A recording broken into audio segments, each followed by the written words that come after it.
Get down. Psst.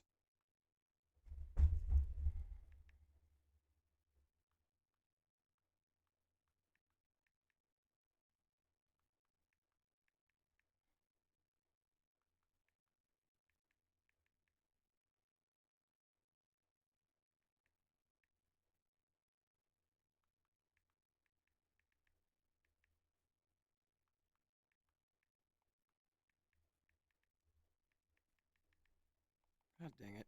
Sorry, guys. I'm just trying to get my hashtags done quick.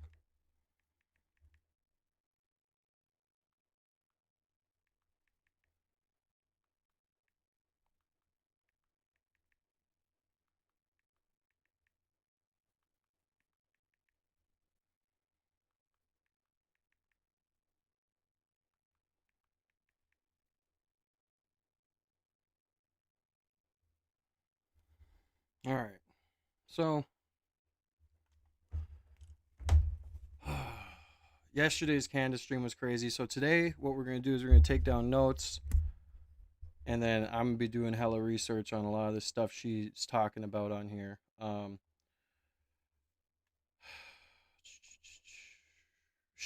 mean, yesterday when I was watching this, I was so baffled on how much she found out, which I'm not surprised.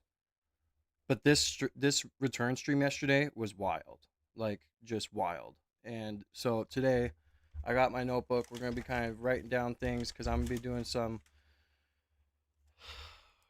researching and some investigating, and when I'm off stream, so I can make videos on everything she's talking about when it comes to um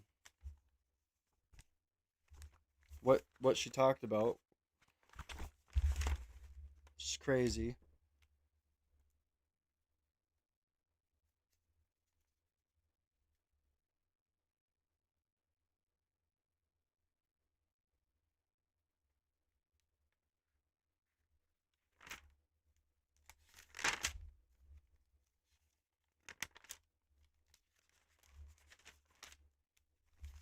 I gotta get some new notebooks. Good morning, Skippy. All right, I'll be right back. Make sure you guys like the stream, and then we're gonna get into this.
All right.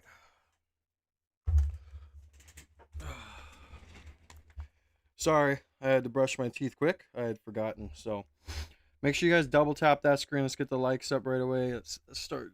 Let's start a freaking super chat goal day, man. We gotta start getting some super chats in too. Welcome in, Karen.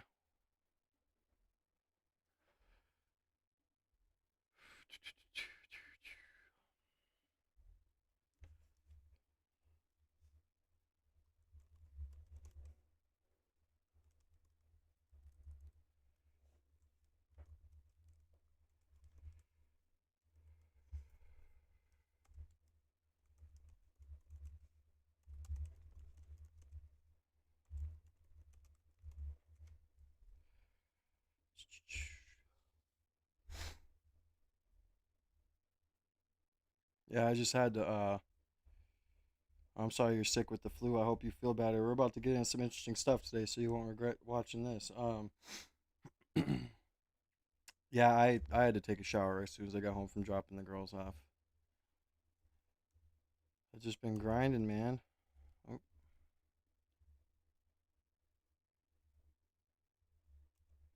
shit.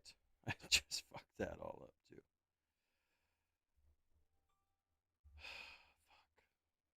Son of a bitch.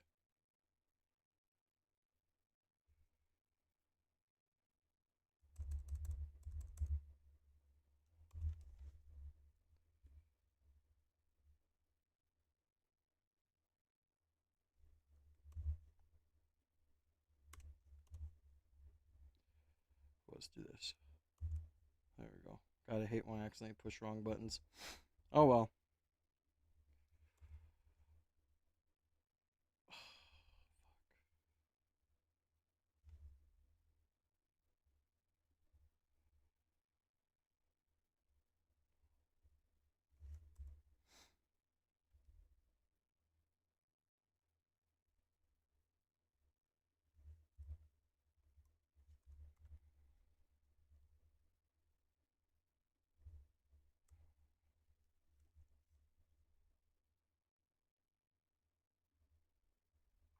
How do you chill out with the flu? You smoke a joint, you lay down and relax. That's what I do.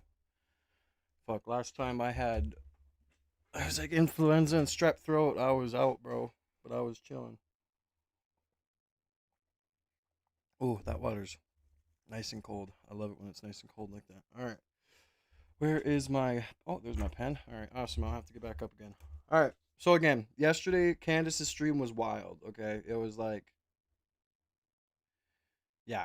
I mean, I knew it was going to be crazy her coming back, but this stream yesterday was just crazy. I mean, talking about the glass, the reason why they were freaking out when she brought up Operation Looking Glass. She didn't know what she was talking about at the time, but she ended up finding the school that Kirk went to in Arizona that was called Looking Glass, and it was like a Hebrew or a Jewish school, and it was yeah, it's just crazy. I mean, there's no way I'm gonna be able to explain it as good as she can say it. So we're gonna go over it. I got my notebook right here. We're gonna take some notes because it was hard for me to follow along when I had my daughters with me yesterday. So I want to kind of write down key things she's saying. So off stream, I can do some research. We can do some investigative videos on it as well on the channel. So this is gonna be crazy, and I feel like today's stream is gonna be crazy. I mean, it's just wild. I bet you Erika Kirk is shitting her pants right now.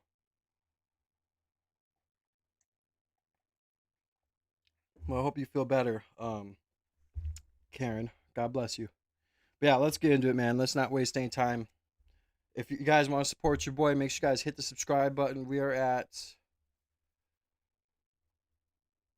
10,480 subs. So we're almost at 10.5K. We're going to be hitting 11K soon. Much love to everybody, man, for subbing up and showing love and support.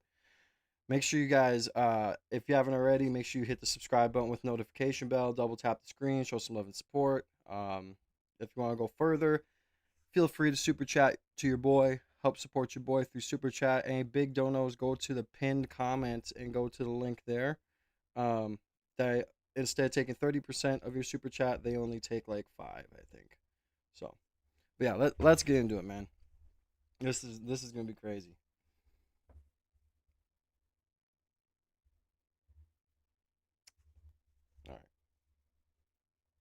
All right. A young woman with absolutely zero professional qualifications. Okay, you guys, there is a very strange thing happening right now where a young woman with absolutely zero professional qualifications has been inserted at the top of a charity organization that pulled in over $250 million last year. And the media is telling you that you have no right to know or to ask anything about her.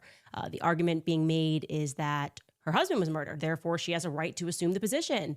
And despite the fact that Turning Point USA is a literal charity, and therefore does not even have to pay tax on that $250 million+ or pay tax on the alleged future billions that it's due to rake in thanks to a deal with a man named Pierre, These talking heads are claiming that the public simply wanting to ensure the person who is running that organization is, I don't know, at a bare minimum, moderately honest about who she says she is. No, that inquiry makes you a monster. So I guess your job is to head to work 9 to 5, receive a flurry of unsolicited emails and text messages reminding you that Charlie Kirk, the innocent man that you watched be executed in broad daylight live, you're to be reminded that that was her Charlie. My Charlie needs your help. Here's how you can give us your 401k and house. The email Yeah, that's exactly how the letter sounded yesterday that I was reading you guys. Like, emails have been landing into your inbox at an alarming rate, saying things like that. There's virtually nothing that the feds are telling us about his murder that makes any objective sense. But if you're feeling weird about any of that, you're reminded constantly that she is a grieving widow. She's a grieving widow.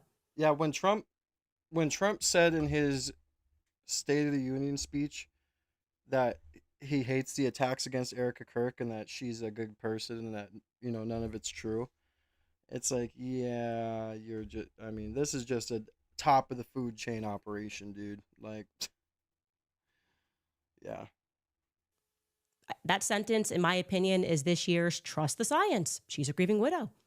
The mainstream media, of course, Zionists implied, are effectively telling you to roll up your sleeves and get the vaccine again, dopes. Tyler Robinson did it. Erika Kirk is grieving. Please allow her to do so in the privacy of the billion-dollar charity that she took over. Remember when they did the 6 feet social distancing thing? They cast that spell. Let your granddad die alone in the hospital. If you desire to see your grandma this Thanksgiving, it's because you're a demon from the gates of hell. Yeah. Resist your human instincts. Obey the government. It's the same kind of messaging, the same kind of emotional manipulation, but it's a new year. Still have questions or concerns about who Erika Kirk is and why she seems to have lied many times on record? Well, you're Satan, and I'm sorry that you are. And also, I would like to remind you that you are destroying Charlie's legacy. Now, it is very important that I remind you, we haven't even said anything yet. A 2-minute trailer resulted in one of the most aggressive preemptive PR strikes that I have ever seen. They posted photos of my manager's infant daughter, my makeup artist, my family members. Lots of voicemail from my producer. Okay. Well, It's like, dude, like I swear to God, they're acting like a mafia. Just like how they're sending private investigators to go take pictures of employees' houses, ex-employees' houses that blew a whistle or whatever. And I didn't know that they did this to Candace until this episode aired. That's crazy. And at some point, when does it become unacceptable? Right?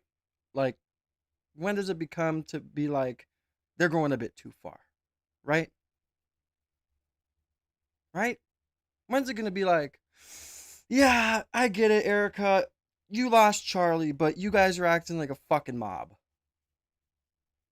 Period. was initially supposed to be just 3 episodes. But now I'm thinking about a season 2 and a season 3. Because if you haven't quite figured me out yet or thought through how we got here, I don't like it when innocent people are targeted and attacked and on rare occasions shot in the neck in broad daylight. No one blinked when entire investigative series and books were written about Hillary Clinton. Dude, I don't know if you watched this, Skippy, but you just wait until you hear what she dug up in just this first episode about Erika. Like, this is going to be crazy, and we're going to be investigating a lot, bro. I got my notebook right here. We're about to be taking some notes because it was hard to follow along yesterday with my kids. So this is about to be, yeah. Michelle Obama, Meghan Markle, because they're public figures.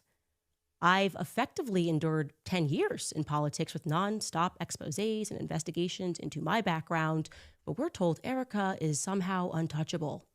Let me tell you something. The truth does not require a multi-million-dollar PR campaign. It also does not fear inspection. So welcome to Bride of Charlie. We have nothing to hide.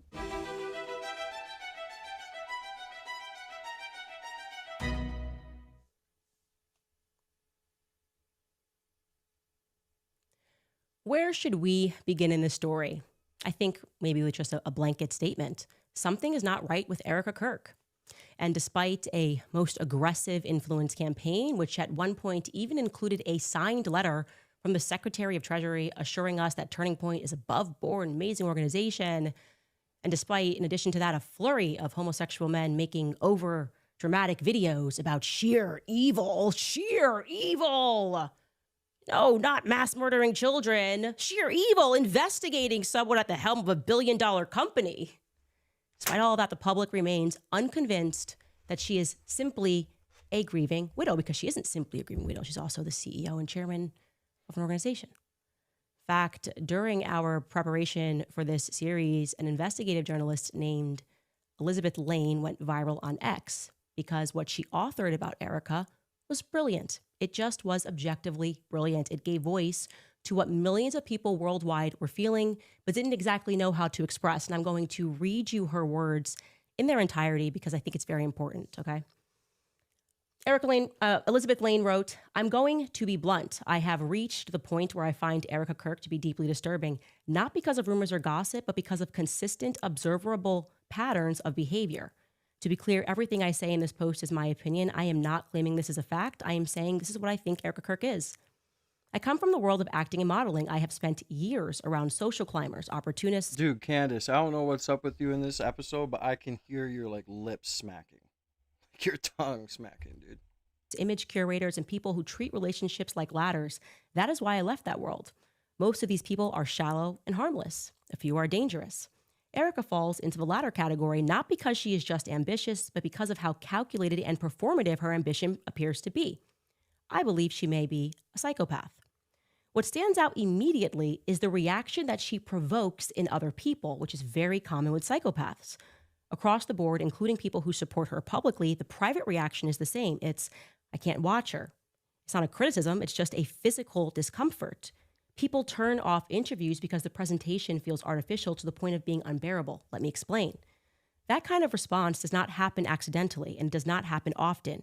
Research in psychology shows that humans are highly sensitive to emotional incongruence, mismatches between a facial expression, tone, and content. When the effect appears simulated rather than genuine, the brain registers it as a threat. This activates discomfort and avoidance, even if the person cannot consciously explain why. So many of us felt this way, but we could not explain why we could not watch her. Studies on psychopathy, particularly those building on the work of psychologists like Robert Hare, describe traits such as a rehearsed emotional display and shallow affect.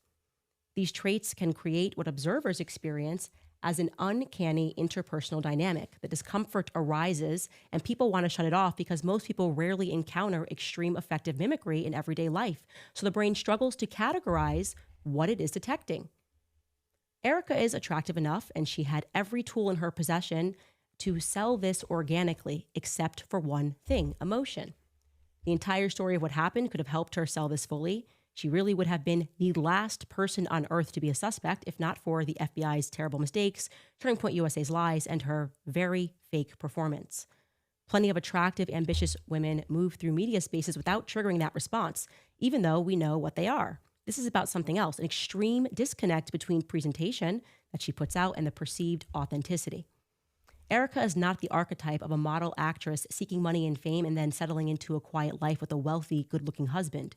She is the wolf type who wants to be in the place of that husband. She is not born for a supporting role. She's a decision maker.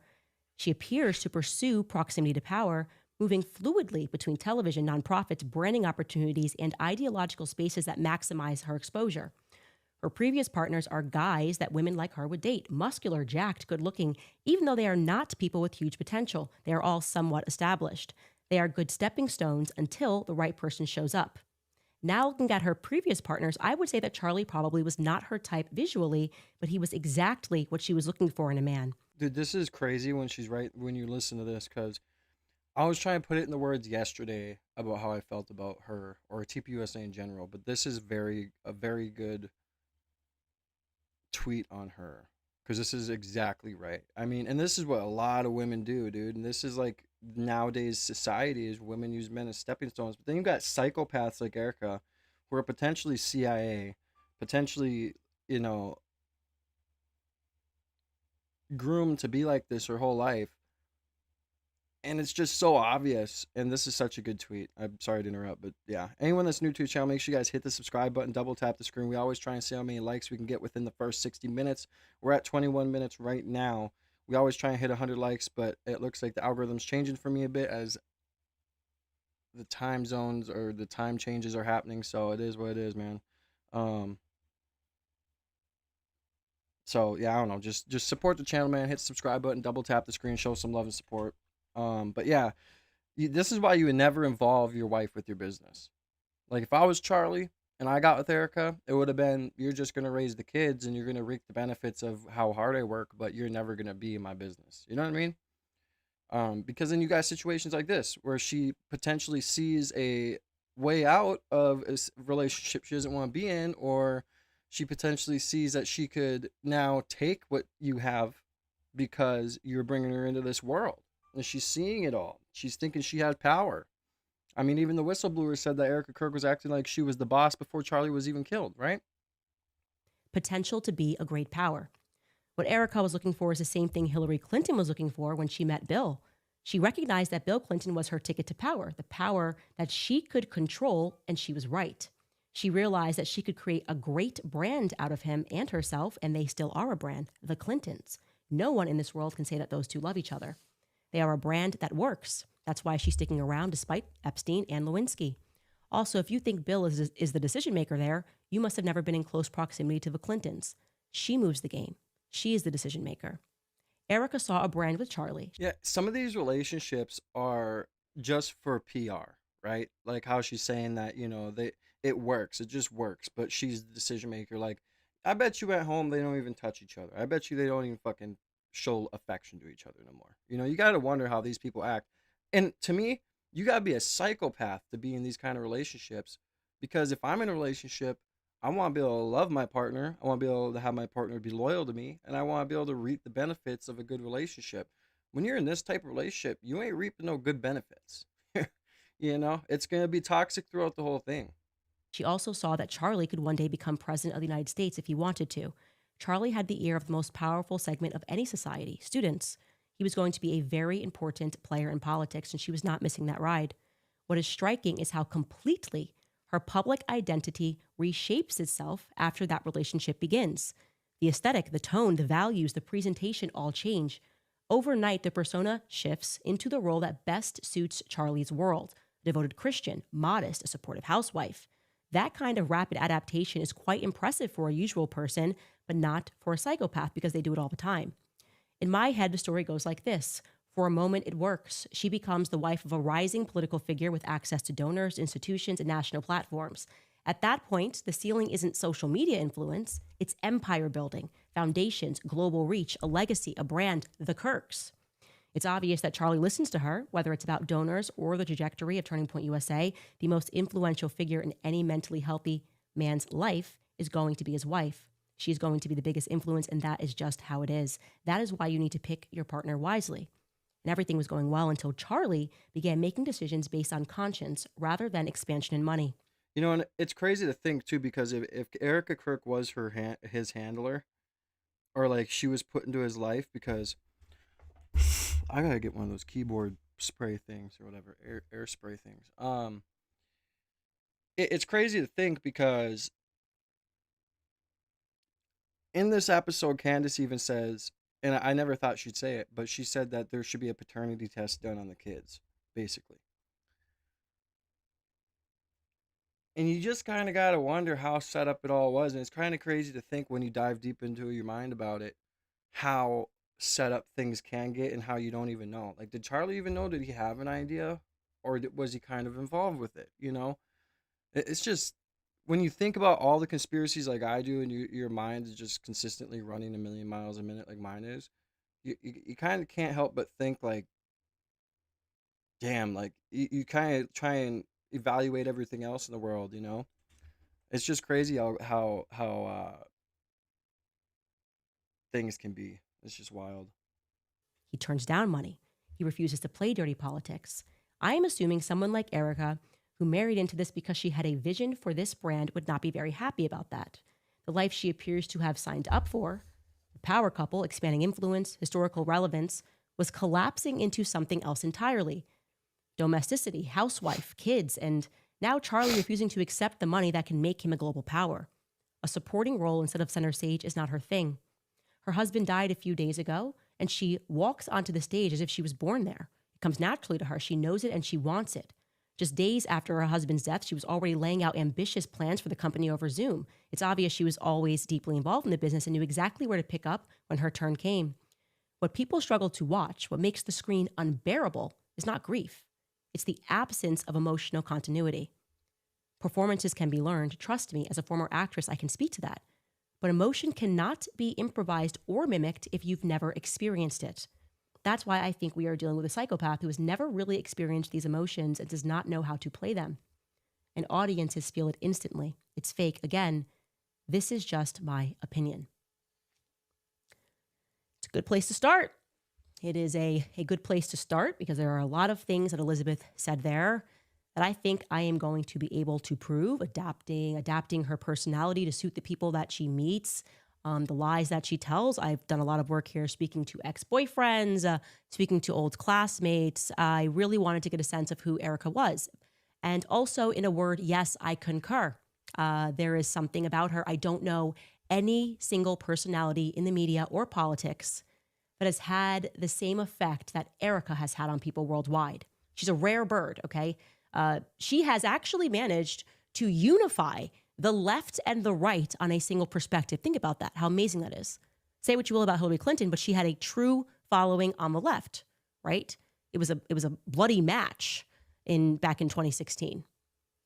Now, beyond Erika, what Elizabeth is diving into here is psychology, right? She's guessing and she's speaking about psychology, a social science that was created, to be very clear, by German mystical Jews, right? They believed in mystical Judaism. They were practicing the occult. Now, if you are a regular viewer of this show, you know that I have sort of obsessed myself with this history over the past 2 years, the books that we read in book club, all about the very dark history of modern psychology and its direct relationship to child abuse, trauma-based mind control. That's what the book, The Assault on Truth, lays out. This person wasn't just an author that was guessing when he wrote this book. He was in control of the Sigmund Freud archives and lost his entire career just trying to ring the alarm on what these scientists knew. He explains that they abuse children with the goal of transforming them into future psychopaths that can be controlled. That is the science that was brought here to America via Operation Paperclip. What began as Project Monarch in Germany ultimately became MK Ultra in America. The Manson murders, the 60s, all of that was our government, CIA gone wild after the assassination of JFK. Yeah, and when you think about our country and you think about how MK Ultra, how they opened brothels, how they drugged our people, it is so crazy to me that our government can do that and we just up and forget about it. But now we're starting to wake up, right? We didn't wake up when these classified documents were declassified, and we go through and we see, oh, our government did do this to us. They're treating us like guinea pigs. They're doing this. They're doing that. But now we're waking up. You know, it's just wild how much our government has gotten away with, and then blatantly just declassified things. And we have it. I always will say the worst thing that the government could have done for us is give us the internet.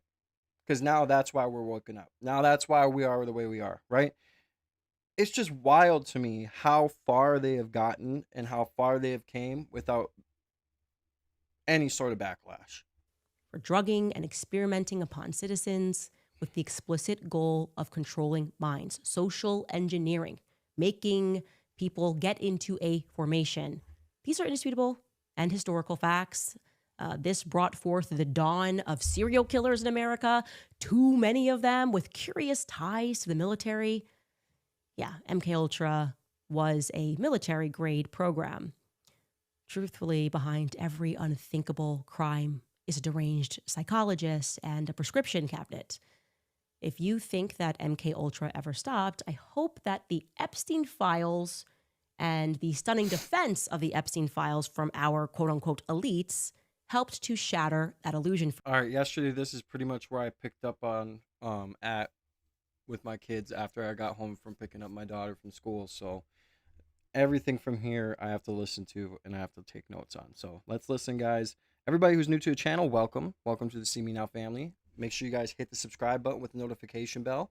Hope you guys are enjoying the stream so far. We are at 10,481 subs. We've gained 1 sub so far. Make sure you guys sub up, join the family. Make sure you guys comment down below in the chat where you're from. I love talking to you guys. I do have a 10 super chat goal up of any color, so feel free to support your boy throughout this stream. And make sure you guys double tap the screen, man. We have 28 more minutes left within the first 60 minutes. Let's see how many likes we can get. I usually try and get to 100, but I did take a week off, and that's my fault. Shouldn't have taken a week off, but hey, I love chilling with my girls. Being lazy with my kids is like the best feeling in the world for me. And sometimes when you're grinding like I do, you just need to unwind. So I appreciate y'all, man. Make sure you guys double tap the screen, show some love and support, and run up the likes, man. Whatever way you can. I appreciate y'all. For you, we discussed MK Ultra during the Kamala Chronicles. Emmanuel Macron, the president of France, is suing me for merely mentioning MK Ultra on Tim Dillon's show. How bizarre. Why is the president of France, who himself is a victim of minor sex abuse, so concerned about that conversation being opened up?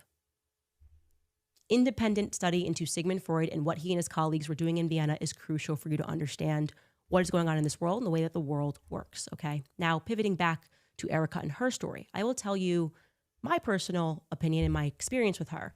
What alarms me about Erika isn't so much the fact that she lies, which we will prove to you over and over again, but it's also the fact that I don't know that she's aware that she's lying. It's almost as though she doesn't remember. Like the version that she's telling us today or yesterday was just recently downloaded into her mind, and she therefore thinks it's true, like a faulty memory or something. I'm saying that I'm not sure if she's fully aware that she's lying, because it's like some of the lies are so stupid. She's just sort of going. I want you to also know, by the way, of course, we reached out ahead of this episode. We reached out to her specifically with just 4 questions pertaining to past statements that she's made that do not appear to align with the reality of what we have discovered, okay? For example, here's just one example. We are told that Erika Franzwey was raised by a strong, independent, entrepreneurial, single mother who taught her how to be a good Christian, a devout Catholic mother. Lori Franzwey, right? As an aside, that this Catholic mom, who am I to judge Catholics, but she's been married 4 times that I can see. We'll talk about that more down the line. More importantly, though, you will recall that Erika sat down for an in-person interview with the New York Times days after Charlie was publicly assassinated, and she confirmed to them that the least traumatizing part about Charlie's assassination was the prospect of her now having to raise her children alone. She wasn't traumatized by that idea because she had seen the example set for her by her mother growing up. As People magazine later echoed, quote, Erika Kirk has learned a lot from her mother, Lori Franzwey. After welcoming her daughter in November of 1988, Franzwey divorced Erika's father, Kent Franzwey, and raised her as a single mother in Scottsdale, Arizona. Lori spent nearly 2 decades working for General Electric before founding multiple companies in the network security industry, according to her LinkedIn. So you can see they're seeding the public with the idea that you can raise kids and be a single mom and also be a CEO and boss babe it. Okay. The only problem is that it's just not true. Erika was not raised by a single mother, like at all. Erika's father, Kent Franzwey, by the way, he's Kenneth Franzwey, but he goes by Kent, was always in her life. So much so that for entire years of her childhood, Kent was actually a stay-at-home dad. So almost the exact opposite thing was true at one point. Now, you don't have to take my word for it. You can actually take Erika's. Take a listen. Hold on. I do not want to knock the state. What was the name of the Actually father take again? Erika. Almost the exact opposite thing. Kent was actually a stay-at-home dad. Kent. So almost the exact opposite thing was true at one point. Now, you don't have to take my word for it. You can actually take Erika's. Take a listen. hold on. I do not want to knock the stay-at-home dads. I do not. There are some who had to temporary have to switch that role. That happened to my parents a long time ago. Granted, again, they got a divorce, so that probably falls into your bucket. But I am an anthropologist. my dad was a stay-at-home dad for a few years, and I gotta say it was really sweet and really special. I was 4, but that was, of course, it's not an indictment of the morality. no. I'm But if talking you're about saying from the it's a- get-go, it's an- I want to be a stay-at-home, it is a imbalance. Dad. It's an imbalance of nature. So, stay at home dad for a couple of years. She remembers it. So, I would assume it started at 4 for a couple of years. People don't typically remember being 1 and 2. And now he wasn't in her life. Now, to be clear, Erika was 10 years old when her parents divorced in 1998. So her father was very much a part of her early childhood, and he did not stop being involved in her teenage years either. I've spoken with classmates, past boyfriends, and people are generally bewildered as to why Erika is now publicly representing as though she does not have a relationship with Kent, the man that she claims is her father, at least. Or also, something she fails to mention is that even if you removed Kent, Erika was raised with her stepfather in her home, a man named Larry Ginta. In her high school yearbook, actually, Kent is included, her father, biological father, in a collage, and so are his parents, her grandparents, Carl and Elaine. So we can reasonably assume that her father was in her life. We can also assume from that photo that Erika was exceedingly close to her stepfather too. You can bring that back up and I'll show that. But he's featured there too. You've got Larry in the photo because he has been a fixture in her. All right, so it looks like this is Kent down here on the left of this middle picture here.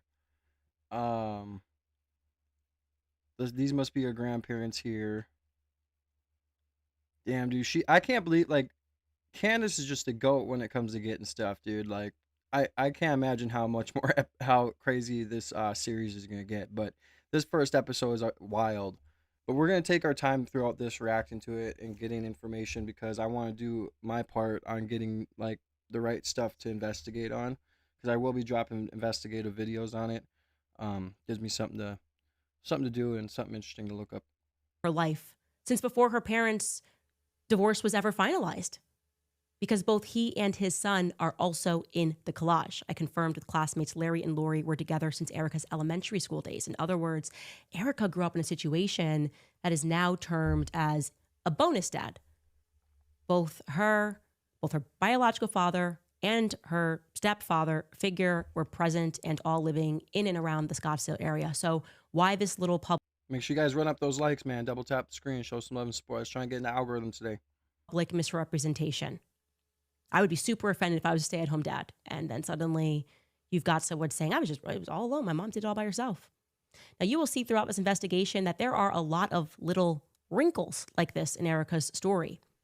The question is, what broader purpose do they serve? Because I thought about that, and I remember reading in Xavier Poussard's book, Becoming Brigitte, that it is actually an intentional strategy of deception, a strategy used by the media in creating and curating a legend about, in this case, he was talking about Brigitte, how the press would intentionally make minor edits or overlook certain dates, small adjustments rather, made over a long period of time, a date wrong here, an age miscalculation there, just ever so slightly, because minor tweaks over a long period of time aren't noticeable, even though they ultimately amount to a big lie. This is exactly what I have found to be immediately frustrating about examining Erika's life. Minor tweaks that almost look like they could be mistakes. And you go, but really? Do people make these kinds of mistakes? Let's start with her birthday. Okay, I'll give you another example here. Erika Franzwey, we are told, was born on November 20th, 1988 in Cincinnati, Ohio. Great, there's a newspaper relic announcing her birth 2 weeks later on December 6th. It tells us that she was born at Good Samaritan Hospital. Fantastic. To Kent and Lori Franzwey. Check. Amazing. By the way, it's just something to know about Good Samaritan Hospital. A little fun fact. That actually used to be the U.S. Marines Hospital One that once upon a time caused a little bit of a scandal for unethically experimenting on the brains of patients. Anyway, the story goes that the U.S. Marine Hospital just up and decided to gift the hospital to the Catholic Sisters of Charity out of the goodness of their Marine hearts or something, because our military is known for that, just being really, really kind and giving up hospitals. Point is, we learned from this newspaper clipping that Erika was born on November 20th, and she maintains that birthday today. But oddly, that would be news to her parents. Kent and Lori, for whatever reason, think that Erika was born 2 days later on November 22nd. We know this because of their divorce filings, which took place in 1998. On that divorce initial filing, Lori, who filed, lists Erika as having been born on November 22nd, multiple times. Now, in case you're thinking, well, maybe this was a mistake, you should know that the filing done by her mother, Lori, only has 4 statements of fact. It's effectively a one-pager. One of the facts is that Kent and Lori were married on November 20th, 1995 in Marblehead, Massachusetts. So they decided to get married on what would have been Erika's 7th birthday. Okay, that's strange. I mean, at least the birthday she says she has, but this document is saying, no, she's born 2 days later, so I guess it wasn't her 7th birthday. Attached to this document, which was filed on July 20th, 1998, is another document that I can only assume was scanned in with an intention to further confuse people. It's a separation agreement, which is not notarized, it's not dated, so it's almost not relevant. And it completely edits the date of the marriage between Kent and Lori from November 20th, 1995 down to November 7th, 1982. A casual 13 years and 13 days wiped out, okay? Like I said, you can just ignore that because I think that document was just put in there to confuse people. Take it from me, I'm a notary, one in the state of New York, although my license is expired. You can't just skip over a notary portion of a document and just be fine with that. In fact, we decided to dig through Ohio law and other publicly available divorce documents to see what they look like, and they are legitimate. And here's a side-by-side so you can see on the right is what is scanned into their file with totally different dates. And on the left, you can see that that's what it should look like. You get it notarized, okay? Yeah, they don't even let you bring these papers there without it being signed. Like they're gonna be like, no, like not happening. This is crazy. That's why the theories of CIA, the theories of her being brought up since being born to be like this. It's not too far fetched when you start seeing all these documents, man. But it's going to get even more absurd. Make sure you guys double tap that screen, man. Get those likes up. Show some love and support. I appreciate everybody for being here, man. We got 64 people in here. We got 16 minutes left in the first hour, so everybody just like the video, man. Show some love and support. Let's try and send me a likes we can get before this last 16 minutes within the first hour is up. I appreciate you guys for being here. When we examine the divorce decree.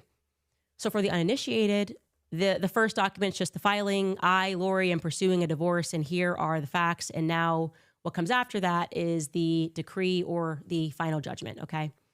Now, I do want to note that this was the fastest divorce in the history of divorce because she filed on July 20th, 1998. And then we have a decree on November 10th of the same year. So this is like 3 months later. Once again, the marriage date is listed, the initial marriage date between Kent and Lori, as November 20th, 1995 in Marblehead, Massachusetts.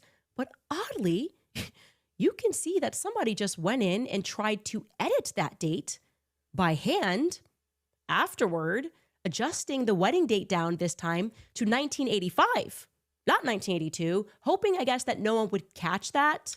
Welcome in, Hugh. These are divorce documents from Erika's parents, and the dates are just all crazy. Yeah,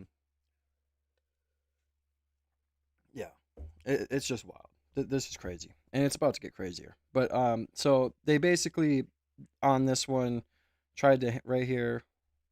Come on, tried to hand change it, but the last one they just scanned in a document and tried to wipe like 13 years off their history. Basically, it wasn't even notarized. So I don't know. It's hard to follow along because there's so much information dumping. So I mean, if we have to review or rewind it a little bit, we can. But welcome in, Hugh. I haven't seen you in a while, man. God bless you. Yes, the unnotarized 1982 that we saw in the initial filing was too difficult. It would have been too obvious. So this time they're attempting to do it by hand and edit the date of marriage back just 10 years, not 13 years. This is not subtle, it is not normal, and it bothers me greatly. Take it from someone who is chronically being sued. That is not how modifications work on court documents. You can't just use a pen and write something on a divorce decree. You just can't do that. People have to initial, you got to date, you got to see who saw it. This is crazy to me.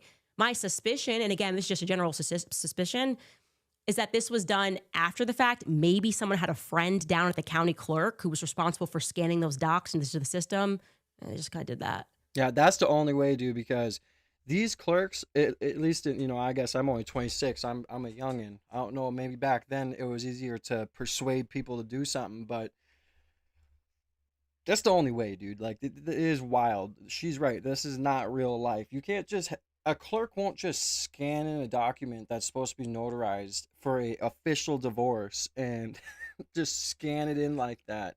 I mean, they could lose their job. Let alone, isn't that like some sort of fraud? Like, couldn't you get arrested for that? Because that's not real life. That's just not real life.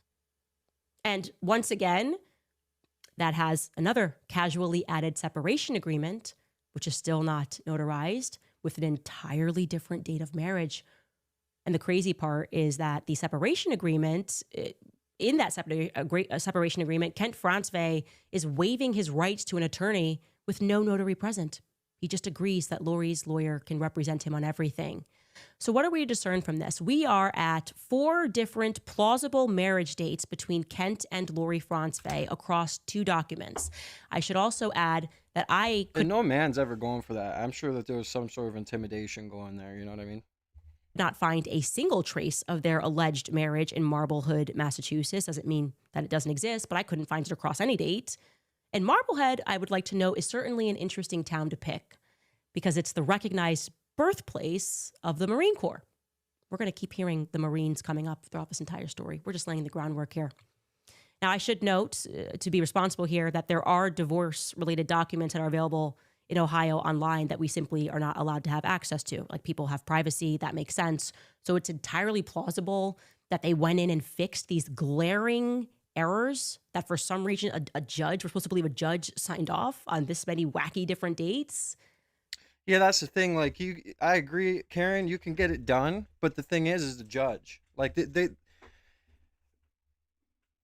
relations have to go so deep as to being even like in on it with the judge, right? Because the judge is also who's going to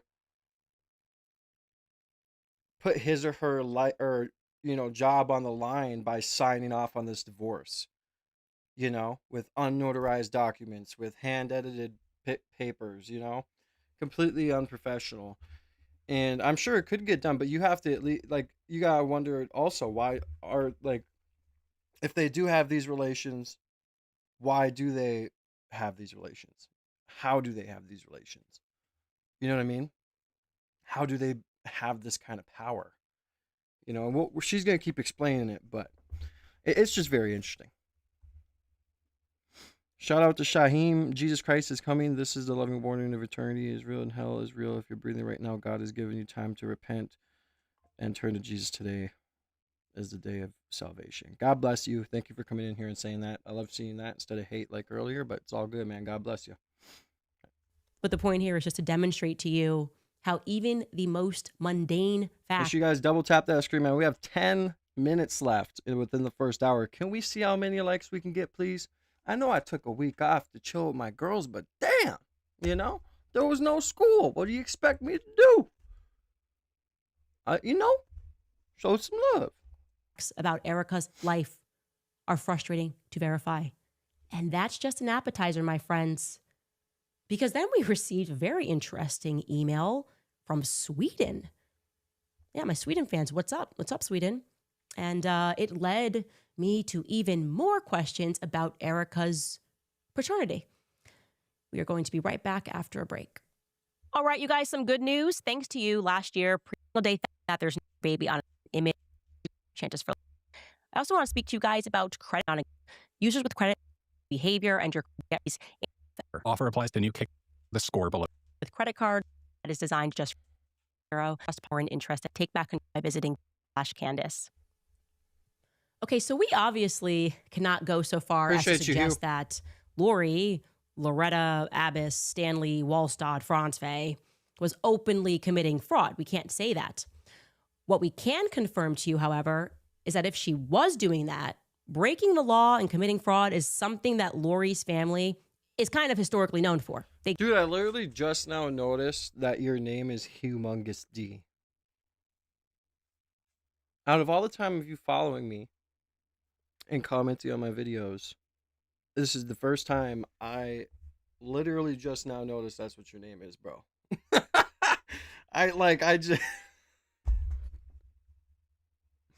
I was reading your name because I keep saying Hugh, and then I'm like Hugh, and I looked at your name and it says Mongus, and I was like, oh my god.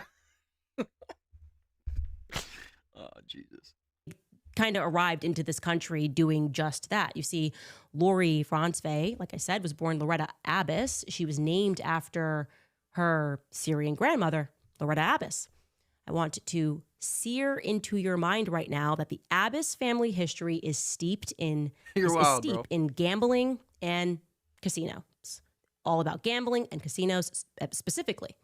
As we go along in this series, the history and the present of gambling casinos is going to become increasingly relevant. So let's bring in the OG Loretta Abbas, Erika's great-grandmother who died in 1990, who was just constantly being arrested for running illegal slot machines. Okay, she came over from Syria and she got to work bringing filth and fraud in Pennsylvania. You check out this article from 1941 where she testifies that she ran numbers. It says Loretta Abbas.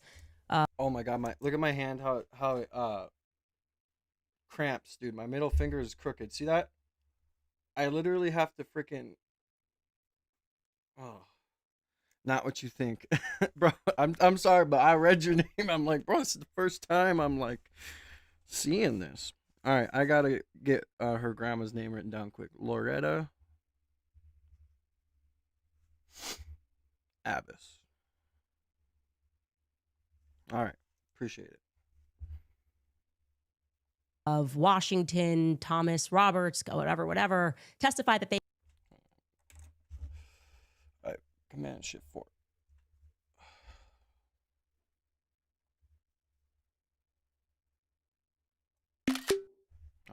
engaged in the numbers business and had been arrested on numerous occasions. They explained their role in the numbers lottery without giving any direct testimony against the defendants. Bro, I literally just had a fucking hair I pulled out of my arm. I didn't think this was mine. I thought it was a dog hair, bro. This thing's like 1.5 inches long, homie. Holy, am I turning into a fucking banshee or something? Oh, you're a huge dickhead. Bro, I'm calling it as I seen it. I seen your name was Hugh. I always have said Hugh, and then all of a sudden I read it. I'm like, Humongous D, and I'm like, what? But yeah. Oh, that's funny, man. Good little joke for the morning, man. I appreciate y'all. Appreciate y'all for being here, man. That week I took off really hurt my algorithm and hurt my views, but I don't care, dude. My kids come first. And we're back. Instead of doing 200, 300 viewers concurrent the whole time, we're at 40. It is what it is. But like the stream, man, help me get in the algorithm. I appreciate y'all. Okay, here's another one. We could keep going, but here's another article from 1944 where she pleads guilty to a lottery charge. Was before the court. She wasn't lying. She's always arrested on a lottery charge. The state police had a search warrant, and when they entered her house, they found a quantity of number slips. She was sentenced to pay the cost and $200 or 5 months in the county jail. Like I said, this was a family thing. Her husband was Mason Abbas, and he was magnificently fraudulent. I'm talking. Yeah, I know, Karen. I'll get it back. I'll get it back for sure. You know, like we had big snowstorm up here, and it was just, you know, no school here, no school here, and then. But you know, hard work and determination beats talent when talent fails to work hard and be determined, right? So I just gotta work hard and be determined, and it'll come back. It's how I got there, and that's how I'm gonna get back there, right? High-speed chases down the highway, lottery tickets blowing in the wind. Check out this article from 1935, and it tells us that he was overtaken in his automobile after a chase of several miles after he had failed to obey the officers. Sorry. gotta screenshot this because these are things I'm gonna be doing more research on here. All right. Order to stop. Yes, Mason Abbas was arrested yesterday by County Detective Frank Krebs. Before an alderman, he was held for court in default of a $1,000 bond on a charge of conducting a lottery and was fined $10 and costs for refusing to stop when ordered to do so by a uniformed officer. Welcome During the in. race along the National Pike, which ended in West Alexander, Abbas is alleged to have thrown a package of 100 lottery tickets from his car. Officers recovered the tickets and are holding them as evidence. Yes, lottery, gambling, slot machines. Again, sear that into your mind. Not just on Erika's maternal side of the family, not just the Abbas side, but also the Swedish side, the Fransvey side. The Swedish side of the family, I will be clear, there's a notable difference. It seems like they've been involved legally. Carl Kenneth Fransvey is Erika's paternal grandfather. Okay, he participated extensively in horse racing. More crucially, though, he was an executive at the American Banknote Company in Illinois. This is the company that was responsible for printing lottery tickets. It's a big contract, a big deal. Here he is in a newspaper in 1974 doing just that. It reads, printing began this week on the first Illinois state lottery tickets. Up to 10,000 agents. It tells us at the bottom there that Kent Fransvey of the American Banknote Company, the printer, examines the first tickets of the initial press run. Let's stick with Grandpa Carl Kenneth Fransvey for a little bit because he is, by all accounts, obviously Swedish. Erika herself is therefore Syrian Lebanese on her mother's side and Swedish on her father's side. Yo, Erika does look hella Swedish. I'm not gonna lie. She like if she put those two braid, like a braid here, and did that little dance, bro. I'd be convinced. So something which struck me as immediately odd about Erika is just how deeply she identifies as Swedish, despite her public insistence that she was raised by a quote-unquote single mother. Think about that just from a social perspective. If Erika was indeed raised by a single mother, wouldn't you expect her to identify more deeply with those Lebanese Syrian roots, right? You might even understand it if she resented her Swedish roots. Like, my dad didn't do anything, and so I'm not even doing anything with the Swedes. I don't even like being Swedish. To the contrary, Erika feels so deeply attached to her Scandinavian roots that in 2019, she moved to begin the process of obtaining her dual citizenship. Don't ask how I know. Yeah, bro. I'm sure back then it was a little different, but yeah, I mean, I'm sure you were hustling, weren't you, Hugh? She posted this herself, where she is, dual citizenship commenced. Okay. Maybe you're thinking logically, well, she loves her grandpa. I had a fantastic grandpa. I get that. I should mention she comes from a very long line of the Swedish Freemasons.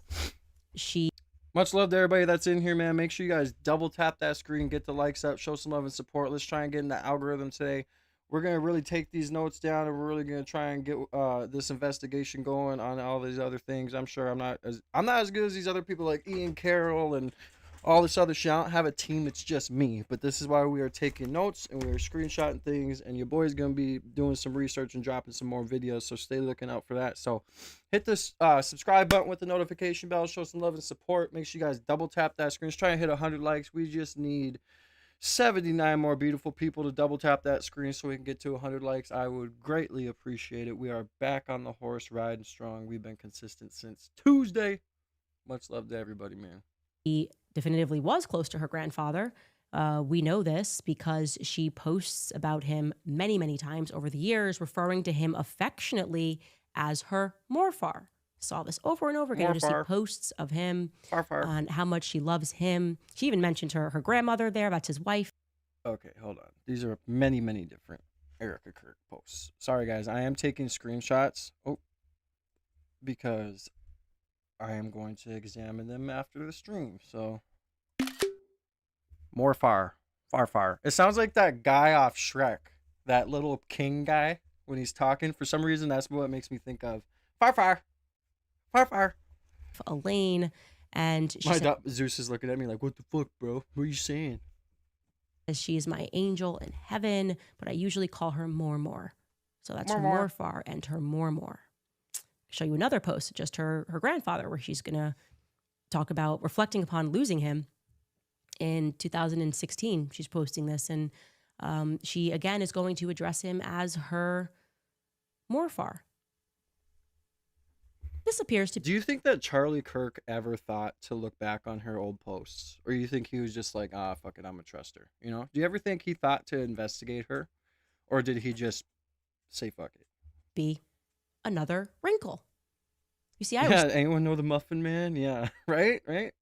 received a flurry of Yo, emails Zeus, from our you were fans in gonna Sweden wreck my about this stuff, particular homie. post, and they did not like this post. And what they told me about it, they didn't like about it, made me reconsider things. Now I'm paraphrasing, but they said, Candace, Erika is referring to her grandfather as her Morfar. I was like, okay. So I looked it up. It means grandfather in Swedish. Like maybe she doesn't, but it's cute. Okay. Maybe she's not fluent, but it's cute. And then they explained it to me a little further. They said, no, Candace, the Swedish language is quite literal here. Right. Morfar quite literally translates into mother's father, Morfar. And farfar quite literally translates into father's father. We have different words for these things. These have Far. I'm sorry, I just can't, dude. Like, I go up to my grandpa. I don't have a grandpa. Only have one grandma. But it's like, what's up, more far? What's up, far? What's up, far? Like, that'd be crazy, bro. Oh my god. Thank y'all for running up the likes, man. I appreciate y'all. We just need 72 more beautiful people to double tap that screen. We will be at 100 likes. It feels so good to see the views go back up, man. I took that week off. It is what it is, bro. Y'all gotta appreciate your boy for being a single father and independent streamer and working so hard out here, okay? God bless. entirely different meanings. You would never call your father's mother your Morfar. You would never call, that's what she's doing. She's calling him her Morfar. That is Erika's Farfar. If Kent is her father, her father's father is her Farfar. She said, woman emailed this, she said, I'm sorry, but she's like, her father's father is her far. Dude.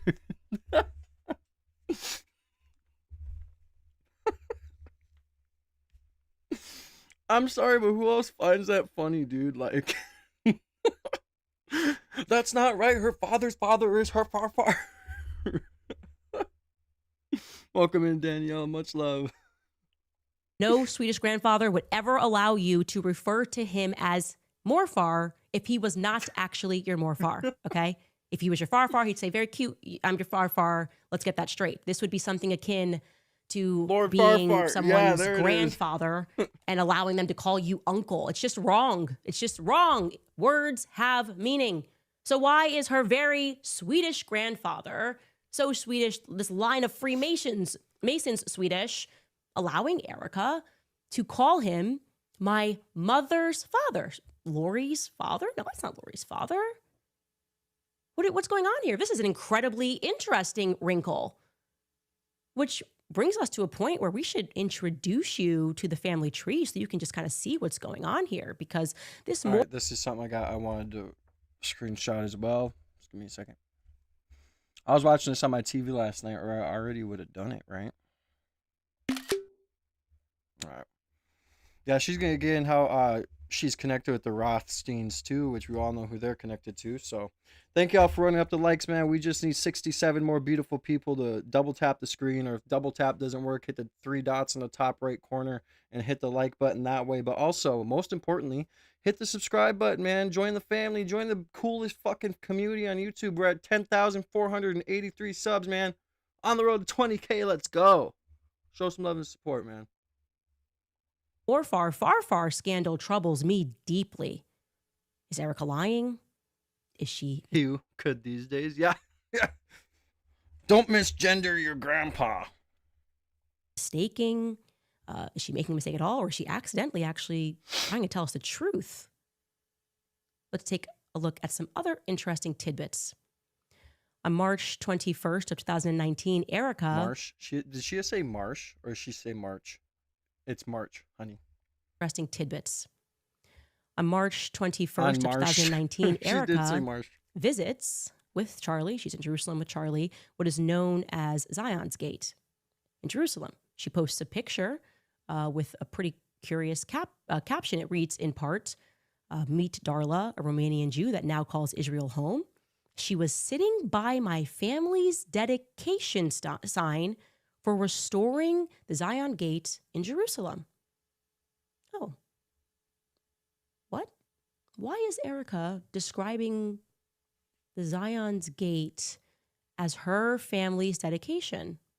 Speaking of which, why does her... Dude, I'm sorry, Candace, I love you, but why are you mixing up your ch with sh? Speaking of which, Candace, did you take your meds today? Jesus.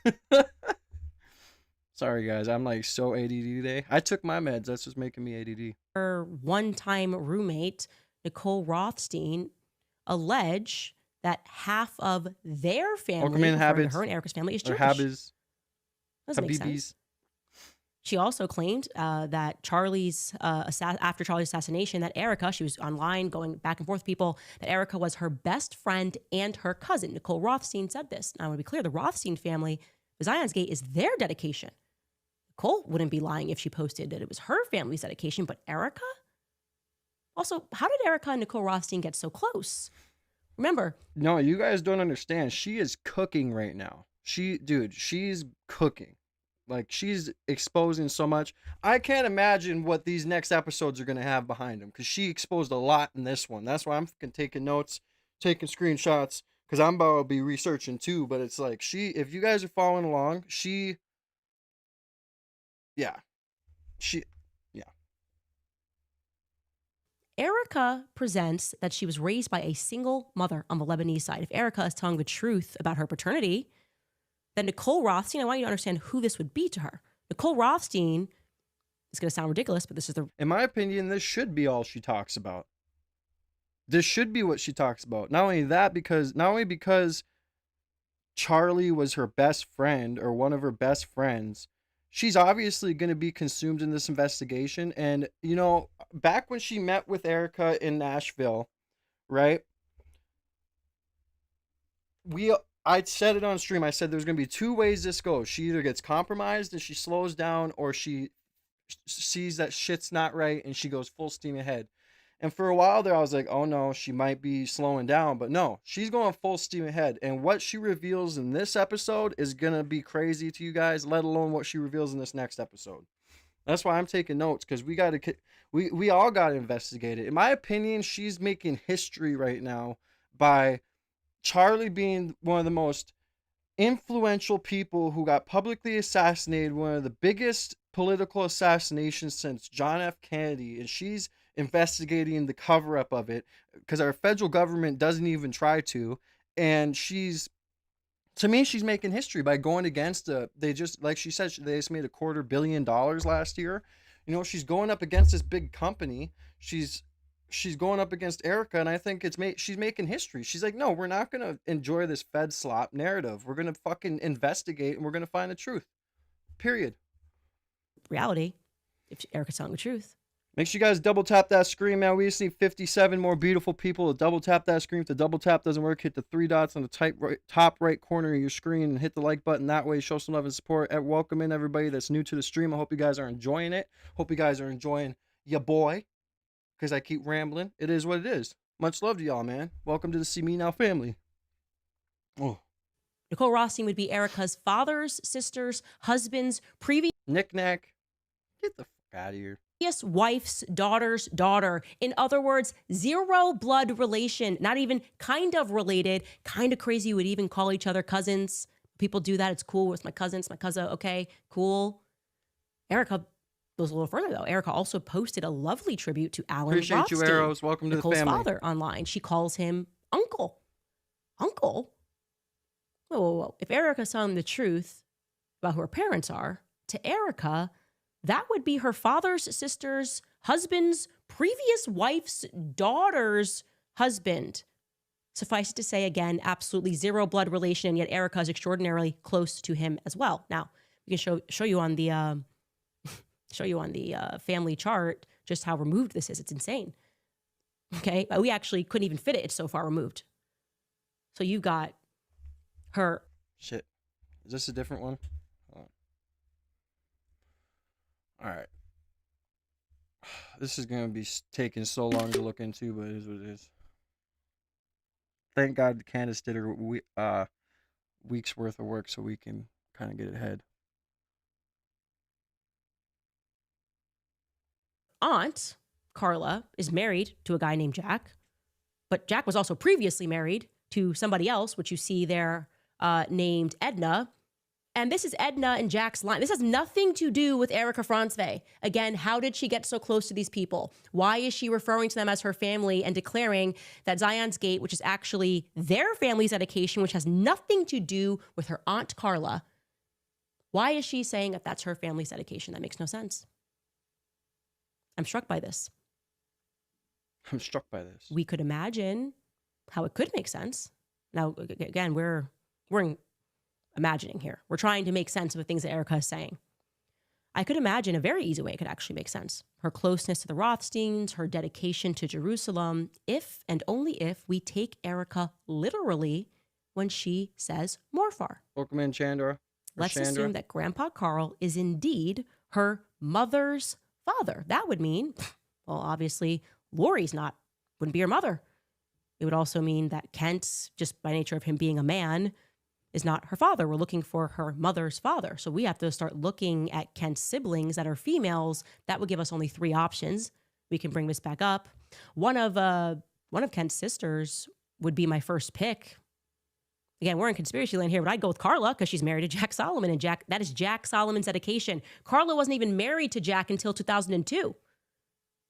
She just jumped in and was like, this is my whole family and my family's dedication. No. But if Carla...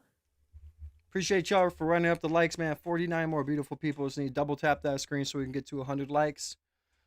Feels good today. We feel like we're having a good stream. I appreciate y'all. Her mother... I just love how they use that picture of her from the interview on CBS or whatever. The one where she's looking all evil. I love how everybody just uses that picture of her for her like picture. Her father, if her mother was Carla, actually it would all make sense. Solomon is the very man who financed the restoration of Zion's Gate. All right, let's rewind it because, yeah, like I said, she's information dumping right now. And it's hard to follow along. I'm going to go fill my water. I will be right back. You guys listen to it again. Here, I'll bring it back to here. I'm going to go fill my water. I will be right back. Far. And far quite literally translates into father's father. We have different words for these things. These have entirely different meanings. You would never call your father's mother your morfar. You would never call, that's what she's doing. She's calling him her morfar. That is Erika's farfar. If Kent is her father's father is her farfar. She said, a woman emailed this, she said, no Swedish grandfather would ever allow you to refer to him as morfar if he was not actually your morfar, okay? If he was your farfar, he'd say, very cute, I'm your farfar, let's get that straight. This would be something akin to being someone's grandfather and allowing them to call you uncle. It's just wrong. It's just wrong. Words have meaning. So why is her very Swedish grandfather, so Swedish, this line of Freemasons, Masons Swedish, allowing Erika to call him my mother's father? Lori's father? No, that's not Lori's father. What's going on here? This is an incredibly interesting wrinkle, which brings us to a point where we should introduce you to the family tree so you can just kind of see what's going on here, because this farfar scandal troubles me deeply. Is Erika lying? Is she mistaking? Is she making a mistake at all? Or is she accidentally actually trying to tell us the truth? Let's take a look at some other interesting tidbits. On March 21st of 2019, Erika visits... Dude, I can't get over how she says on March. March. On March 24. 41 more people just need to double tap their screens. We'll be at 100 likes. I appreciate y'all for liking it up. Hopefully y'all are subbing up. Welcome to the See Me Now family. God bless you guys. With Charlie. She's in Jerusalem with Can I get a Jesus is King in the chat, please? Charlie, what is known as Zion's Gate in Jerusalem. She posts a picture with a pretty curious caption. It reads in part, meet Darla, a Romanian Jew that now calls Israel home. She was sitting by my family's dedication sign. So now, right now, she's calling this girl never mind. For restoring the Zion Gate. She's talking about how this is her family's, like, dedication stone, right? And there's no way this can be her family's dedication stone because she's not related to the people that it's for. She's basically saying. She's saying, but if we take her literally, she possibly is related to these people and her parents aren't really her parents. I don't know. It's a lot. We're just going to keep going through it, and we're in this together, guys. We're in this together. In Jerusalem. Jesus is king. That's right. Let's go. Oh. What? Why is Erika describing the Zion's Gate as her family's dedication? Speaking of which, why does her one-time roommate, Nicole Rothstein, allege that half of their family, referring to her and Erika's family, is Jewish? Doesn't make sense. She also claimed that after Charlie's assassination, that Erika, she was online going back and forth with people, that Erika was her best friend and her cousin. Nicole Rothstein said this. Now, I want to be clear, the Rothstein family, the Zion's Gate is their dedication. Nicole wouldn't be lying if she posted that it was her family's dedication, but Erika? Also, how did Erika and Nicole Rothstein get so close? Remember, Erika presents that she was raised by a single mother on the Lebanese side. If Erika is telling the truth about her paternity, then Nicole Roth. I usually don't read the chats because they're so stupid sometimes. Not all of you, just some of them. Candace is so jealous of a white blonde woman. Why would she be jealous of her? If anything, I would not. I would pity her because she seems miserable. I feel like Erika's living a miserable life. Like at this point, I feel like, yeah, she's got the money, it's whatever, but I truly just think that, I don't know. I feel like she's like a pawn that's always being used, right? Rothstein, I want you to understand who this would be to her. Nicole Rothstein, it's going to sound ridiculous, but this is the I don't support Israel at all.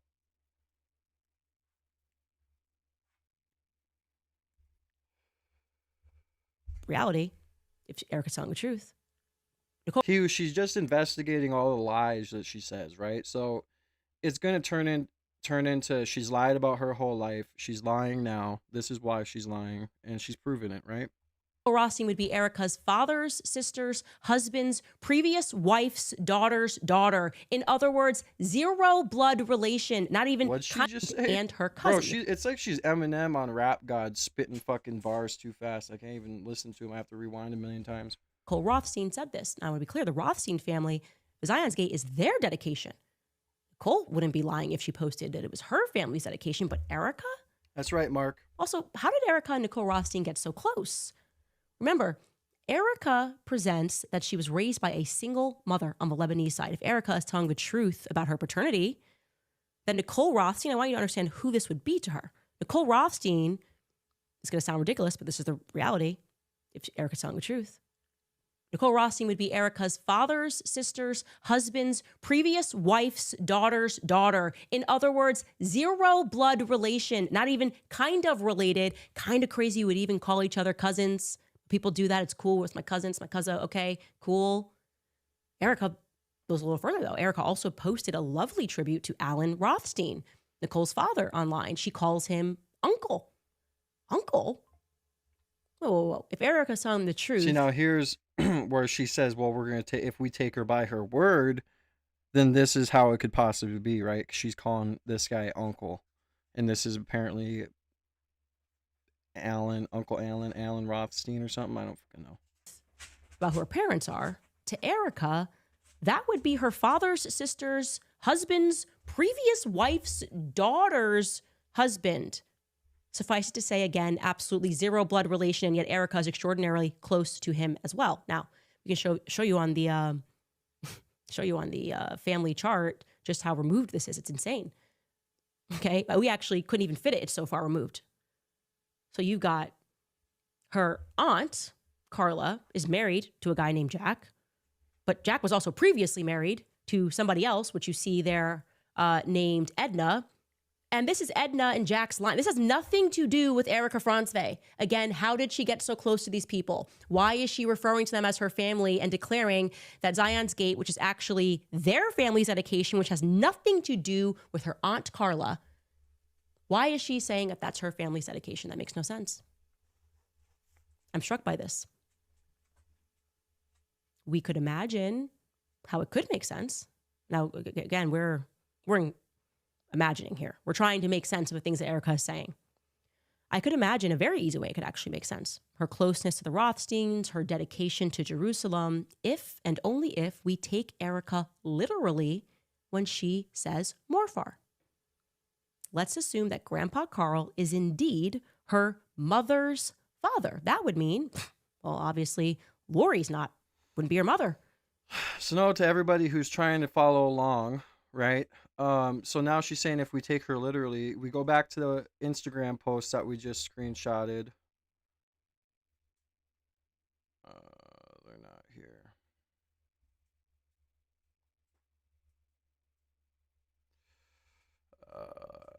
It would be right here. So right here, she's calling him her Morfar, mother's father, right? So in her own words on her Instagram post, she's calling this man her Morfar, right? And many Instagram posts, Morfar, right? So in her own words, she's saying if we take her in her own words from her own Instagram post back in 2016, then yeah. Her mom's not her mom, her dad's not her dad type shit. It would also mean that Kent, just by nature of him being a man, is not her father. We're looking for her mother's father. So we have to start looking at Kent's siblings that are females. That would give us only 3 options. We can bring this back up. One of Kent's sisters would be my first pick. Shit. Again, we're in conspiracy land here, but I'd go with Carla because she's married to Jack Solomon, and that is Jack Solomon's dedication. Carla wasn't even married to Jack until 2002. Let's see. I appreciate the subscription, Monique Nichols. I appreciate you. God bless you and your family. Welcome to the See Me Now family. She just jumped in and was like, "This is my whole family and my family's dedication." No, but if Carla, her mother's father, right here. if her mother was Carla, actually it would all make sense. Solomon is the very man who financed the restoration of Zion's Gate in Jerusalem. If Jack Solomon was her father, then Nicole Rothstein would indeed be her blood relative cousin. But again, that's purely speculation. We don't have to go into speculation. Let's just give you the facts more about Jack Solomon. What is factual is that Jack Solomon eventually marries Carla Franzwe in 2002. And there are also some other really interesting facts about Jack. Jack and Erika's mommy aunt, I don't know, Carla, live in Utah. He graduated from what is today known as Utah Valley University. He's very involved in the university. This part is going to get wild. Listen, okay? Let's rewind it a bit. I need you guys to listen. This blew my mind yesterday. Like, blew my mind. Mommy aunt, I don't know, Carla, live in Utah. He graduated from what is today known as Utah Valley University. He's very involved in the university. It was formerly known as Utah Valley State College when he graduated from there. He also created on their campus the Center for Jewish Studies. I mean,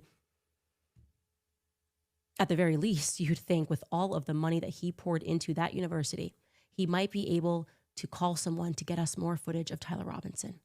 Or Carla. How about Carla? She's married to the man. She could have maybe... Thank you, eBoogie33, for the subscription.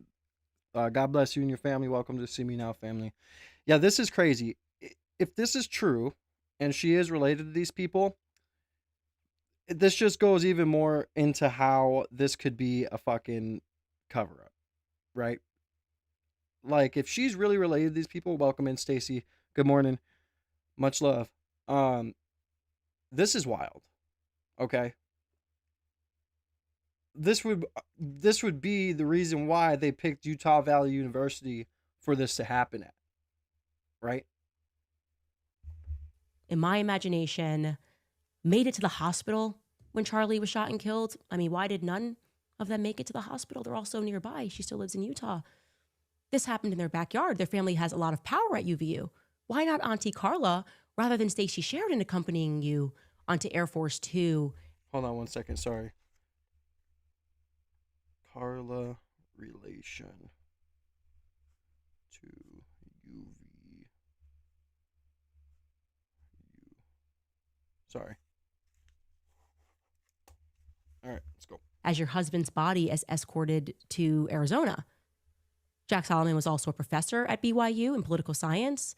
He's the former director of the university's Jerusalem Center. He also served on the Center for Jewish Studies on the board Welcome in, at Laura. UVU. Zion's Gate, like I said, is his dedication. And if you're wondering how Jack got so rich, it's because back in 1968, Jack and his business partner, a man named Norman Vance, began a company called Advanced Patent Technology. That company would go on to manufacture slot machines. You got it. Slot machines. Everybody's, it's just amazing. It's like everyone is involved in gambling. Per his bio, in 1974, Jack gathered more than $5 million to purchase United Coin, the manufacturer of slot machines and the holder of a profitable Southern Nevada slot machine routes. In 1979, they announced plans for the Colorado Bell Hotel and Casino in Lachlan, Nevada, the first of a series of hotels to be built in the Las Vegas area. They had a lot of power in that area. Welcome in, John. Where were they? I don't know. It's an interesting connection. I am marking that for all the YouTubers who are interested in investigation. The gambling thing keeps coming up. And I guess, as me and Charlie used to say, the rest is future. We'll be right back after a quick break. All right. You know I'm going to tell you about Nimi Skincare because it is the only routine environmental talk, which use. I'm very happy with this company. And if you are a paid running your 7 monitor restaurant promo for some fun, because remember when they were free in the description below. All right, now for some fun, because remember when they were freaking out about me discussing time travel, me discussing specifically Project Looking Glass, the CIA thing that actually happened. They allegedly stole Sumerian technology to peer into the future. Well, you have to imagine my surprise when I began looking into Erika's early years. For some reason, I was under the impression, maybe you were too, that Erika moved to Arizona after her parents' divorce. So that would put her in Arizona after 1998. I'm going to give her the benefit of the doubt here because it's a minor wrinkle, but her parents didn't divorce until she was 10. But it's totally possible, like when you're a kid and your parents are separating many times before they get divorced, that you associate a divorce with the separation. Anyway, here's the true timeline. Erika was in Cincinnati, Ohio for daycare in 1992. She attended a place called Walnut Corner Children's Center in Cincinnati, Ohio, located inside of a massive corporate building. Oddly, the filing for that daycare doesn't have a floor number, but I can show you this photo of her at daycare. LOL, by the way, to her being dressed as a little bee and accidentally throwing up some Freemason hand signs. That's just like a nice ad. She looks adorable. Thereafter, she moves to Arizona and she attends a school that they have virtually tried to wipe from public existence. Now, it's very difficult to explain this unless you're in the weeds, but there is another school by the same name that goes on for a little bit longer. But this particular school came to fruition when a man named John T. Goley incorporated educational alternatives. It's crazy to see the amount of people who are in my chat. It's like there's a valid effort to go to any streamer's channel that's covering this investigation and just completely make Candace is a nut job, Candace isn't jealous, Candace is this, Candace is that, constantly on my streams. And it's so crazy to see. It's like there's an effort to make these comments happen. So it is what it is. But she I mean, if you want to call her a bad person for digging up the truth, I guess that's you, right? Up in Minnesota. It was called Educational Alternatives. To each their own. If you want to live in a world full of lies, that's your choice. Incorporated. Now, John T. Goley was a big guy. He had formerly helped launch Roundup Monsanto, just a little bit of government poisoning you, giving you a bunch of cancer. This time, though, he was pioneering charter schools in America. He teamed up with the Walton family, the Bush family. Yeah, everybody involved in this school that Erika's going to attend. it's interesting. I don't know. Don't you want to go to school where the Bushes, the Waltons, Monsanto is getting together a school? I don't know. Want to send your kids? Anyways, John Tigoli, and Jeb Bush went. By the way, we got hour and a half left on the super chat goal. I got super chat goal of 10 super chats, any color. Get your name written down on the donor wall behind me. Become a part of the history of the studio. Any large donations, though, go to the pinned comment at the top and click the link. Instead of YouTube taking 30% out of a $20 donation, a $50 donation, go to Ko-Fi. They only take like 3 or 5%. So much love to everybody who supports the channel, man. God bless you guys. I hope you guys are having a good day today. I hope you guys are enjoying the stream. Welcome to the See Me Now family. Anyone that's new to here. And yeah, God bless you guys. Onto Good Morning America to announce the project. The schools would come to be known as Tesseract Schools, named after the children's book, A Wrinkle in Time, a story about time travel. The protagonists of that book fly through space and time using a Tesseract to rescue their family from evil forces. It's a battle between good and evil using time travel, and it's about to get even more fun because when these powerful families decided to start the Tesseract School in Arizona, they began with a small school in Paradise Valley first. It is that specific school that Erika attended that is virtually impossible to come by many documents regarding. They needed a space for the school, and they decided they were going to rent the building that was... Oh, 100%, Toby. That's what I mean. It's a constant effort on my channel. I see it all the time. And most of the time they don't even reply back to you, so they have to be bots. But it's definitely a coordinated effort, and it's wild. Sorry, Candace, I didn't mean to pause you in such an unpleasant look, but yeah. As you guys can see, I'm taking notes, bro. I'm taking notes. I'm taking screenshots. We're gonna investigate this even more with her.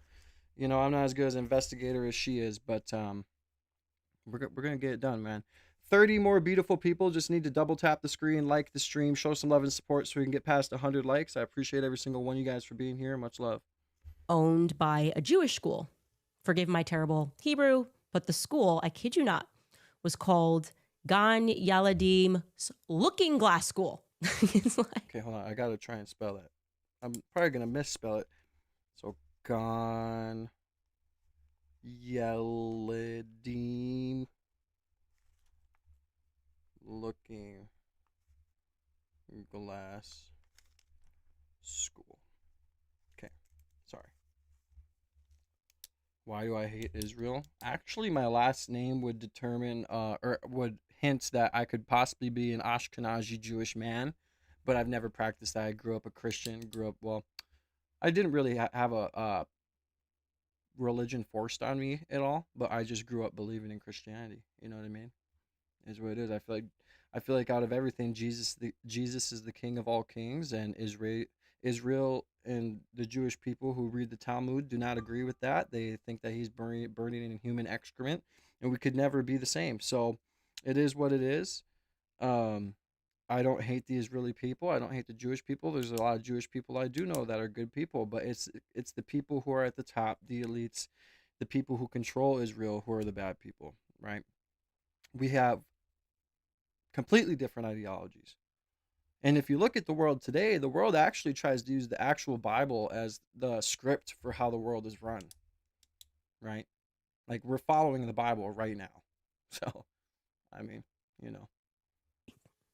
I just love this so much. So Tesseract was put into a looking glass. I just think it's fantastic. I just imagine they thought I was like dropping some clues. I was like, why are they all freaking out about this episode about Project Looking Glass? They probably thought I had already known that she went to this looking glass school, this little elite looking glass school down in Arizona. By the way, Tesseract, the school itself, is exceedingly Jewish in terms of the administration. It was run by Jewish executive directors. The teachers are all Jewish. Obviously, you know me.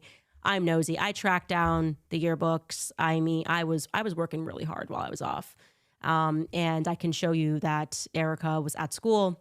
I don't have every year yet, but I do have some years, 1995 to 1996 in first grade, 1996 to 19... For some reason, I don't know, like, why was her hair cut like this? She looks like a boy, right?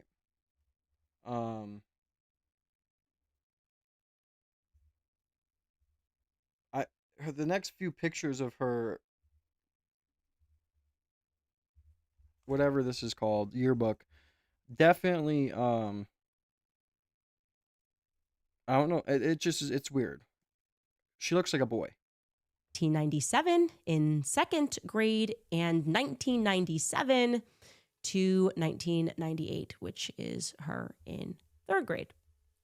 I got to tell you, I am so glad that I found this Tesseract. I didn't get to time travel with it. I don't think I did. You think they saw me in a looking glass? How panicked were they when I said looking glass? Whoa, no, she's talking about Project Looking Glass. That's crazy. Meanwhile, they're down in Arizona, like naming their schools Project Looking Glass, like Looking Glass Tesseract. Put them in the school. No. I just love that. It was like an accidental troll. But what is very exciting about finding her at this school is that it unlocked a lot of important things that needed to be known about Erika's life and her connections. I mean, wow. Speaking to people who went to that school, the one in Paradise Valley, to be very clear, there's other Tesseracts. It got shut down. The one I'm talking about got shut down in the year 2000. And then other schools, because they had other schools, kept going. They changed ownership. But this one was there for a very small amount of time. I'm looking at the yearbooks, and there are some interesting players involved in this school that kind of went down for fraud, just robbing the piggy bank. It's like a recurring theme. We're going to stop here, though, for today, because that's a lot. I've given you a lot today to digest, and we should probably get to comments. It's just a lot, guys. There's a lot going on with that Tesseract school. We'll be back after a short break. All right, you guys, between groceries, travel, and higher prices, it's easy to feel overwhelmed, which is a safe payment. It lets you use your home's equity to pay off high interest debt, free up your cash flow, and still keep your existing mortgage intact.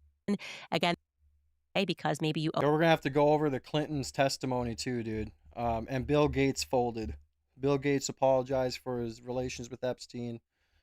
There's a lot to go over today. In bank account. Call 866-686-1651 or visit tn.com/Candace.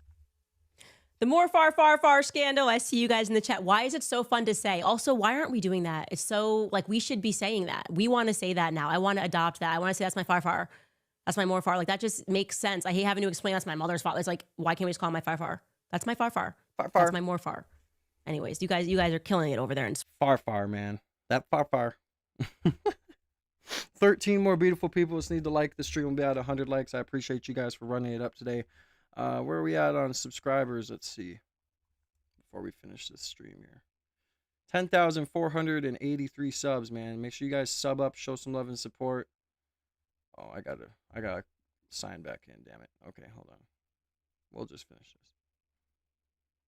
Sweet, and that was fantastic, and I loved that tidbit. That was like a journey. I'm like, what? You can't just say. Dude, Bill Gates, all the people that had to do with with the jabs, they need to be, yeah. See that? You can't just call him. You can't call your more far if he's your far. I get it. I'm Swedish now. I'm into the culture. Okay, but by the way, do you think they have a looking glass? Like, I'm just wondering. Why were they spazzing out about it? And I look at this, why are the Jewish people naming their schools Looking Glass? I'm just wondering. It's just like creative and fun to call a school of a. Yeah, their testimonies were supposed to, what's today, 26th? Yeah, their testimonies are, this week. Looking Glass?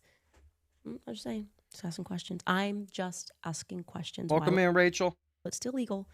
And it's not going to be legal for long.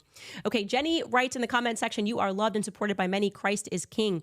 Thank you. I keep going because it's important that we get to the bottom of what is going on in this world. It is so crazy what they are trying to do. It's like day in and day out. It's a psychological operation on the masses. Like, you're awful, you're terrible, you're demonic. I mean, it was like exceptional yesterday. I was like, I haven't even said anything. We dropped a trailer. Why are we not allowed to know anything about Erika's life? Who got harmed learning that Erika went to a Tesseract school? Who was harmed in the making by learning these facts? It's just true.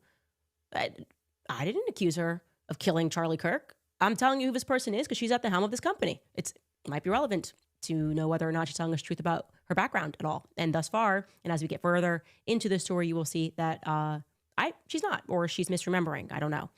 I'm not going to assign any maliciousness into her very many mistakes about her background. Yeah, like, I agree. People who come in here and they want to, like, like Candace, she's doing her research. She's doing good research. She's bringing, receipts with her, backing it all up. And people get on her. And it's like, okay, then go watch CNN, you know? If you'd rather just live in a world full of lies, go watch mainstream media. Like, you're not forcing anybody to, no one's forcing you to watch this, right? It's just crazy how people act. But, the way people act on the internet is a reflection on how they feel about themselves in real life. That's how I feel. Stars 333 writes, I missed you. Girl, it's been a long week without you. Got my Standards cup full and ready for this banger of a series. Go Max. Thank you so much. Blue Appetite writes, we all want a friend like Candace. When Ish hits the fan, Charlie deserves the truth to be found out. And we all know you're doing everything in your power to get there. Go Max, Candace. The thing about the Zionists, they always are forecasting something. Why are you freaking out about an investigative series if your whole premise is she's just an innocent grieving widow? Don't you appreciate how stupid you look? You're basically saying she's not a grieving widow. Obviously she's not, because if you investigate her, you're going to find something. Like, are you guys just not smart? Like, you should be like, oh, interesting. Well, she's great. So what are you going to investigate? No, they're like, pray for Erika. Someone's looking into her background. Pray. Oh, she will need your prayers. She's about to come up. She's about to say something about paternity testing the kids too. This is about to come up. Children need your prayers. They were doing that. Pray for her children. Why? Because she's at the office the whole time? Like, what was that? What was that freak out panic? When have we ever done anything to the children at all? Ever said anything? Of course, we want the children to be great. You should not be praying for the children because an investigative series is coming out about their mother who has chosen to be the CEO in her husband's stead. That's a decision that was made. Okay? So here we are. You want to be in the realm of politics. You want to be here. You want to be telling people who to vote for the future president of the United States in 2028. As you come out to Sparklers, okay, well then put on your big girl pants. You don't get to play the role of a grieving widow when people want to know who you are, especially when you're telling lies. How about that? Can we just go back to a little bit of common sense? No, they have money. They got crazy money. They got casino money, I guess. She's going off. Holy shit. Let me stop. I should probably get off air. Crypto writes, go Sweden. Yes, I loved all of the Swedish flags in the chat. That was fun. KPKP writes, my kids ran around the house screaming. We are listening to Candace. I just reflected at how happy I am to hear that on so many levels. Thank you. My oldest daughter slapped me the other day because I said Candace was beautiful. I'm not allowed to say that about any other girls. I can't even look at a girl without her slapping on me. Candace, from my humble family to yours, we love you and your crew. Thank you so much. I love you guys too, and I love hearing that the kids are watching the show. I hope I always keep it family friendly. Look, I brought up a children's book today, Wrinkle in Time. I'm family friendly. There we go. Colleen Dolan says, tell me they were allegedly involved without telling me. Trump inviting Erika to the State of the Union. Everything is fake and gay. Well, that was offered to us as an excuse as to why she could not answer. The first we gave her 10, then we reduced it to 4 questions for today's episode. And they were not like exactly cumbersome questions. It was basic questions. Why, if you grew up with a single mom, did you pursue your Swedish citizenship? Is your mother actually married to Larry? Is it a real marriage, or did she just use his last name? Like, just trying to be a little bit more precise, but we will just have to take her in terms of what she said. And we offered those other questions. Hopefully she will have them in time for tomorrow, those answers. Fergie writes, in my 10 to 11 years of experience in this fight, those who tell you that you are spreading disinformation and then they tell you that you hate are the exact ones that you should be following and that are over the target. Those who tell you that you are spreading disinformation and then tell you that you should hate them are the exact ones to follow, and they're telling you that you're over the target. Brittany Watson writes, yes, our investigative journalist, crime-fighting superhero is back. Kudos to you, Candace. You have the whole world watching, praying for you and your team's safety. Christ is king. Yeah. I'm not going to lie. Candace is fine as fuck, bro. She's hot, bro. She is. It's just my opinion, okay? She's my type. It is what it is, bro. If I ever got with another woman again, be with a girl that looks like her, I guess. But I don't trust women nowadays. It is what it is, especially this generation. But we need 4 more beautiful people to just like the stream so we can surpass 100 likes. I appreciate y'all for running it up today. This is probably the best stream I've done since I got back from my break. Yeah, I appreciate you all. Crazy. I've never seen it in politics. I'm not being funny. I've never seen it in politics. As ugly as it's been, have I ever seen people posting infant children because they're upset over a trail? That's crazy. Okay. I can't stand Ben Shapiro, but I would never, ever, ever direct any person to post his kids, his family, to go after his team. Like they're working for him. Yeah, the fact that they're like releasing photos like that, or like trying, it feels like they're trying to intimidate people, especially like what we went over yesterday. The clip of, them sending private investigators to go take pictures of ex TPUSA employees' houses, ex whistleblowers' houses, and cars with no explanation, right? Remember the clip from yesterday, whoever was here? Like it's a job. Oh my God, he wants to do content on kids. Oh, I'm going to blame them. It's so beyond anything I've ever seen. And fine, like I'm happy because that's gonna be gas in the tank. I promise you that. We'll go all year. We'll just be like, this is a never-ending series. This is the song that never ends. It just goes on and on. My friend, where my 90s kids at? Where my 90s kids at? That's us. We know what that is. We know what that's about. If you don't know what that's about, I'm sorry you weren't a 90s kid. You're on the outside of that one. Anyway, we'll see you guys tomorrow. Yeah. Good stream, dude. That was crazy. We got a bunch of notes. We're gonna be looking into some stuff. I want to go over this. This is the first news clip I put in my history. Let's see here. Where am I at? Oh my God. Hold on, guys. I had to change my password to my Google, so I'm gonna re-sign in. Give me 2 seconds. Fuck. Gosh darn. Gosh. At least I have a Touch ID thing on both my laptops, so it's not that hard. I just don't want to get any information out there that I shouldn't. Okay, here we are. Didn't take too long, did it?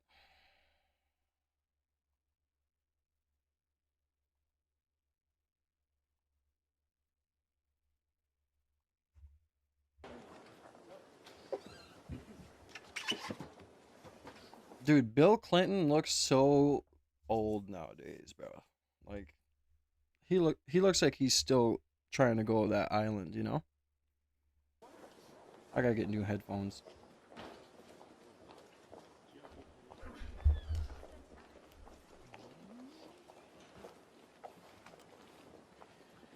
All right, I want to thank everyone for being here today.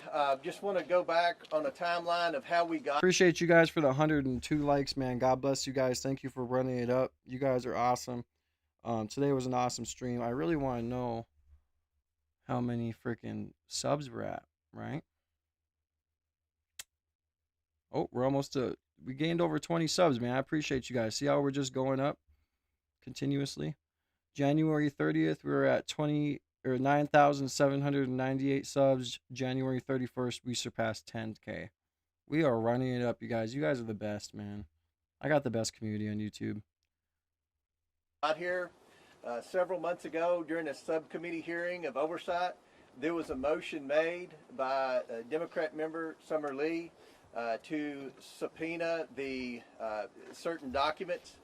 Then the motion was amended by Scott Perry to include subpoenas for various names. I think there were 8 names originally, including Bill and Hillary Clinton.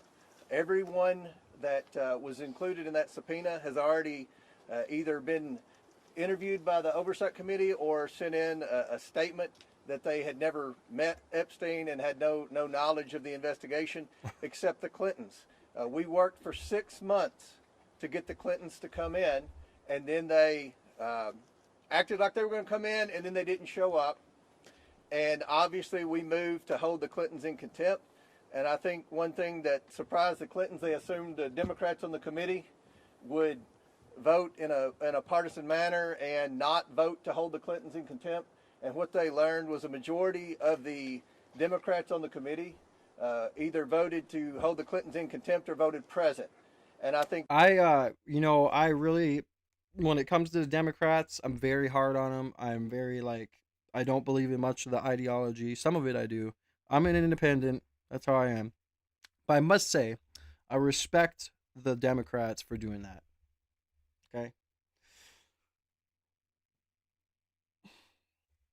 You know, I respect him for doing that. That's a statement that this investigation is serious. It is a bipartisan investigation. The American people have a lot of questions.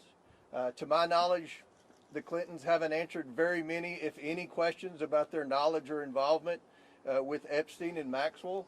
Again, no one's accusing at this moment the Clintons of any wrongdoing. They're going to have due process. But we have a lot of questions, and the purpose of the whole investigation is to try to understand many things about Epstein. How did he accumulate so much wealth? How was he able to surround himself with some of the most powerful? Yeah, there are some decent Democrats, but it's like the ones who say that we should have open borders. We like when they didn't stand up when Trump said we should take care of Americans first rather than immigrants. That was crazy to me, right? Because that just shows you that they're not America first. They're not Americans first. Why would we not put Americans first? I really just don't understand. You know what I mean? I don't know what the whole stigma is with that, where people say, you're a fascist, you're a Nazi, you know what I mean, for saying that. Like, what? Like, if you're from your own country, don't you want to be put first? So you're telling me if Pedro came here and sat next to me, he's going to get put first over me when I was born here? Like, that's just crazy. You know? I just don't understand people's thought process on that. To me, obviously, Americans should be put first. And if we want to help, you know, immigrants, that's fine. But there's a due process for everything. Okay? I don't understand. You think that other countries aren't putting their citizens first? I mean, that's just crazy. I think America is the only country that has its own citizens so brainwashed to where they would put other countries' citizens first over their own. Especially if you have kids. Like, how could you think like that? What kind of country are you trying to build for your children? You know? Men in the world. Was he an asset for our government or any other government? These are the questions that we're going to ask over the next 2 days, and hopefully we'll be able to get some answers. And as always, we're going to release the transcripts. We're going to release the video as soon as everyone has approved it. The normal process in a deposition is the attorneys would have the opportunity to review the transcript and review the video to make sure that there are no errors. And this is going to be a long video because this is going to be a long deposition. Today will be a long deposition, I would assume, and tomorrow will be an even longer. So yeah, 26 and 27. So today and tomorrow are their depositions. This is going to be interesting. Leslie Wexner's deposition was insane. How his lawyer leaned over to him and said, if you say more than 5 words again, I'm going to kill you. Yeah, that's crazy. Position. Every member of the Oversight Committee is going to have questions for the Clintons, as well as our trained staff that do nothing but depositions. So after our hour of questioning, we're going to send a couple of members of the Oversight Committee out to be able to give you an update of what's going on and answer some questions. So with that, we'll answer a question or two, and then we'll go back to the Mr. Comer, are you concerned that there has been a cover-up of sexual abuse of a minor by President Trump? There are missing FBI records that appear to be. No, we're looking into the accusation by the NPR. We don't know the answer to that. We know what the administration says. We're still looking to get a definitive answer on that. But look, let's just be realistic here. If you go by a lot of what the Democrats have said, you had Jasmine Crockett accused Lee Zeldin of taking donations from Jeffrey Epstein. It was the wrong Jeffrey Epstein. We've had Ro Khanna sit on the floor and name names of people that he thought were involved in Epstein that weren't even involved. So, sometimes the Democrats on the committee aren't the best. Go ahead, Chad. Yeah. What about the idea, though, that I understand you say that this is different with some of the members or some of the people who were subpoenaed who didn't have this direct contact. But some folks have said it seems like the Clintons are basically on trial here versus people who know more about the what was going on with Maxwell, what was going on with Epstein, and that this is really kind of dragging them through the mud when there are other witnesses. Well, let's address that, Chad. The Democrats voted to subpoena the Clintons. The Democrats voted with the Republicans to hold the Clintons in contempt. So the Democrats have just as many questions for the Clintons as the Republicans. So this isn't a partisan witch hunt. This was a motion, a bipartisan motion supported by the Democrats to bring the Clintons in. So I don't think it's any type of being unfair in any way to the Clintons. Welcome in, Starboy Night. Much love to you. Everybody that's coming in that's new, much love to everybody, man. I hope y'all are enjoying the stream. Happy Thursday. Tomorrow's Friday. What are your plans for the weekend? Make sure you guys double tap the screen, get the likes up, show some love and support. I appreciate everybody who's here today. This stream's running up, man. I appreciate it, man. We're going to be there, man. We're going to be at 20K before the end of next month. I guarantee it. That's a little bit of a stretch, but we're trying. They've never answered questions, unlike President Trump, who gets questioned every day by just about every one of you about his knowledge or involvement with Epstein. To my knowledge, the Clintons haven't answered very many questions about it. So we'll do one more question. Go ahead. With the spirit of bipartisanship, would you then ask the Commerce Secretary Howard Lutnick to come testify? It seems like he has some information. That's very possible, and I think I think it's a good Howard. Yeah. Possibility that his name will arise in some questioning today? It'll be on my list, and I have an email I printed off for Hillary to ask about Howard Lutnick today. Okay. So God's watching. We're asking again. Did you hear that guy? God's watching. Let's listen again. His name will listen in the arise background. In some questioning today. It'll be on my list, and I have an email I printed off for Hillary to ask about Howard Lutnick today. Okay. So God's watching. We're asking again. And God's watching. And I want to remind he said, everyone, and we've already brought in. He said, "And God's watching. Hillary's going down." So. Yeah. It's going to be interesting. I've been saying this. It's going to be interesting to see how the American citizens and people in general around the world are going to handle these depositions. And I'm more worried about America in general. It's going to be interesting to see what these people say and how American citizens handle it. And Alex Acosta and Bill Barr for deposition. That's two Republicans in the Trump administration. So this isn't just about Democrats. This is about anyone that has any knowledge of Epstein, the investigation. I think we all agree the government failed. The government failed the victims. Yep. And what our role is, we can't prosecute anyone. But what we have been doing is getting transparency to the American people. We subpoenaed the estate. That had nothing to do with the discharge petition. We subpoenaed the documents for the estate. That's what the victims asked us to do.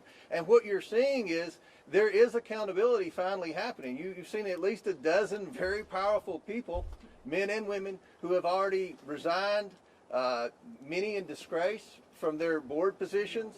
So we're seeing accountability, but we have a desire to see a lot more accountability. We want to get the answers, and hopefully the next 2 days will be a step in the right direction on our investigation. Go ahead.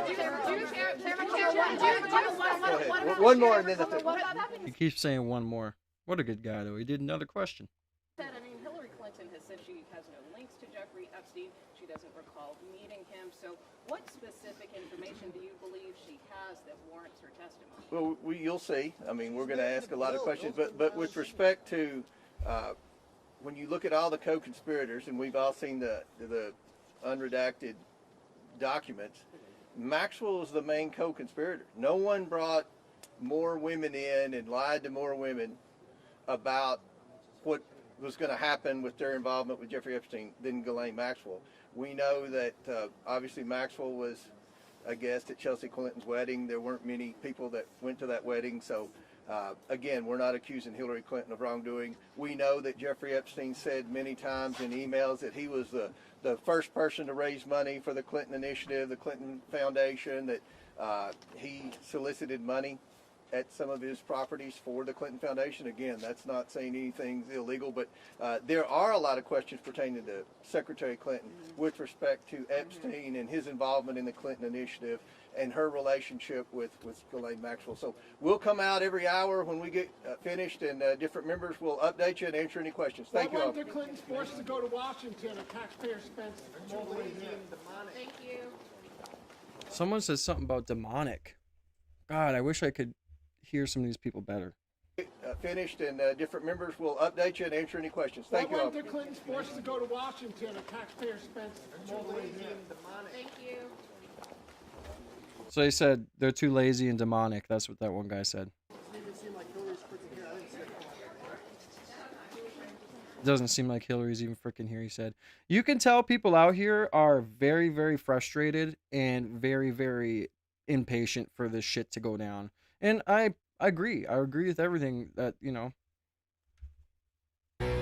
So this morning, Hillary Clinton is in the hot seat as she's scheduled to sit for a closed-door deposition in the House probe of Jeffrey Epstein.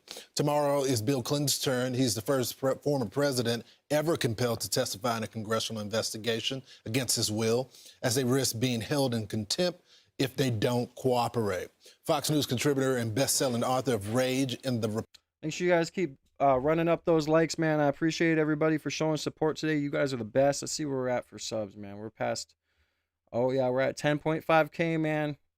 We're running it up. I appreciate everybody for subbing up and joining the family. Anyone that's in here that's new to the See Me Now family, welcome in. We're one of the best communities on YouTube. Join the Discord. Show some love and support. I appreciate y'all. Keep running up those likes. And everybody that's new in the chat, welcome in. Welcome in, DabMom710. If I don't read your chat, it's because I am reacting to these videos. We're going over this news. If you want to get your chat read, the best shot is super chatting. I think you can, the lowest one you can do is $2. I do have a super chat goal of 10 super chats, any color. That means $1 and above. But it's easier for me to read super chats than, you know, while I'm reacting to this than looking down at the chat. So, you know, because your chat gets lost when it's going quick. And I can show you guys how quick my chat goes on my screen. So, I mean, oh, never mind. This one's froze. But anyway, my chat's going quick. Show some love and support. Get your name written on the donor wall. Any big donations, though, go to the pinned comment and hit the link. YouTube takes a big 30%. It is their platform. I commend them for that. But people like to know that most of the donations go into me. So hit the link in the pinned comment and go ahead and, yeah. You get the fucking Jonathan Turley joins us now. I guess, Jonathan, from a legal perspective, if you can boil down the inquiry here from the House, what are they looking to get from the Clintons on record? Well, Lawrence, what a fucking dumb loaded question. it's a great question. The first thing is they're trying to get the Clintons on record. I mean, the fact is that the Clintons stood in open defiance of congressional subpoenas. They just didn't show up, and they didn't have any real legal reason for it other than we don't want to do it. And what happened was that Democrats joined Republicans and moved to hold both of them in contempt. And right before that vote, the Clintons finally shrugged and said, well, okay. And so now we're going to have these depositions. The obviously most attention is with Bill Clinton, who was on this plane of Epstein at least 16 times. There's some very embarrassing photos that have come out in these files.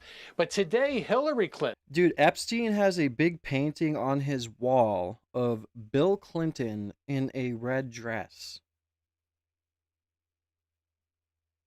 And we'll face some equally difficult questions. We just need to get all of these people out of here. Like, that's just how I feel. Like, no violence, but they just need to go. Period. We need to reconstruct it all from the top to the bottom. When it comes to their global initiative and foundation, Epstein seems to have played a role in helping the Clintons in that area. And also, Hillary Clinton had a relationship with... It's definitely red.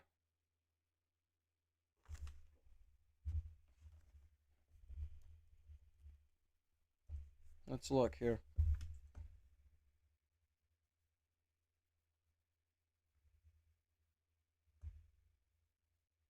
Oh, it is blue. You guys are right. Sorry, I got a bad mind. Or a bad memory. You're right. But yeah, as you guys can see, this is the dress he was wearing. So you can tell he was probably compromised, dude. They were blackmailing him for sure. He's probably into some freaky shit, man.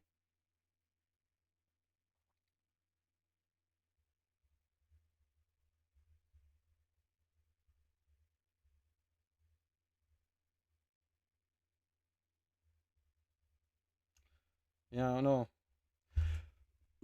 You guys can go to Jmail jmail.world or whatever.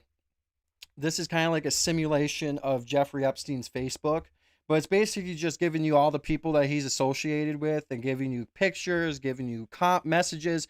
You can go down here and go to Jmail, and it's like you're in his email, and you can go through everything. You can pick who he talked to, like Elon Musk right here, talking about coming over or whatever.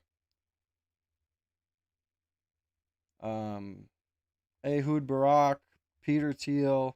I mean, it's all right here. So go to jmail.world if you guys don't already know about this and check it out. It's pretty interesting. I want to do a video on it, but I just don't feel like I'm as good. I have to have more confidence. I don't feel like I'm as good at doing videos like that, like investigative videos, but I'm getting on it, man. I'm trying to work hard at this shit. Maxwell. And while both of them have tried to distance themselves as all of these files came out, Maxwell was invited to her daughter's wedding. So this was not a arm's length relationship. I guess, Professor, and you've been on the criminal defense side of this, the Justice Department job is to charge people. Not release things that are embarrassing to people. And so I'm struggling to understand, if there is such damning information, why not charge people instead of releasing dossiers? You know, Lawrence, that is a very good question. And I've written about this, that I am uncomfortable with the degree to which grand jury material has been released. You have hundreds of people who have been swooped up because they're mentioned in these files. There's a reason why we have grand jury secrecy. There's a reason why we have investigation files that are not made public, because... Are you talking to me, Rachel? Hey, man, that's why you guys love me, man. That's why you guys subscribe, because I'm genuine. I am a genuine man. I'm honest. I'm an idiot. We all know this.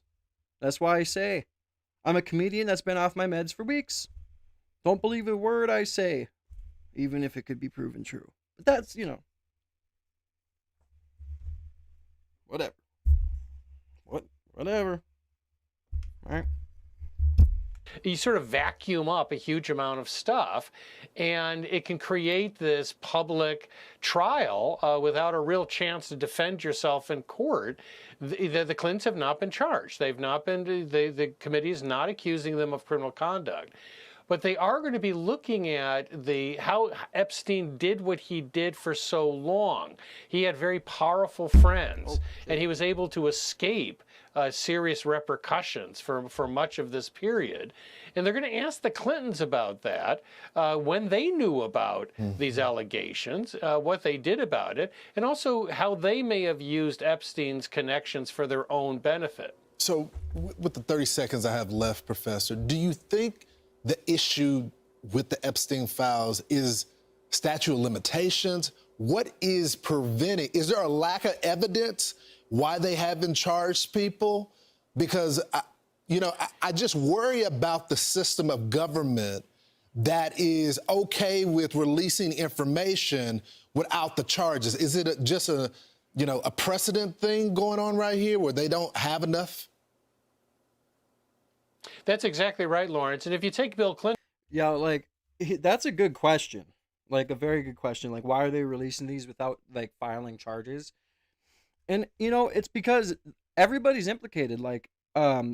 Virginia Guffrey's brother, who is representing her in these meetings and going to these places because she allegedly unalived herself. Fell false. Shit. Oh, goodness gracious. Sorry. God, I'm getting over a huge cold. Anyways. There's files with Trump implicated that are gone. And when I read these files, it's just a bunch of, how Jeffrey Epstein's Mossad, CIA, whatever, it's just how it should be. It's all just they're all friends talking about shit that they're into, and they're into sick shit. But it's if you arrest these people, the world's going to fall down. That's why freaking Pam Bondi brought up the Dow and all this other shit. Because if everybody that's implicated got charges to him and was arrested, everything would fall apart. But I think that may be what we need. I feel like we could handle it. I feel like we could get all these PDF files out of here, right? And I think we could handle readjusting the system to be America first and do everything we need to do, you know? I just feel like everybody has a common goal. We don't want our government to be PDF files who, you know, children, and we don't want our government to lie to us and, you know, have Israel grab them by the anyway, you know, we don't want that. We want to be our own sovereign country, the most powerful country in the world, without having to be blackmailed and implicated in all this bullshit.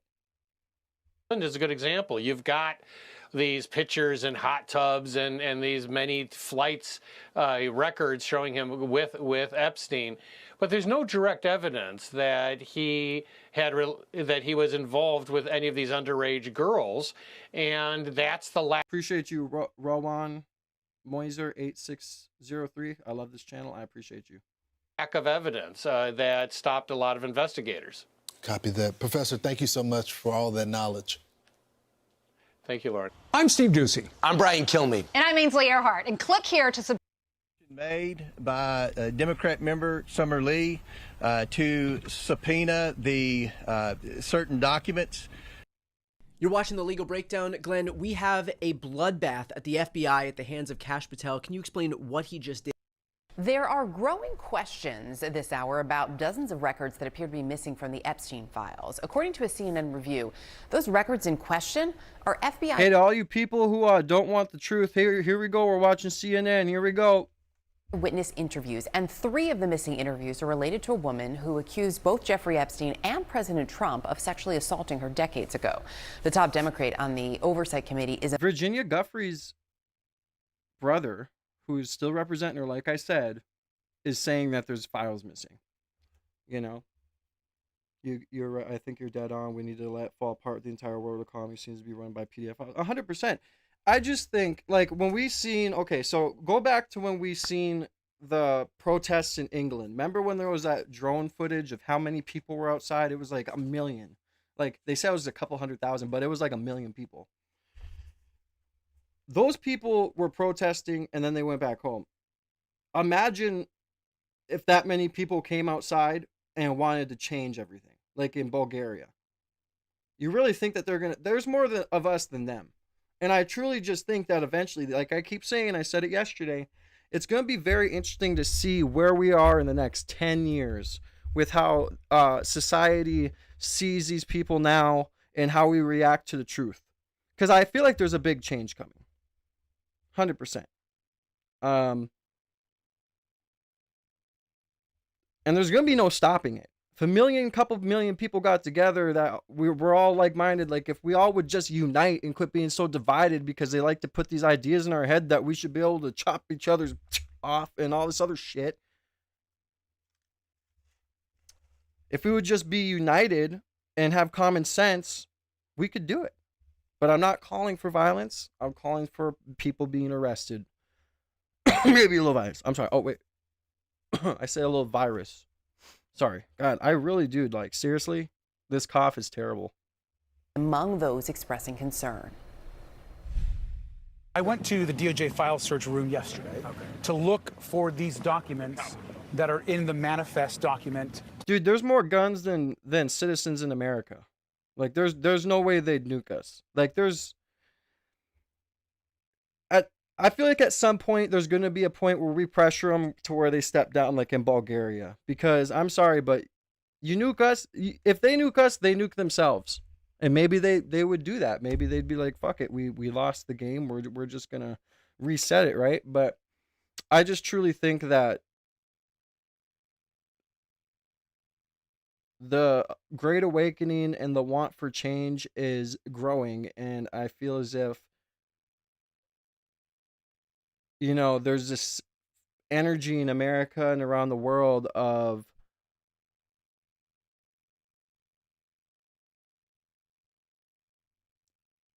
waking up, wanting change, being sick of the bullcrap shit that these elites are doing. And I just feel like it's happening in real time. And I feel like what we've seen in Bulgaria was, you know, one of the first steps to it. So More bong hits. Yep. More. Yeah. Sorry. And they should be in there, and they're not there. These documents relate to a survivor that has made serious allegations about the president.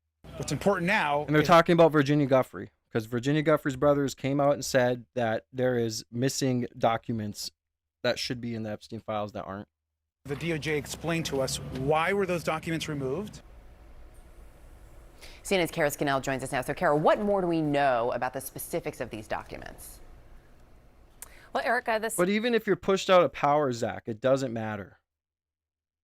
Like, just like how they can plan with the CIA and everything, and they can, have knowledge, we can do the same thing. It takes planning, but it could happen. And I'm not calling for violence, I'm not calling for that. But obviously, if all of our elites are into this satanic stuff, we should probably, have a little reset, right? I think the fun's gotten to be too much. I mean, Jeffrey Epstein was 66 when he lived most of his life being able to do this stuff. Imagine that, right? And money can get you only so far. It's just printed out of a printer. Money is nothing. In the universe, money is nothing. It's nothing but a facade that we put on things to have a quote unquote price. But in reality, the price of money is your time and your soul, and it's just not real. So if we just have a reset, fuck all that money, fuck all the bunkers you have, it doesn't matter. We're coming for you. But hey, that's alleged. Everything I say is alleged. I'm a comedian that is off his meds. That, I don't believe me. An investigative team have taken a look into these records, and they found that there are dozens of files that are missing. And the way that they were able to do this is they looked at the serial I'm gonna let this play. I'm gonna go grab something. I'll be right back. numbers that were on an evidence log provided to Epstein's accomplice, Ghislaine Maxwell. And looking at those serial numbers, discovered that there were dozens of them missing. I mean, these all relate to 302s. That's the FBI form for witness interviews.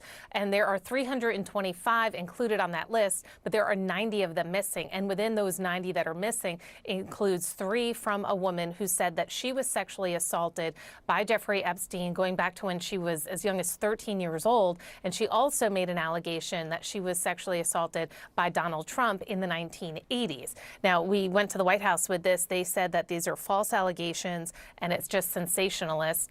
The Justice Department said that they have not deleted any documents, and that they said that if there are documents that are not on the public website, that's either because they were duplicates, privileged, or part of an ongoing investigation. We have seen with the release of these records on the public website that sometimes documents are there, they're taken down, then they're put back up.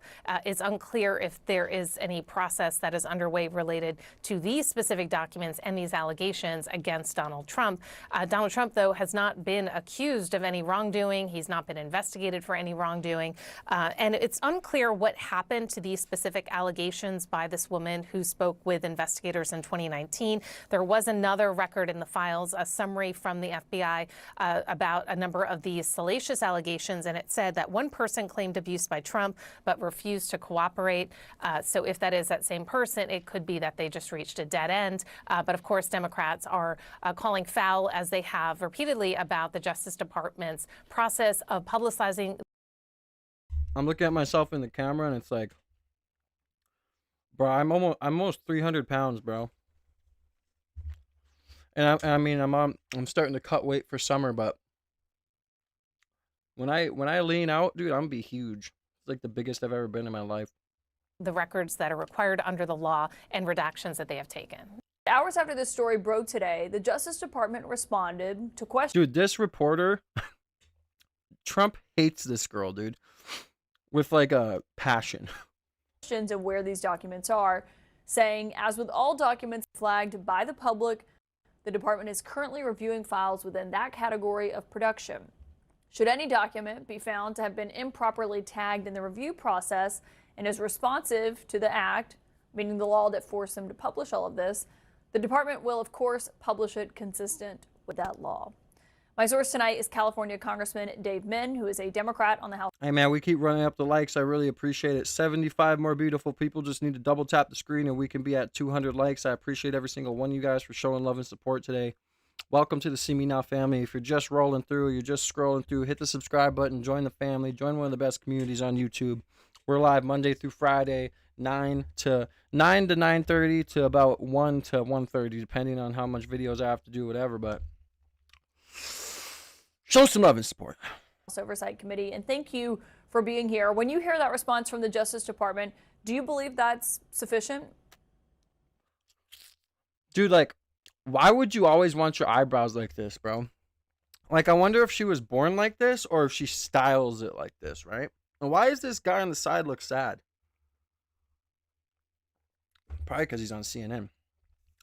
But it's like, bro, imagine being this girl's boyfriend, bro. Like, she's definitely the dominant one in any relationship. She's like, oh, hell no, you're going to let me do something tonight.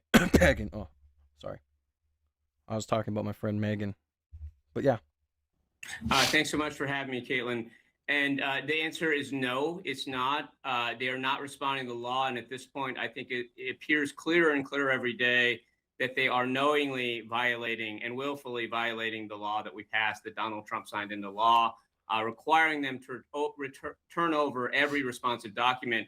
It's like she went to Turkey and got a hair transplant and said, I want my eyebrows higher. So she did that. And she just never smiles.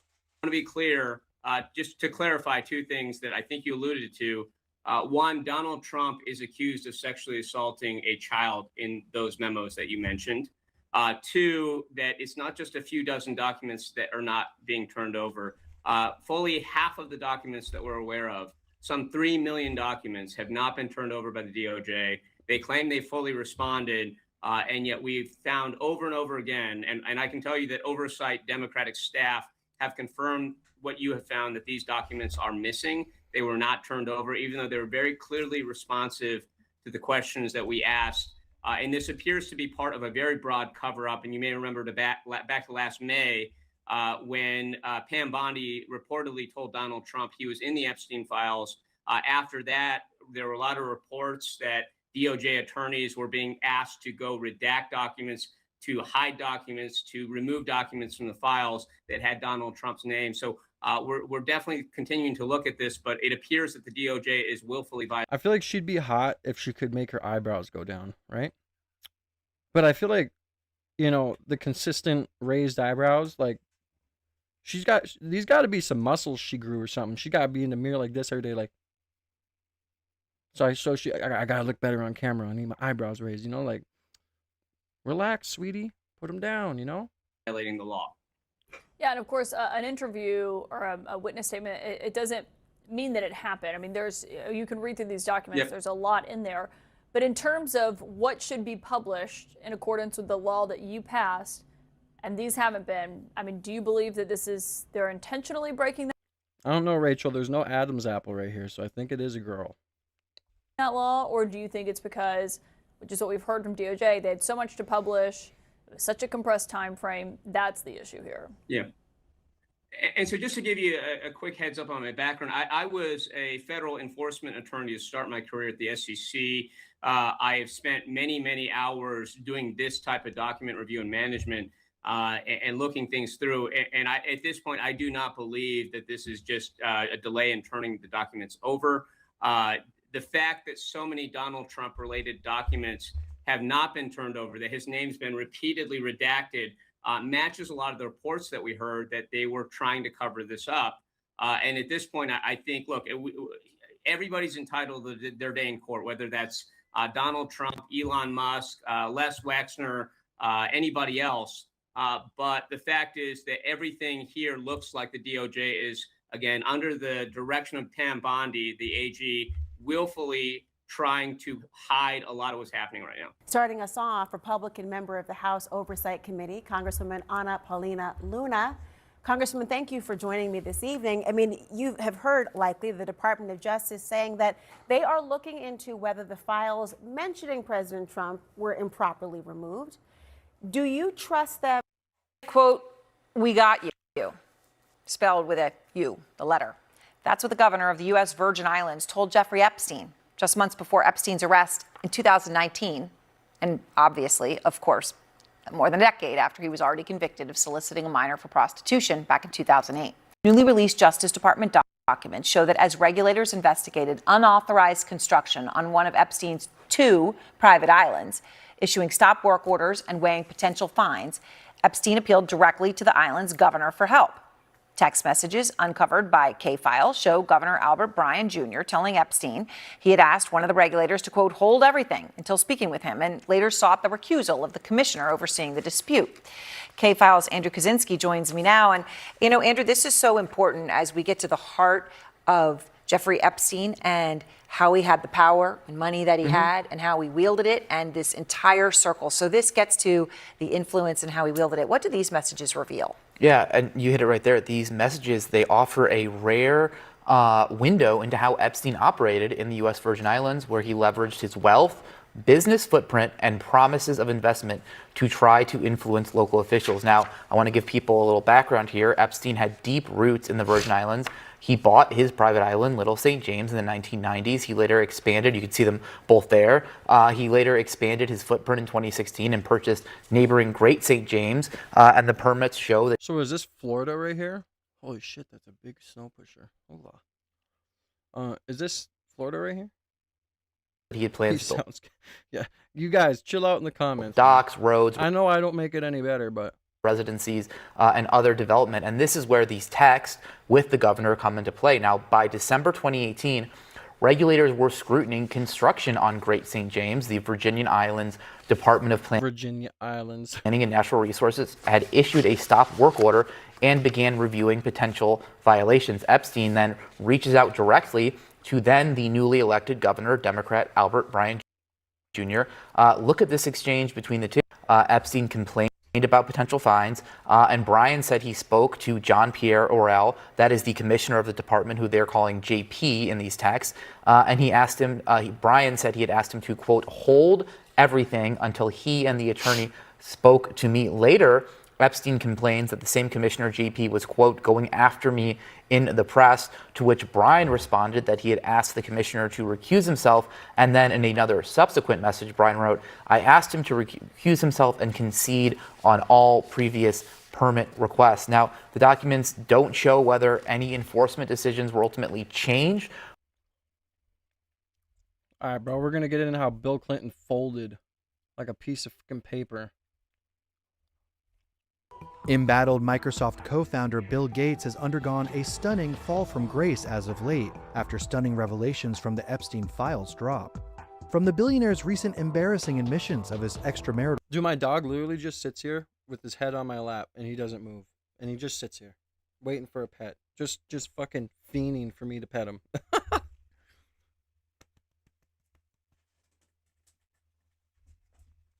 He thinks he's a freaking lap dog, dude.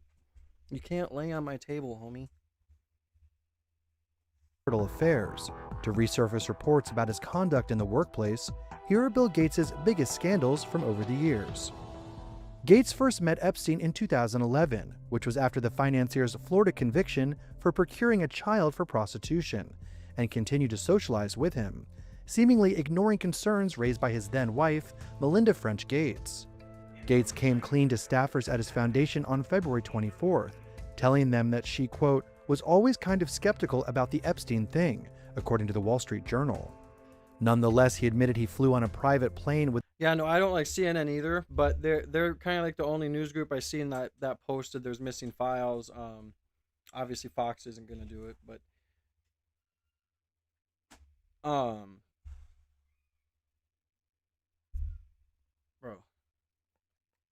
Bro, you're violating House Penal Code 7898989 lick. Okay, don't do that. Her Virginia Guffey's brother said that there's missing files of Trump in there. So that's what started the whole thing with CNN, right? With the disgraced financier and spent time with him in the U.S. and abroad, such as in New York, Germany, France, and Washington, but maintains he never visited his island or participated in any crimes. I did nothing illicit. I saw nothing illicit, Gates said in the town hall meeting. To be clear, I never spent any time with the victims, the women around him. Bill also came clean about alleged affairs during his time with French Gates, who filed for divorce in 2021, ending their 27-year marriage. I did have affairs. one with a Russian bridge player who met me at bridge events, and one with a Russian nuclear physicist who I met through business activities, he told staffers. Epstein met Russian bridge player Mila Antonova at a tournament they both played in 2009, when he was 53 and she was in her 20s. Epstein had previously threatened Gates over the affair with Antonova, which is... See, it's like affairs, like if you're married and you're a billionaire, obviously I don't think affairs are great, right? But like if she's above the proper age, okay, you had a fucking affair, you're a billionaire, you know? If your wife wants to divorce you, it's fine. But having an affair with a minor, that's different, right? previously reported by the Wall Street Journal. In one set of potentially nefarious... Yeah, you guys want Zeus to just sit here and do the live show? I could do that. I could definitely do that. You're not gonna get the funniness though. You're just gonna get a dog who's fucking sitting here and might howl if the 6 o'clock alarm comes on, or if he hears any police sirens, he'll howl with them. Emails that were revealed from the Epstein file drop and later went mega viral on social media, in which he seemed to be writing as Boris Nikolic, one of Gates's chief advisors, who has claimed the emails were not written on his behalf or at his... You guys want to hear what you'd hear if he did the live stream? Here we go. Ready?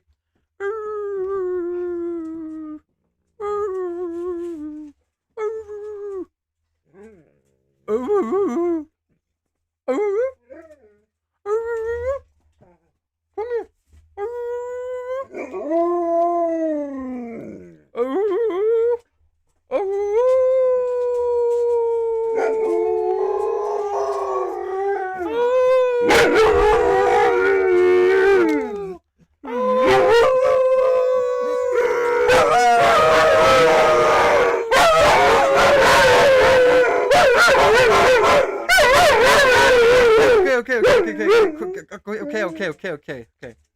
God damn. Okay, I shouldn't have done it. I'm sorry.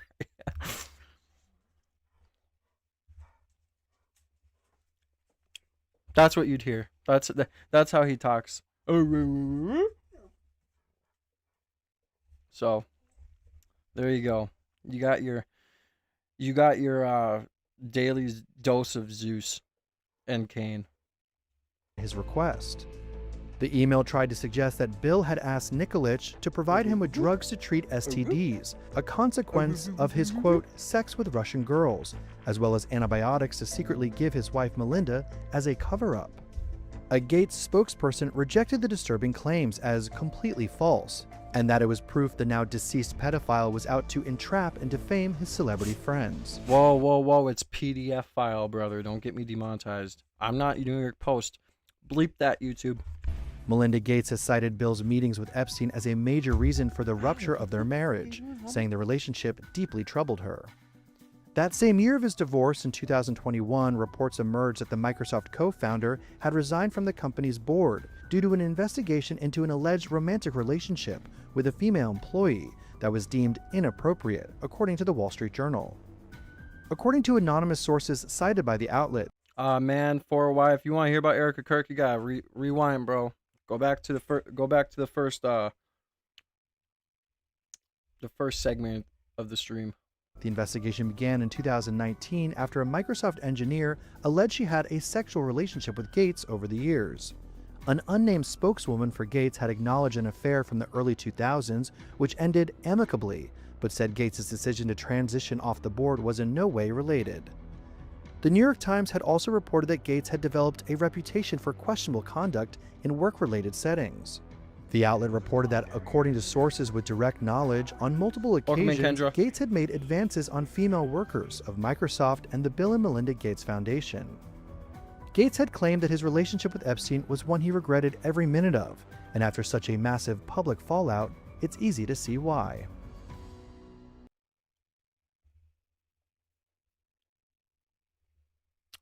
Yeah, it's pretty crazy, man.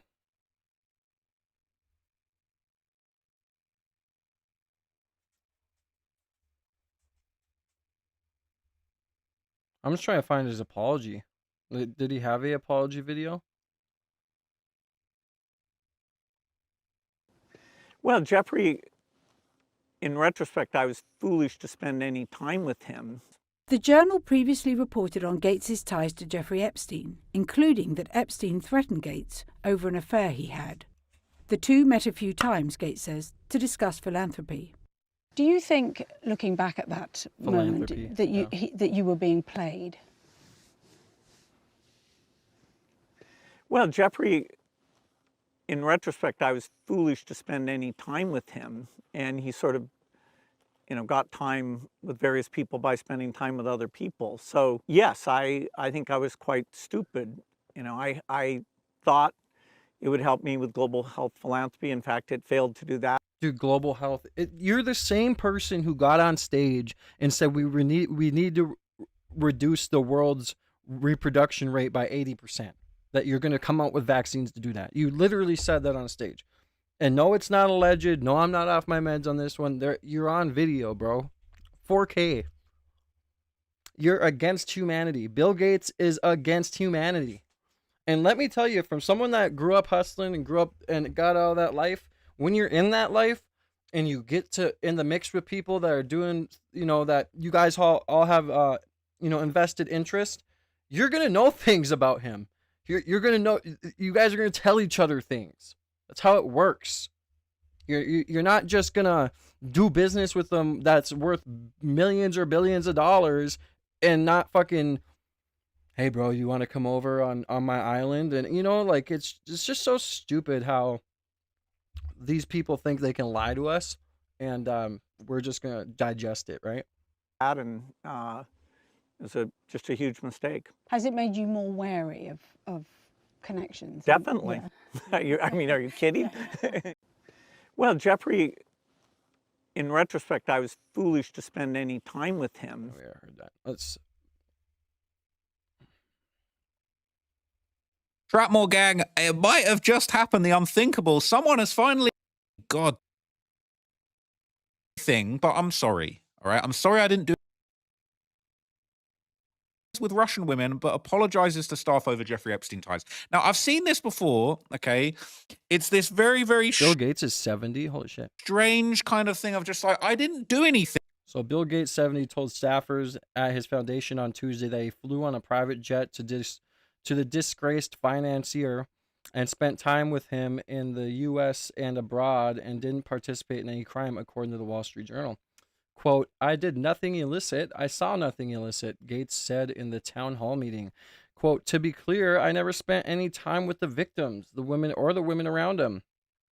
Yeah, okay, we're probably going to find some stuff where people are, Let's go to the Gmail real quick. That'll be interesting to see. So here's Bill Gates. All this is redacted. Let's see here. So these are all the emails here that involve Bill Gates with Jeffrey Epstein. Again, this is on jmail.world. Anyone can come see this.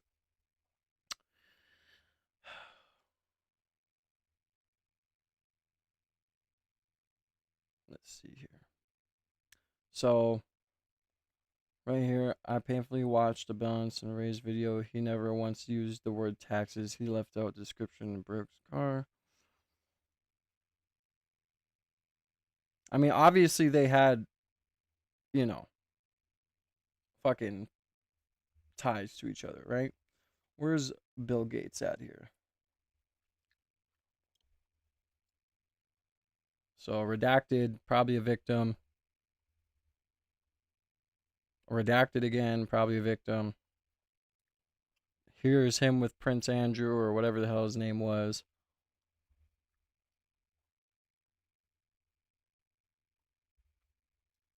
I wonder, hold on, sorry guys. Oh my god, they even have like a J message. Holy shit, people are working hard on this on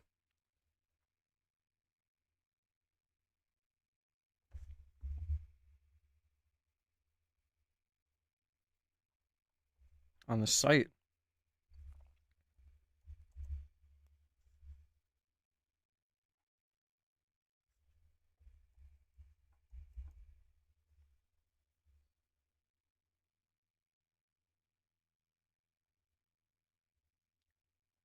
So here's him talking to some fucking Norwegian diplomat. I think this is the one that stepped down. This guy's saying Bill Gates is here. Could you ask him if I could see him tomorrow or on Saturday morning? Trump is speaking at 2 p.m. tomorrow. Macron spoke yesterday. Very good. Borg wants to see you, but prefer Geneva. I don't know. I'm just exploring. I like exploring this site.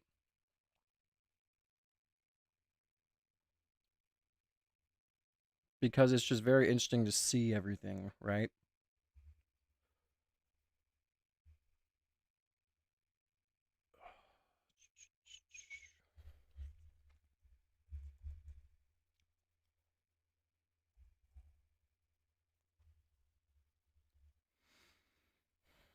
Nothing to see here yet. Well, I don't know. That was interesting. I just wanted to come here and say what's up or see what's up in there.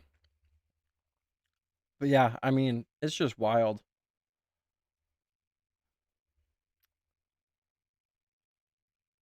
We'll be on for probably another hour, y'all. 45 minutes, then I'm going to get off. I appreciate everybody for being here. Let's see. There was a video I wanted to show here.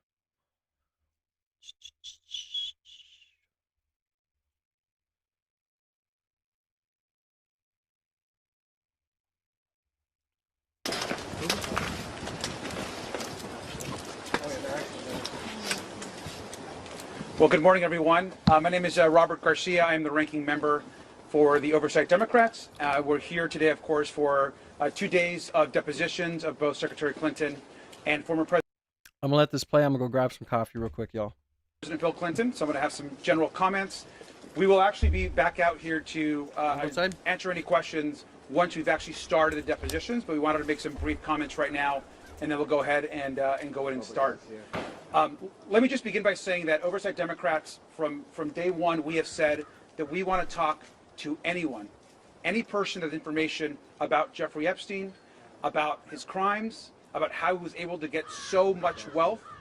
We will talk to any single person, whether that is a Democrat, a Republican, how much wealth they have, how powerful their position is. We want to talk to anyone. So we're happy to be here, and we're glad that both Secretary Clinton and former President Clinton are willing to talk to this committee. I also think it's important to note, I'm glad to see that we have our Republican colleagues here. As a big group of them, I wish they would have joined us at the Les Wexner deposition, but I'm glad that they're here now to get questions answered. That is an important part of our investigation.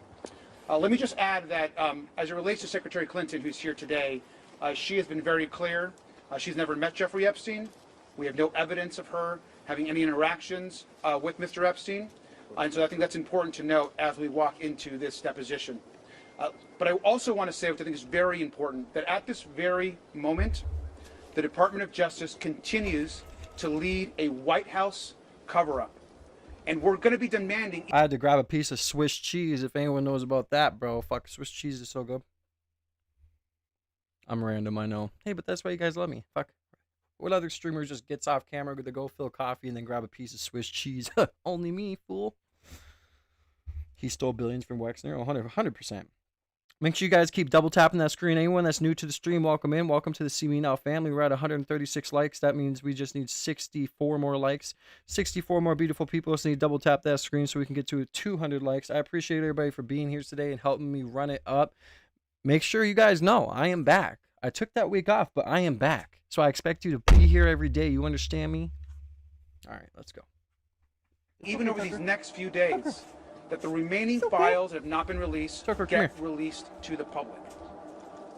And that includes new files that were just discovered in the last couple days of a survivor that has made serious accusations and allegations against not just Jeffrey Epstein, but also against President... Bro, Stacy, I'm a little weird, bro. I seen the Swiss cheese and I was like, I'm gonna grab that. Trump, and about abuse that she suffered when she was a minor. We have seen the DOJ files and the archive manifest that clearly shows that the interviews and information around this survivor have been removed and are missing from the DOJ files. And I'm almost certain he's talking about Virginia Giuffre. Where are these files? Who removed them? Those questions have to be answered. What we have is a survivor that we have verified, that others have verified, and those files are missing. It's not just those. It's an additional 50% of files that are missing. Yo, and then you got like, I made a like we got sourdough bread or whatever. Or what was it called? I think that's the right way to call or right name it is. Sourdough bread, and it's like long pieces like this, but you chop them in half, and then you make grilled cheese with it. My mom gave me that idea. It was fucking delicious, bro. Unconscionable, it is illegal, and Pam Bondi and the president need to answer to where those files are.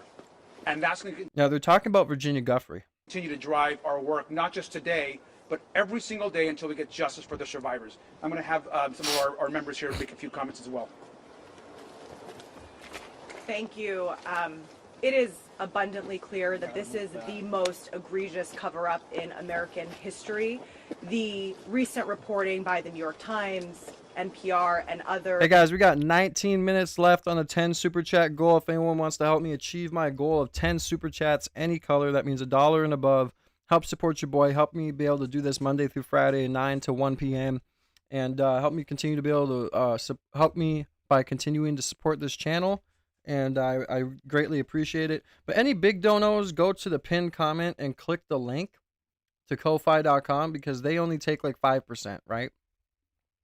If you send me $50, people have sent me $50, then they find out YouTube takes 30% and they get upset. They'd rather go somewhere else than donate if it's a large amount. $5, okay, cool. Donate it through here. But Ko-Fi is probably where you should go if you want to donate a large amount. My highest ever dono was $100. Never broke that record yet, but we're trying. Come on, you love me. Come on. Media outlets that have verified this, demonstrating that the Department of Justice, in addition to violating the law over and over again, as they refuse to release the full and unredacted files, have withheld 50 pages of allegations against President Trump. This cover-up needs to end immediately. I am glad that we are here today as part of this ongoing investigation because we will accept any information that anybody can give us about Jeffrey Epstein's vast child sex trafficking operation. I just want to say that young people in this country are watching right now. If the most powerful people in the United States of America, the elite and rich and powerful men and women, are able to get away with these heinous crimes, then we are sending a horrible message to young people in this country that powerful people will always protect themselves and the rule of law does not apply to everyone. So I look forward to the next 2 days. She said that perfectly, and gosh dang it, petting my dogs makes me get hair in my mouth. I completely agree. And like I said, man, it's going to be interesting to see what happens with society in the next 10 years after this, because this is history in the making right now, and people don't understand that, man. And we know that there is so much more to uncover here, and we expect to get answers from the Department of Justice immediately. Thank you. I'm Congressman Suhas Subramaniam. We're here today in New York to talk to Hillary Clinton, and tomorrow to talk to former President Bill Clinton. I want to make clear that there were no Republicans in Ohio to talk to Les Wexner, who bankrolled the Epstein's fortune for the most part and allowed a lot of his crimes to happen. Hillary Clinton, who maintains that she doesn't recall meeting Jeffrey Epstein, is here today, and we have a lot of Republicans here today. That underscores to me the partisan nature of what some of the Republicans on our committee and in Congress are doing and the way they're approaching this investigation. And meanwhile, they're not holding the Department of Justice accountable for breaking the law over and over again. There's 2.5 million files that have not been released, and now it's 2.5 million. Now we're hearing and seeing evidence of some of those files, including accusations against President Trump. We know that there are other information in those files that clearly is not about protecting victims. It's about protecting people who committed crimes. And so we, as Democrats on the Oversight Committee, are... You know, I was watching Tommy G. He went to Washington. He was talking to Congress people. And the one, he's like an Indian guy or whatever. Pardon my language, but he was a congressman, and he said that it's like this little room you go in. It's 4 computers. And if you want to look at the files, you go on these computers. But like some of the files are still redacted, he said. So I mean, this whole situation is so obvious what's going on, right? But it's like we're just kind of watching the show as it goes, right? But we all know.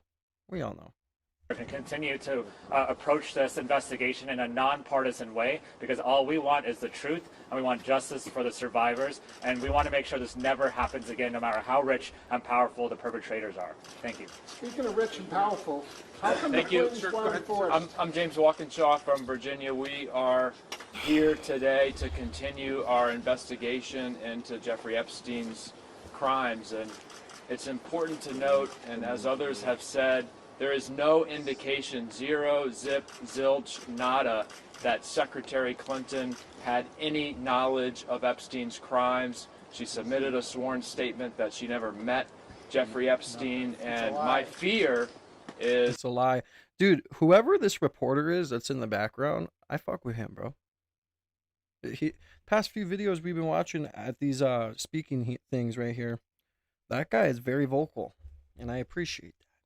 We're here today as part of a political exercise, part of a long-running fever dream where Republicans want to lock up Secretary Clinton. We had the State of the Union this week, and President Trump spoke for 2 hours and refused to even acknowledge the courageous survivors of Epstein's crimes who were in the chamber.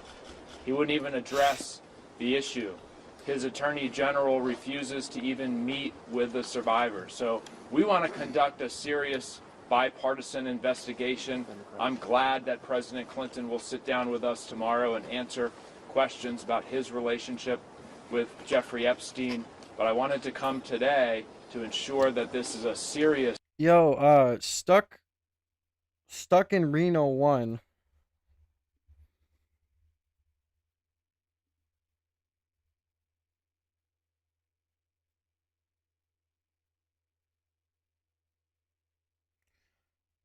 Are you talking about the tunnels? Underground tunnels, child trap ring, PSYOP spies.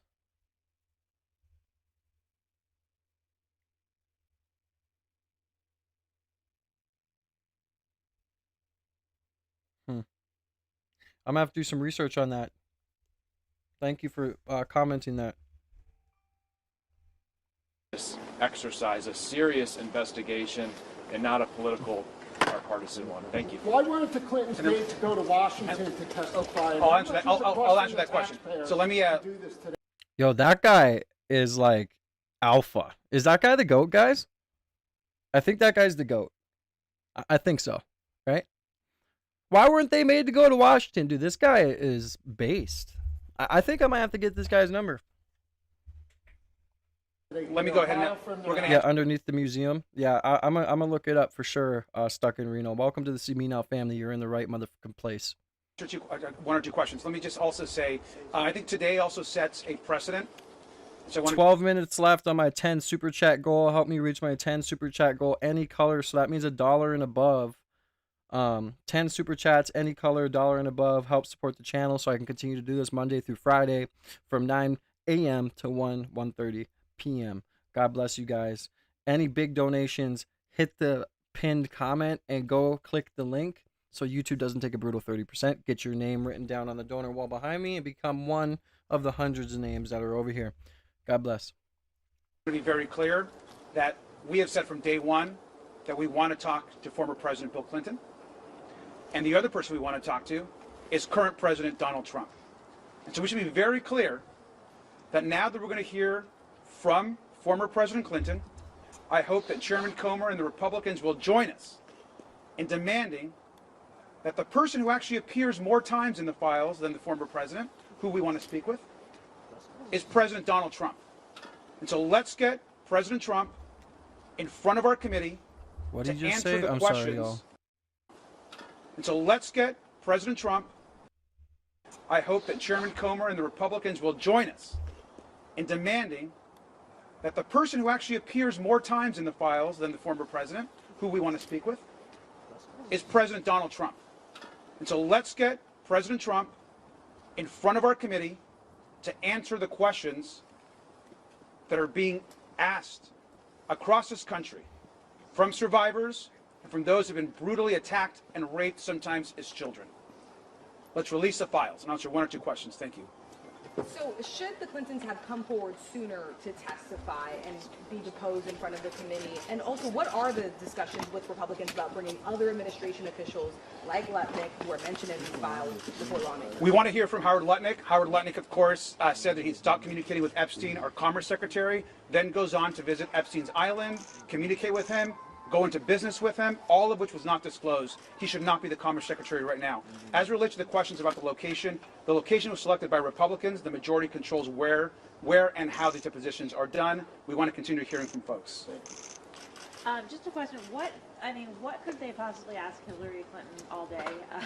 They've mentioned Maxwell at the wedding.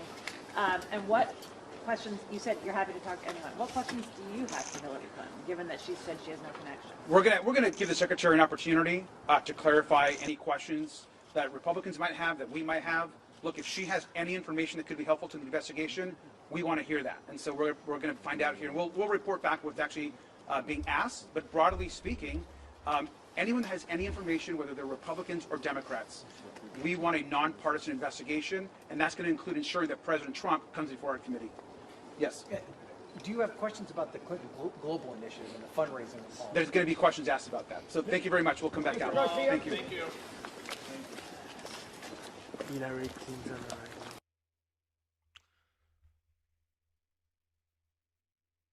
What? There was a deposition? And by the early 1990s, would it be fair to call you or to characterize you as a real estate tycoon? Yeah. They all connect to the Getty Museum. Well, I'm sure they needed a place to store the children, right? Allegedly.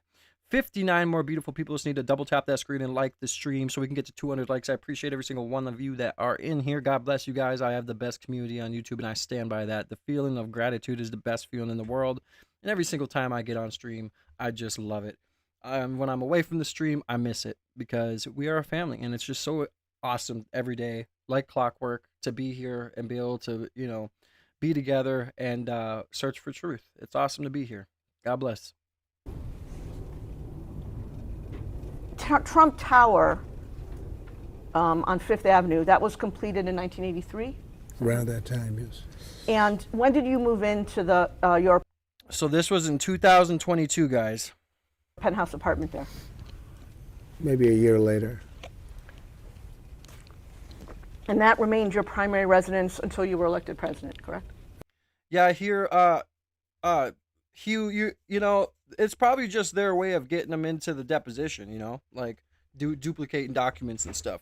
I know, Stacy, we're running it up today. Today was an awesome stream, man. I'm so blessed, and praise God. God is good. God is good all the time. And where's Trump Tower located? I obviously know. 57th and 5th. And at some point, you became the owner of the Plaza Hotel in New York, correct? Yes. And where's the Plaza Hotel located? 59th off 5th Avenue. And for how long were you the owner withdrawn? During what years were you the owner of the Plaza Hotel? I don't know the years, about 5 years. And do you know when it began, when you bought it? In the early 90s. Okay.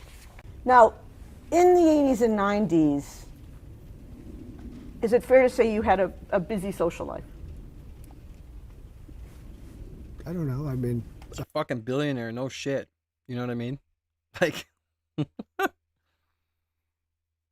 I don't know what you'd have to define social life. I wouldn't say that busy. I was working very hard, so I didn't have time to be too much onto the social calendar. But yeah. Well, let me try to phrase it this way. In the evening, yeah, dude, Trump was definitely the better choice. No one should. Harris, definitely would have ran our country into the ground. You got to pick the better of the. Do you want a pile of shit or do you want a little turd? You know what I mean? That's my fucking metaphor. Okay, just take it as it is. Don't judge. Things during that period, you went out quite a bit in New York City to benefits, galas, etc.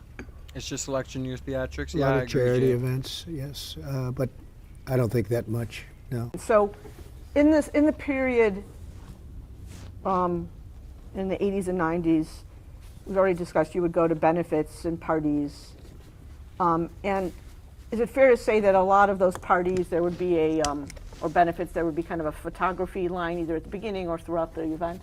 Yes, And that people would take photographs like Getty Images and then put them that's right. out?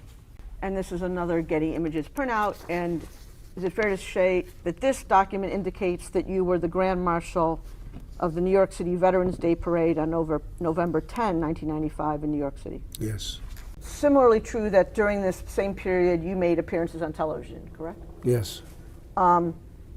Sitting here today, can you recall any TV interviews that you did that you remember? I did everything. When you say everything, give me some examples if you can. I did the late night shows. I did the newscasts. I even did some of the political shows on Sunday, even though I wasn't really in politics as I am now. But they wanted me to do that, and I did that. They'd ask me to do them all the time. So I did quite a bit of television.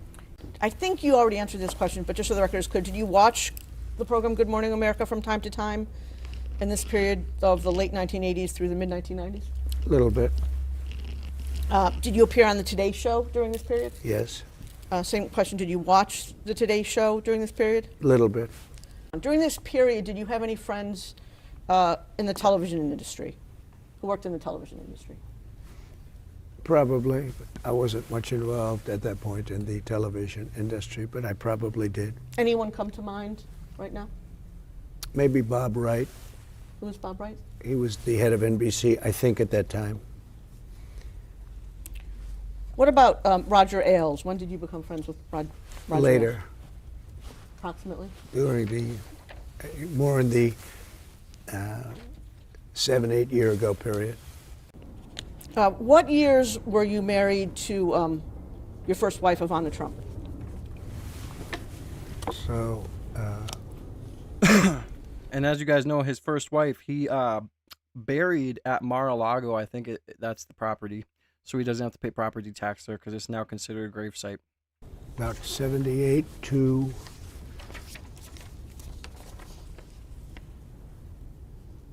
the early 90s. Your next wife was a woman by the name of Marla Maples. Right.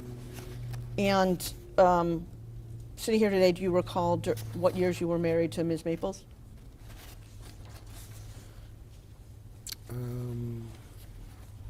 I'd have to get the exact dates for you. I can do that very easily. In the course of your dating life and your married life, did you have occasion to buy gifts for women you were seeing? Not much, actually. Well, I mean, if it was a birthday or something, I guess, yeah. It is, Stacy, it is very smart. And I would do the same thing, to be honest. You know, if you own the property, and I mean, why not? You know, because then you can just go pay homage on your property, right? Like, I don't really see nothing wrong with that. and other than birthday Unless you did it intentionally and unalive them intentionally just to get, you know, them buried on your property, then that's pretty crazy. presents, did you buy gifts for women you were dating? Truth Cat raised. I mean, it's possible, but I don't think very Radio. much now. I'm gonna look it up. I take it you bought gifts for your wives for their birthdays? Yes, generally. And I take it you bought gifts for women you were dating? It's, you know, probable. At least in your first marriage, you were seeing women outside of your marriage while you were married, correct? I don't know. Well, you were very public about the fact that you... 56 more beautiful people. Just need to double tap that screen and get the likes up so we can hit 200. I appreciate everybody for being here. There's 1 minute, 23 seconds left on the donation goal. Anyone want to send your donations through, I would be much appreciated, but you don't have to. I know times are tough. Any large donations, hit the link in the pinned comment. were seeing Ms. Maples when you were still married to Ivana Trump, no? No, I don't think I was public about it. Well, No. there were many articles about it at the time, correct? No, I don't think I was public about it. But if no, I don't think I was public about it at all. Yeah, isn't it true that you were seeing Ms. Maples before you were divorced from Ivana Trump? I don't know. It was toward the end of the marriage, so I don't know really. It could be there could be a lap over, but I don't really know. Did you ever have occasion to go to the department store Bergdorf Goodman? Very rarely.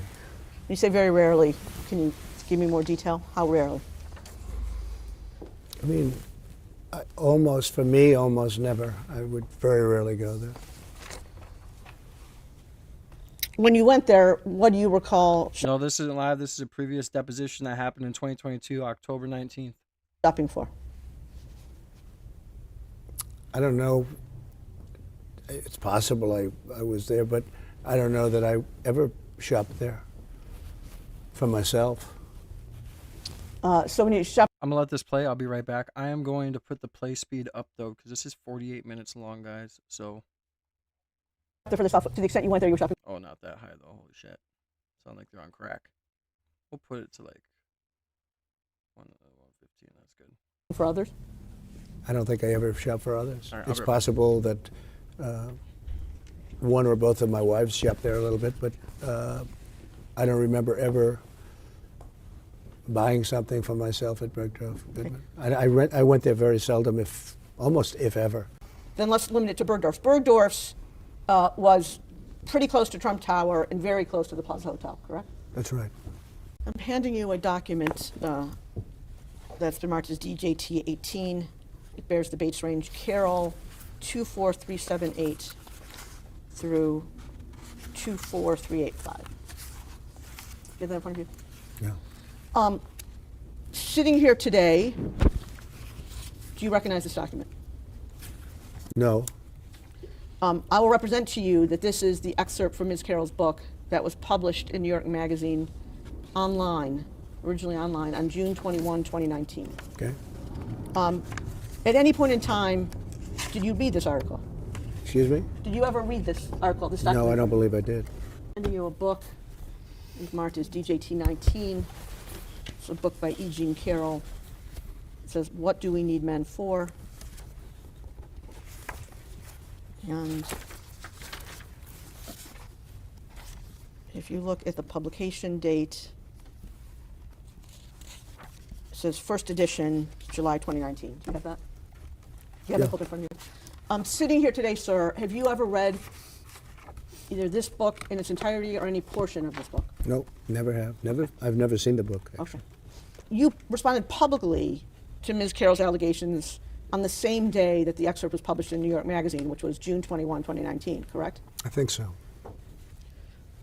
Let's take a look at that. So what we've handed you as DJT 20 is a blown up, for legibility purposes, version of a tweet posted by a woman by the name of Laura Litvin at 5:17 p.m. on June 21st, 2019. Do you have that in front of you? Yes.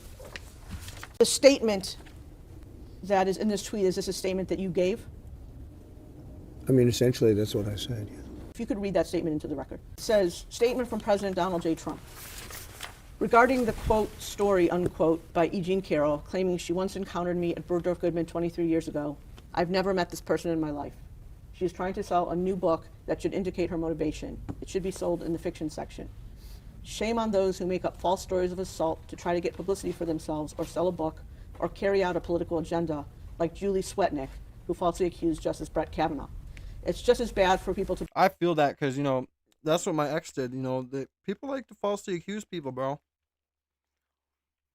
And you don't think it can happen to you, but it does, bro.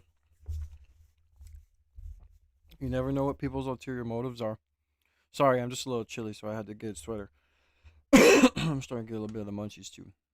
I'm fasting, so I'm trying to cut my eating down to 16 and then 8, so, or 20 and then 4. I mean, 4 hours to eat, 20 to fast.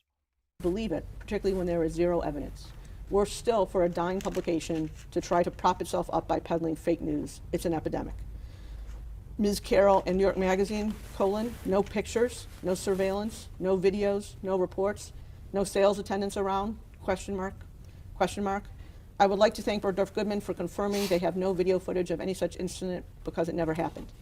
False accusations diminish the severity of real assault. All should condemn false accusations and any actual assault in the strongest possible terms. If anyone has information that the Democratic Party is working with Ms. Carroll or New York Magazine, Please notify us as soon as possible. The world should know what's really going on. It's a disgrace. Yeah, Stacy, it's all those bong hits, bro. I'm fucking got the munchies, dog.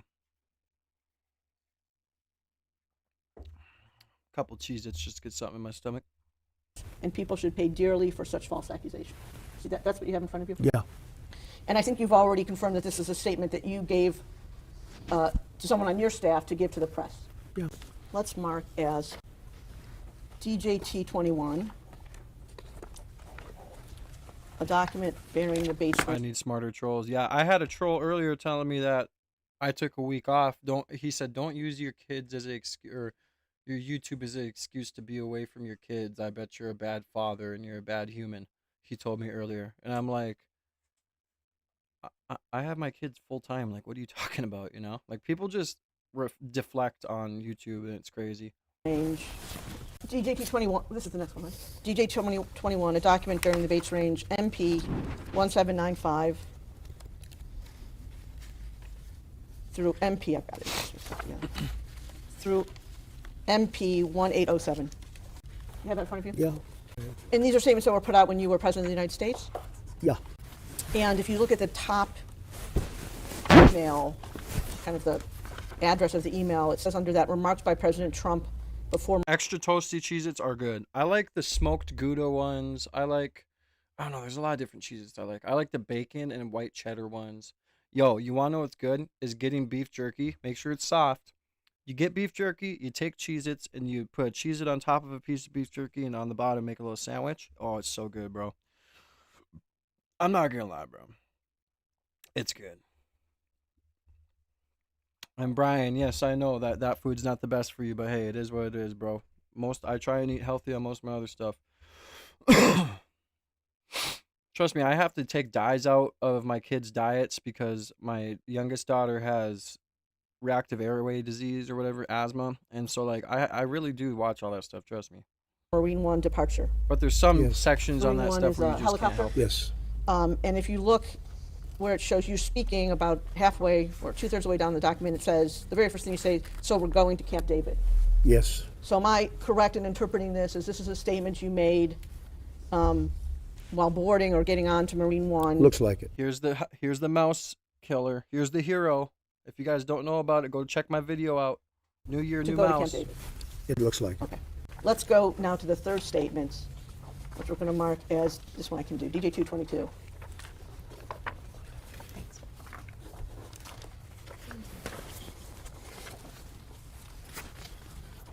You have in front of you, sir, a document, 5-page document. The first page says in bold type, exclusive, Trump vehemently denies E. Jean Carroll allegations, says she's not my type. It's from a publication known as The Hill. It's dated June 24th, 2019, and it's attributed to the gentleman Jordan Fabian and, maybe not be gentleman, but it's attributed to two people, Jordan Fabian and Cigar and Genti. You see that? Yes.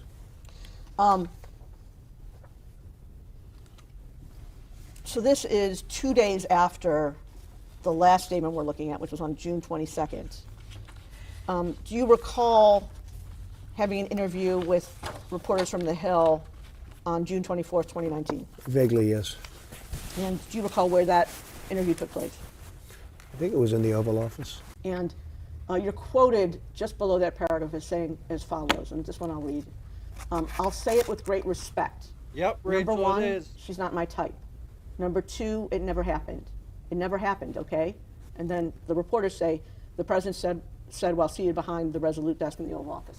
See that? Yes, I do. And the statement that I just read that begins, I'll say it with great respect, that was a statement that you made to the reporters for The Hill on June 24, 2019, correct? Yes.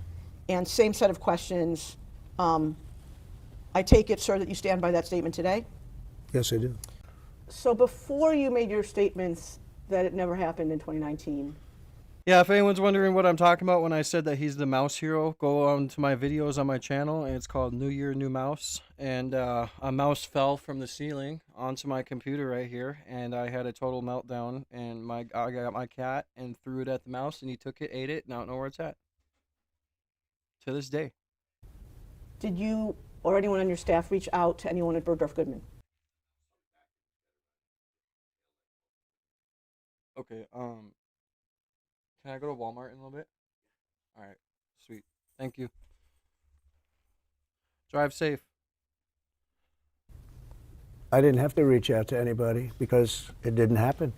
And by the way, if it did happen, it would have been reported within minutes. Talking about going to a major floor, probably, I assume, the most important floor. Real alienation. Welcome in. A major floor in a major department store. That's a very busy store, by the way.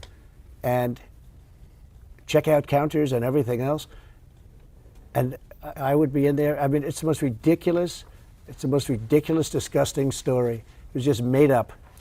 After you made the statements that you made in June of 2019, did you or anyone working for you reach out to Bergdorf Goodman? After the statement was made, no. In your June 21 statement that's marked as Exhibit 20, you say, and this is the Litvin tweet, I never met this person in my life. Yes. Was that a true statement when you made it on June 21, 2019? It was a true statement when I made it. I think subsequently, or at some point, they showed a picture on a receiving. I was on a celebrity line for a charity, and I think I was either shaking her hand or her husband's hand on a receiving line. Like I say, shake a lot of hands with people, but I had no idea who she was. So if I can understand your testimony, sir, you're saying that at the time you made the statement that's in DJT 20, you were not aware of ever... Yeah, I wish I would have got like the mouse falling right in front of the camera. I wish I would have caught that, but it didn't, unfortunately. It was like right here on the side of my laptop. It fell right here, scurried off that way. You guys can go check the video out. I even slowed it down at the end to make it even funnier. Dude, that shit's funny as shit. Maybe I'll play it on here. Having met Ms. Carroll, you've since seen a photograph that shows you with Ms. Carroll on a receiving line. Along with a lot of other people. This was a very public, I think it was a charity or a celebrity event or something. And I think that's her big claim to fame, you know, that she shook my hand at some celebrity event. So the answer to my question is yes, that after you made the statement, you became aware that there's a photo of you with Ms. Carroll in a receiving line, correct? At some point, okay. I saw there was a photo on a receiving line, yes. Okay, let's mark the photo. What number are we at to? What? You have in front of you a black and white photograph that we've marked as DJT 23. And I'm going to ask you, is this the photo that you were just referring to? I think so, yes. Okay. And do you recall when you first saw this photo? At some point during the process, I saw it. That's, I guess, her husband, John Johnson, who was an anchor for ABC. Nice guy, I thought. I mean, I don't know him, but I thought he was pretty good at what he did. I don't even know who the woman. Let's see. I don't know who. It's Marla. You're saying Marla's in this photo? That's Marla. Yeah, that's my wife. Which woman are you pointing to? No, Here. Carol. Oh, The person you just pointed to was I Jean see. Carroll. Who is that? Who is this? And the woman on the right is your then wife. I don't know. Ivana? This was the picture. I assume that's John Johnson. Is that Carol? Because it's very blurry. Now, in your June 21 statement, which is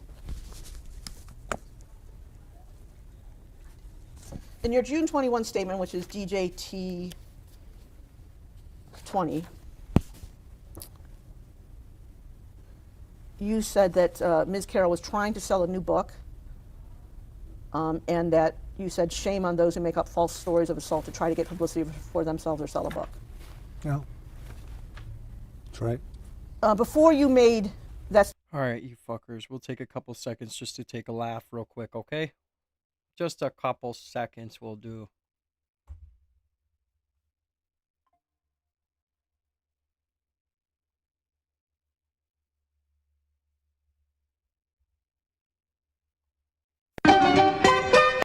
I can't play that anymore, I guess.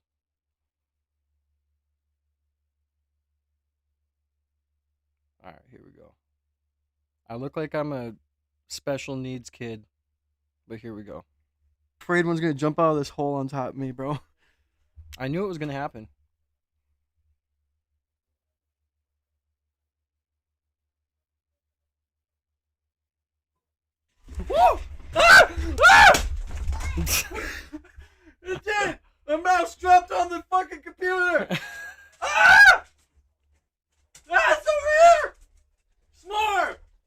yelling for my cat. Grabbed the Swiffer. Had to grab the Swiffer. I threw the Swiffer. Then I retrieved the Swiffer. I'm hunting the mouse with my Swiffer. Then I'm like, I gotta go grab my cat. I'll be right back. One just jumped on my damn computer. So I went and got my cat right here, see? And I threw my cat over where the mouse was, and he got that motherfucker. Oh, my cat hears him. We're gonna get this motherfucker. And so I sat down after he got it, grabbed my Swiffer, and continued the stream. Let my cat eat it. It's its prize. Oh, so God. Then at the end, we can watch the little slow-mo. Holy shit. Bruh. Man. Here's my slow-mo reaction.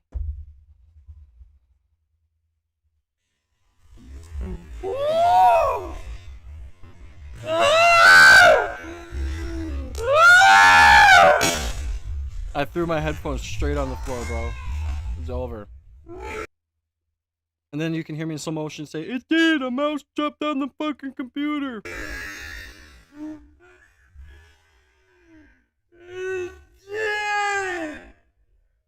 A mouse jumped on the fucking computer.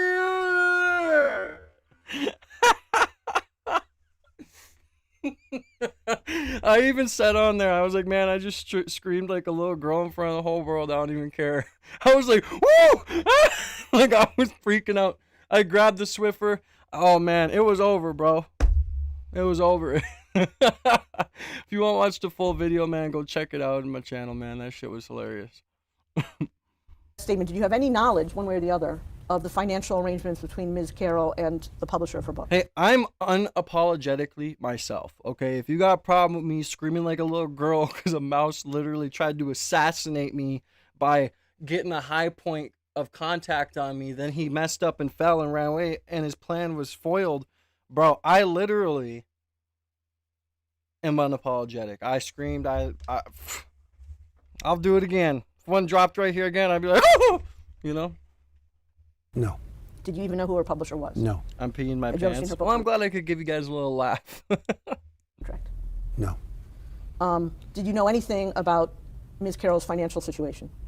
No. Did you know anything about her expected book sales? No idea. Before you made the statement that appears in DJT 20, do you know whether you or anyone working for you did any research on Ms. Carroll? I just don't know. It's possible somebody, when they heard this horrible accusation, it's possible that somebody did a little quick research, but not that I know of.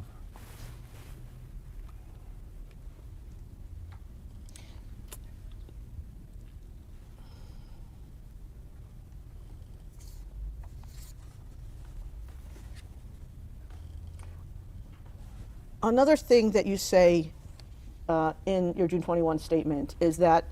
Oh, I know, Hugh. All of you guys would have reacted the same way. What, you think you guys would have just sat here and been like, oh, look, a mouse fell. Oh, hell no. That was a jump scare. It spawned out of nowhere. The hole's right there. Not right there. You understand? It just spawned out of nowhere. Jesus was like, poof, here you go. You know how he turns water into wine? Well, he just turned air into mouse. Ms. Carroll was trying to carry out a political agenda. Yeah. Before issuing your statement on June 21, did you learn what political party Ms. Carroll belonged to? I didn't know that. Before you issued your June 21 statement, did you have any documents indicating that she was pursuing a political agenda? You can't recall anyone who notified you? I don't know. Yeah. One of the other things that you said about... We're going to skip forward a little bit. Much like, how would you say it? We put out a statement and we also put it on Truth. Hey, the most important thing, Stacy, is I screamed, I ran, but I came back with the Swiffer. I came right back. Who the fuck that is? Okay, let's look at the statement. Let's mark it as... What's my next number? 28. DJT 28. Okay, so this one. I can't read this. Well, we have a blown-up version. Let's mark it as 28 and 28A. So what we have in front of you is DJT 28, sir, is the post as it appeared on True Social on October 12, 2022, and a blown-up version, because we appreciate the reading. The type is very small. A blown-up version that should be more legible. Do you have I both can of those? see it, yeah. Okay. So it says October 12, 2022, statement by Donald J. Trump, 45th President of the United States of America. This, quote, Ms. Bergdorf-Goodman case is a complete con job. And our legal system in this country, and our legal system in this country, but especially in New York State, just look at Peekaboo James, is a broken disgrace. You have to fight for years and spend a fortune in order to get your reputation back from liars, cheaters, and hacks. This decision is from the judge who was just overturned on my same case. I don't know this woman, have no idea who she is, other than it seems she had a picture of me many years ago with her husband shaking my hand on a reception line at a celebrity charity event. She completely made up a story that I met her at the doors of this crowded New York City department store. Oh yeah, the Swiffer Sabre. Yep, 100%, bro. I used a leaf blower to get one out from under my bed. Yeah, that's a good idea. That's based. I've never heard that before, but you just gave me a good idea. Thank you so much. Stuck in Reno. That's awesome. My cat though over there, Mr. S'more, Psst, S'more, come here. Psst. Hey, this motherfucker. Are you ignoring me? Come here. Come here. Psst. Yeah, the other day, I was streaming, and I looked over, and my cat was laying next to the corner of the fridge. Come here. And I look over and there's a mouse in the middle of the floor. Dude, this guy catches mice all the time. And it's not just like a mouse problem in my house. It's all over because of how much snow and how bad the weather is. Like, we went to buy mouse traps or mouse repellent, and the store was saying everybody's coming to buy this stuff. Like, that's because we had really bad, storms, and it's really bad weather. But yeah, I mean, this guy is a mouse assassin. 3 cats in my house. I wake up to a mouse in my body once a week. Yeah, it's what I wake up to a body, but it depends if this guy wants to eat it or not. So, because sometimes this guy eats the mouse, which is disgusting. I don't know why I let him fucking kiss And me. within minutes, swooned her. Swooned is in quotes. It is a hoax and a lie, just like all the other hoaxes that have been played on me for the past 7 years. And while I'm not supposed to say it, I will. This woman is not my type! Exclamation point. She has no idea what day, what week, what month, what year, or what decade this so-called event, in quotes, supposedly took place.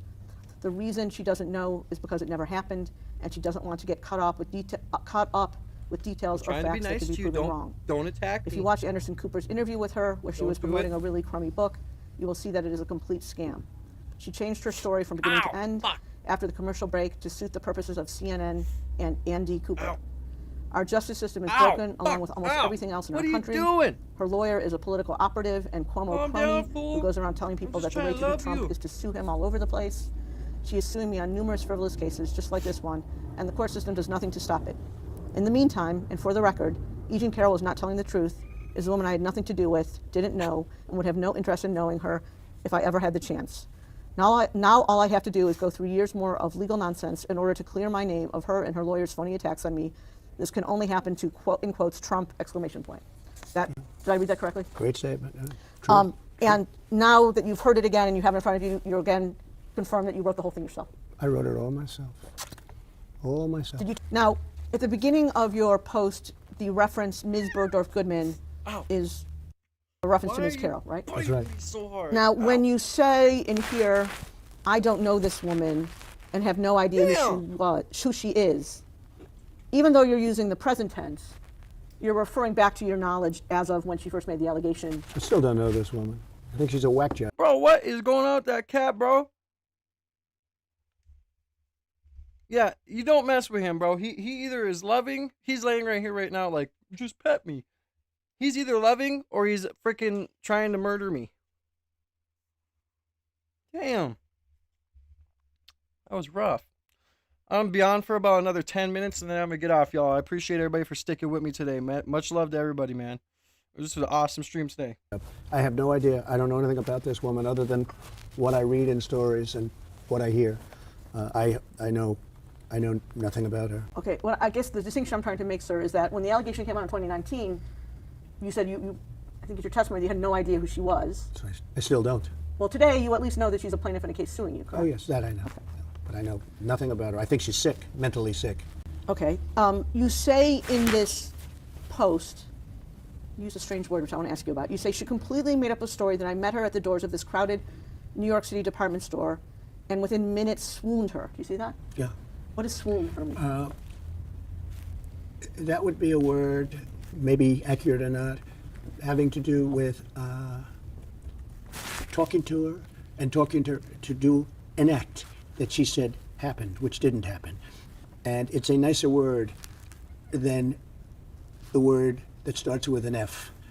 And this would be a word that I used because I thought it would be inappropriate to use the other word. And it didn't happen.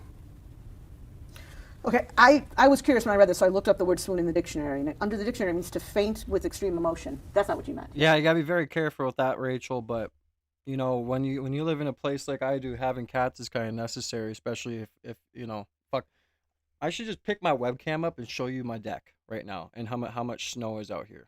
I wonder if it would register. Should we see? Let's see here. I want to see right now.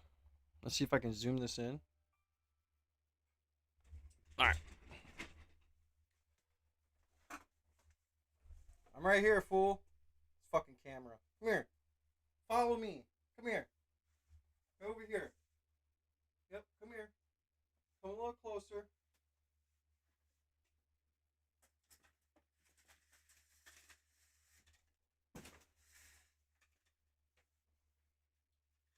Can you see the snow? Come here, fool. Come on, camera. Come on. Come on. Come on. Come on. Come on. Can you see this fucking snow? Hold on. I'm gonna show y'all this motherfucking snow, bro. You guys see this snow right here? I hope you've seen it. Oh, wait. Hold on.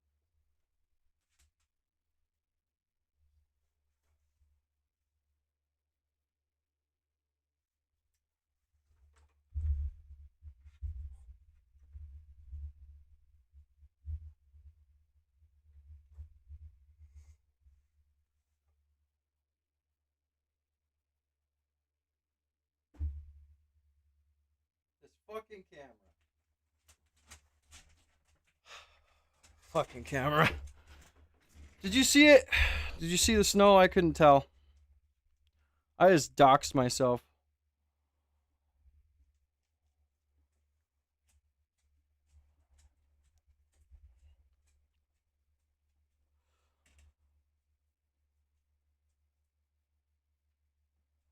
Look at that foot of snow on everything. You see all that motherfucking snow? Yo, I should show y'all my yard, bro. God damn it. Bro, I should show you guys my yard, dude. My yard has like the most snow in it out of any yard in the motherfucking city, dude. I don't know why the city just keeps pushing snow in my yard, but I'm gonna call him bitch. Cause it's like I literally all around my yard there's snow hills that are as tall as the vehicles we drive. And when you walk through it, we have a path to walk through into the play area, which is all full of snow as well. It's like walking in the fucking Narnia, bro. I'm not trying to have my house look like Narnia, homie, okay? It's just not how I'm trying to do business, okay? Oh, no, yeah, there's more than a foot on everything. You can kind of see my yard out there, but yeah, I mean, dude, we have a fucking playground over there that's 12 feet tall, about 15 feet tall. I don't know. You'd have to measure it, but it's huge. And the snowdrifts are up to the top of it. So. Oh, don't dox myself. I'll be all right, bro. They can't figure out where I'm at from just showing my deck. But I definitely, I think I'll show them.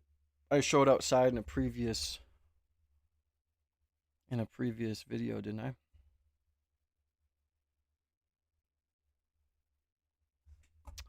Fuck, man. Let's see. I look like an idiot in that video, dude.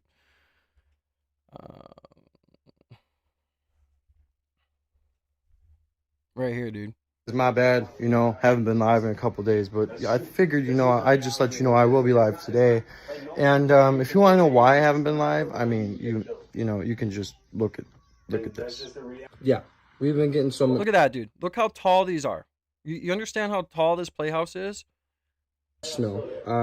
And over here, it's even taller now. It's like up to here. Right there is a play set for the kids. You can see how high those snow. Yeah, look at all this. Look how high it is up to the street.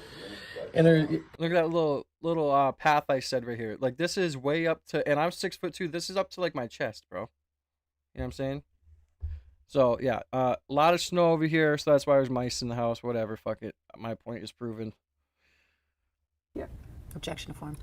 Well, sort of. That's what she said I did to her. She fainted with great emotion. She actually indicated that she loved it. Okay, she loved it until commercial break. In fact, I think she said it was sexy, didn't she? It was very sexy to be raped. Didn't she say that? So, sir, I just want to confirm. It's your testimony that E. Jean Carroll said that she loved being sexually assaulted by you? Well, based on her interview with Anderson Cooper, I believe that's what took place. We can define that. You'll have to show that. I'm sure you're going to show that. But she was interviewed by Anderson Cooper, and I think she said that rape was sex. How do you even begin shoveling that? Yeah, when last week, the week that I took off when it blizzarded, there's like 3 feet of snow on top of both the cars that are parked in my yard or at my house. And we either snow blow it or sometimes I can do it by hand, but I'm not supposed to because of my back. But yeah, it's crazy, dude. Like it's, I don't know. Us people in North Dakota and up here in these parts are a different breed because of our conditions. Which it's not, by the way. But I think she said that rape was sexy, and she actually said things that were very strange. And then she was a different person after when he said, we'll take a break right now. We're going to take a break right now. He didn't like what she was saying. You have a good day, Hugh. Thank you for being here, brother. God bless you. I appreciate you, brother. I'll see you tomorrow on the next stream. As you guys know, tomorrow's Friday, so I won't be streaming this weekend, but there will be videos that are being made for the next week. I hope everybody's enjoying the stream, man. I really enjoy being with you guys, so I'll see you tomorrow, bro. Much love to you. Be safe. He was very upset with and then she came back and she was a much different woman in the second half, so to speak. And so the question I'm asking you is, did she say in that interview that she loved being sexually assaulted by you? Well, she said something to that effect. I mean, you'll have to take a look at the interview yourself. I believe she said rape was sexy, which Anderson Cooper is dying. He's saying, let's get to a commercial break immediately. I think you better watch the interview. I'm sure you have, but you better watch the interview. In the interview, when Ms. Carroll talked about rape being sexy, isn't it true that she said that's a view that many other people hold? Oh, I don't know. I mean, I don't know. All I know is I believe she said rape is sexy or something to that effect, but you'll have to watch the interview. It's been a while. And just to clarify, I think you said a few minutes earlier that you used the word swooned as a synonym for, you said the F word, for sexual intercourse? Yeah. Okay. That's because that's what she said.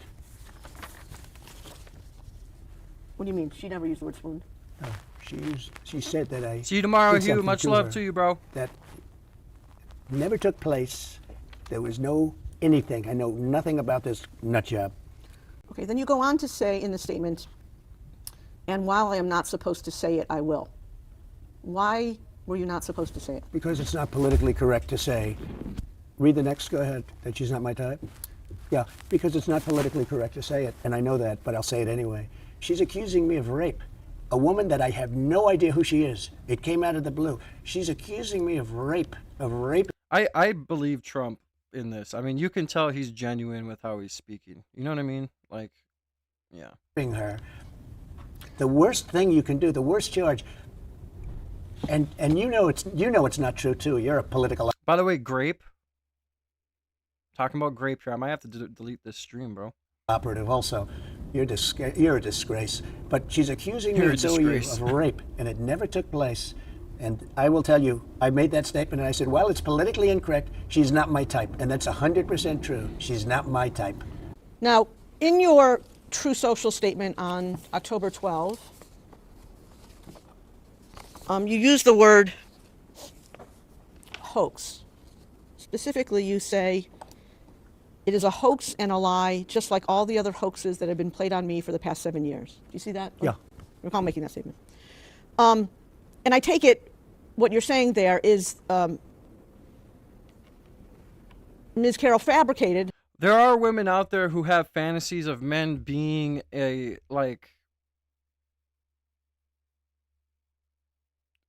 you know what I mean? Like rough fantasies, I'll say. Her claim that you sexually assaulted her, correct? Yes, totally. Now, 100%. fair to say, you'd agree with me, would you not, that you use the term hoax quite a lot? Yes, I do. CNN reported that you used it more than 250 times in 2020. Does that sound right? Could to you? be. I've had a lot of hoaxes played on me. This is one of them. And how would you define the word hoax? A fake story, a false story, a made-up story. Something that's not true. Something that's not true, yes. Sitting here today, can you recall what else you have referred to as a hoax? Sure. The Russia hoax. It's been proven to be a hoax. Ukraine hoax. The Mueller situation for 2.5 years hoax. Ended in no collusion. It was a whole big hoax. The lying to the FISA court hoax. The lying to Congress many times hoax by all these people, this scum that we have in our country. Lying to Congress hoax. The spying on my campaign hoax. They spied on my campaign and now they admit it. That was another hoax. And I could get a whole list of them. And this is a hoax too. This, when you say this and that? There's this ridiculous situation that we're doing right. It's a big fat hoax. She's a liar and she's a sick person, in my opinion. Really sick. Something wrong with her. Okay. In addition to the Russia hoax, the Ukraine hoax, the Mueller hoax, the lying to FISA hoax, the lying to Congress hoax, and the spying on your campaign hoax, isn't it true that you also referred to the use of mail-in ballots as a... Yeah, humongous for sure. She is a horrible, nasty, trash woman. I'm just kidding. Yeah, for sure though, dude. God bless you, bro. The hoax. Yeah, I do. Sure. I do. I think they're very dishonest. Mail-in ballots, very dishonest. And isn't it? I mean, whoever believes in mail-in ballots are just crazy. True that you yourself have voted by mail? I do. Sometimes I do, but I don't know what happens to it once you give it. I have no idea. Are you familiar, I'm sure you are, with something that's often referred to as the Access Hollywood tape? Yes, I am. Okay, let's mark it and play it as, what, 35.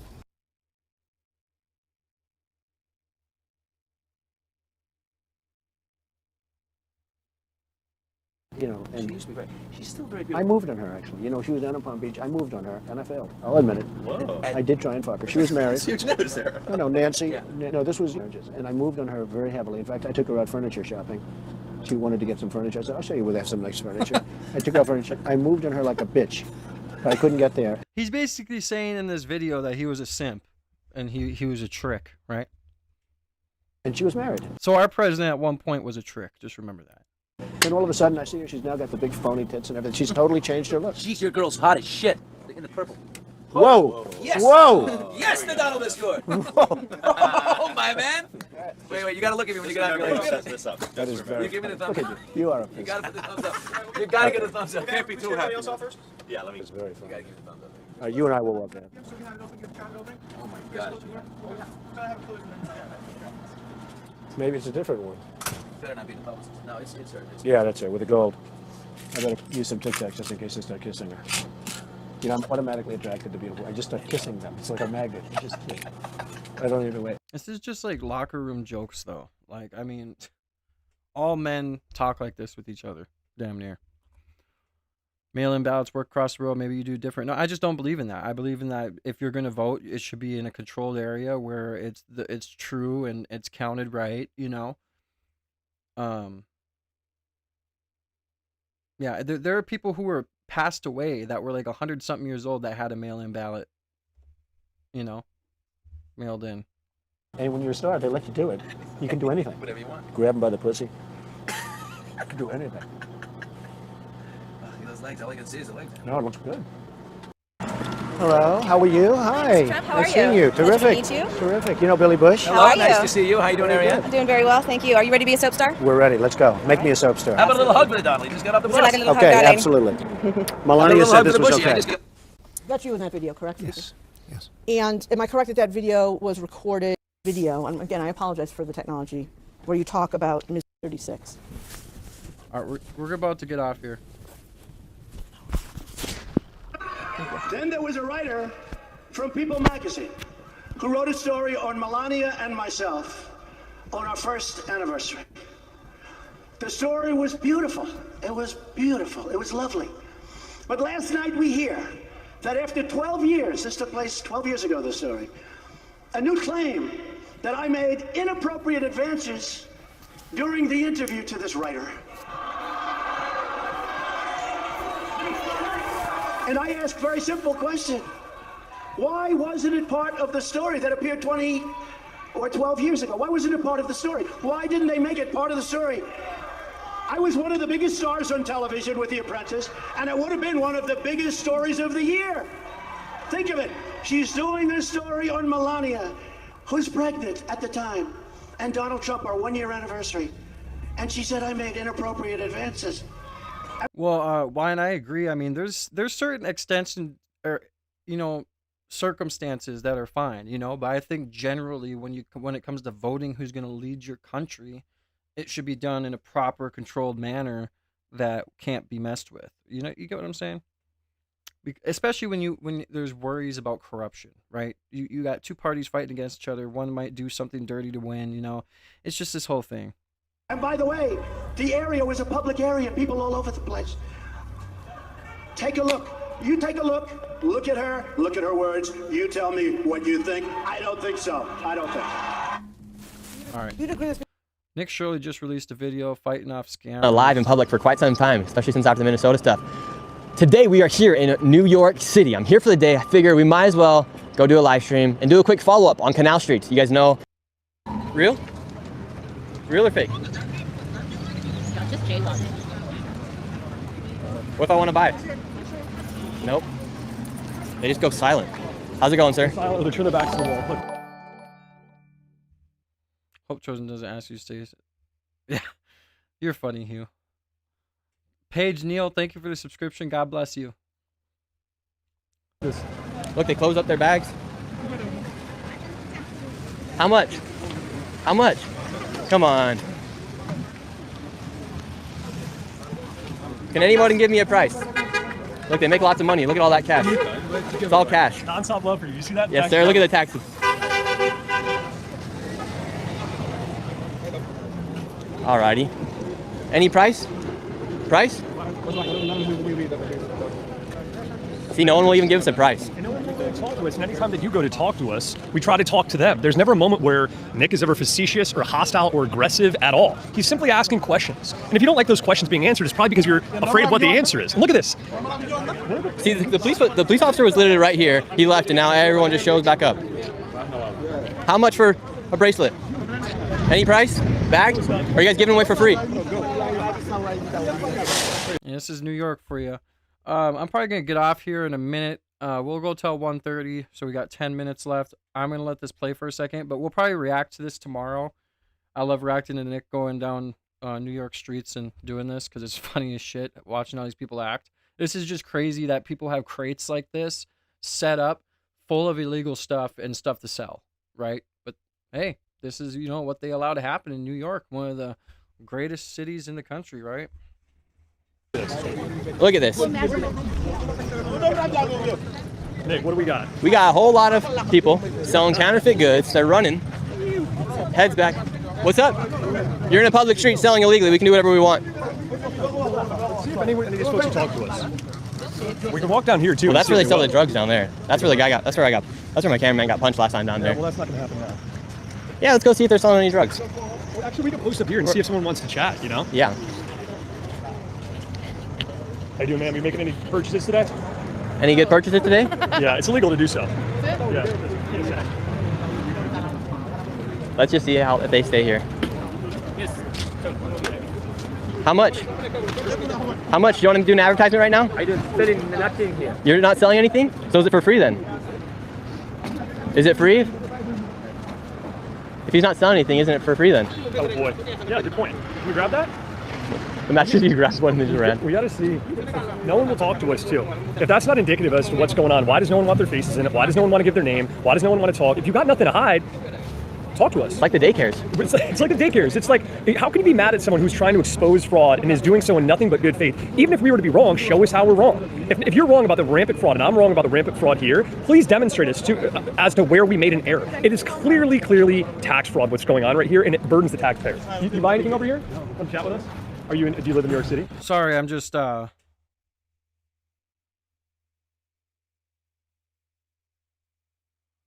making a steak quick. Getting this fixed here. Just visiting. Okay. Cool. Yeah. And maybe let's just see where they're from. Yep. Where are you guys from? What country? I don't know. You don't know what country you're from? Why are you filming? Oh, we're doing a live stream just showing people what's happening here on Canal Street with all the counterfeit goods and everything like that. What do you think about it? I think that everyone deserves a livelihood. Even a legal livelihood? Yeah. Really? Really? Why do you believe so? Do we think that the laws of this country are like 100% correct? I don't think that. Sure, which laws do you disagree with? And I'm just only asking you in good faith out of just total respect. Honestly, I don't feel articulate enough right now to... Well, do you think... guys did some substances. Try, but I prohibit illegal activity are probably fair that we want as a society. Well, I think illegal activity... Why do you put illegal activity in quotations? Illegal activity is illegal activity. You don't need to put quotations Right, around but it. illegal activity is defined by what's legal and what's not. And I'm defined by Democratic majority, which you take participation in. It's not decided by one guy or this one all tyrant. feels It's decided by very democracy. idealistic to me. What do you just explain pragmatic. what the word idealistic means from your point of view? In my point of view, sorry, I'm just going. What's your name, brother? I don't feel articulate enough to get into it right What did she take? I really want to know what she took. now, but I just saw that you were recording all these guys, so I wanted to. Yeah. Okay. Have a good rest of your day. How are you doing, sir? From Burkina Faso. Burkina Faso. What do you think about all this? How much money are you guys making out here? Nothing, actually. Nothing? Nothing. People struggling. People What? from Africa. Yeah. Do you sell out here? Yes, I'm the boss. You're the no, boss? I don't sell. I got different job. Oh, see, they're trying to pull you away from talking with us. We're just trying to... Don't worry, I'm the boss. Don't worry. Fuck them Okay. off. Why don't any of them want to talk to us? Just out of Yeah, curiosity. because We I think don't we know the answer. I'm not scared. Yeah. Talk to me. Well, I'm saying, what is your opinion? Why don't you think... And it's nice when there's nice people like this who do talk to them, you know, because it's not like we hate these people. It's just they're doing something that is devaluing the American dollar. Folks out here want to talk to us, and why don't you think the people purchasing these things want to talk to us either? Okay, because they feel like they're gonna be attacked. They don't know. Understood. We're not... They're not smart. How you doing? What's up, Nick? What's up? I'm back again. What's up, brother? Hold on a second. How you doing? I gotta talk to Nick. We're live right now. Yes, you can be live. I understand. Okay, that. we're talking with him really quick, so I got to talk with him. Yeah. No, can you let? Well, I want to talk with him. Can we finish? Do this first. Do live. Do live. Yeah, we're just... live. He's recording right now. No, We're no, just no. asking But him what some I'm trying to say is, Nick coming here all the time create us problem. We don't create But any they problem. don't The go problem's to the already source, and you don't tell your leaders what they're doing to our country. We do. You understand what they're doing to our country? This guy's spitting facts. This guy's spitting facts. Because they destabilize our countries for us to be migrant here. And is a politically set up. Yeah, Joe Biden. You understand? And that you gotta Who did talk Joe about Biden? that. Joe Biden. Bring This guy don't know la- nothing about nothing. I What's know. going I on. know. I'm the Respectfully, boss. this is I know. helpful. I know. He literally just said Joe Biden brought him All here. the time you Hey, what's up? Thank you. God bless you. You make the African look bad over here. Look at us in the street. No, we're not. Look at us in the street. Look, we're just talking. Let's They lower let our the people voices. come in Let's lower and our voice. they use us like a weird dog for them. Who did? Who let And you he in? go to the White House and talk to Trump. Which administration? Come on, man. I'm just talking to you respect. He brought the immigration to us here. I did not. Listen, You did. I did not. Because Trump called you in the White House. No, that's And not you what know happened. that. That's not what happened at all. Come on, man. That's not fair to us. Hey, You those understand? are our people. Those are our Yo, people. this is what I said. Back the fuck up. I'm talking to him. Now, he was talking to us Any first. problems or any hostility? We're No, just no, no. asking It's some not questions about out here. The boss in hostility. here. You guys coming I'm here smart. to cause us a problem. I'm the smart guy. And that's not fair to us. We come down here Come, because this we is want the boss right here. And so you... Demonstrate. What is going on? Can you speak it up? What do you think about what happens here on Canal Street? What do you Me, wanna really and expose? truly, I'm gonna be honest with you. What do you want to expose? It's for free. It's a free fall right now Okay. because you don't. We could look at the white man come on the corner in their car. They gonna. I saw you live. I saw you live. I came down here to meet you. Nice to meet you. The reason why these guys are mad, you will have a guy pull up on the corner with his Rolls Royce Phantom, and he's buying a fake bag for his wife. We don't get the same options. If we buy something fake, it's fake. But a white guy could come in a Rolls Royce Phantom, buy it, and it's gonna be real. So that's the only reason. I mean, they're spitting facts. I mean, they are. You know. Reason why they get mad and it's like you're stopping their shit because, you feel me? The police gonna see all of that, but at the end of the day, real is real, fake is fake. You get what I'm saying? Real is real, fake is fake. Real is real and fake is fake. I got my own clothing brand. You feel me? God's choice. I go hard for mine. You know what our problem is with this happening here? Is people are working hard. No, what y'all gotta understand too, they don't just do it right here. You gotta go check him out. They go all over the world. You feel me? Mormon hell for all the shit he's been doing, my friend. Who's this? So you could just take off the magic underwear. Hater right here. Yo, this guy got 2 people killed in Minneapolis. No, I did not. Indirectly. No, he yes, didn't. he did. And he bragged about it. No, he didn't. So you are scum. Yes, he did that. Yes, he did. He didn't get 2 people Don't killed. touch me. Don't touch me. Look at this. Now people throwing ice. Look at this. Yeah, so fuck you. Yo, Hey, did we get you to come down from Trader Joe's again? Did we get you to come down from Trader Joe's again? What's wrong with you? Families of Alex Preddy and Renee Carpenter. If you want to take them and answer questions, just lower your voice and stop answering. Look at this now. What the fuck? He's crazy. Excuse me. He's crazy. Huh? He's crazy. He's a lunatic liberal. I run here, bro. My name is Mooney. I'm from Africa. Yeah, Nick does have big balls for going out here and doing this stuff for sure. Like, I hella respect Nick for coming out here and doing this kind of stuff. 100%.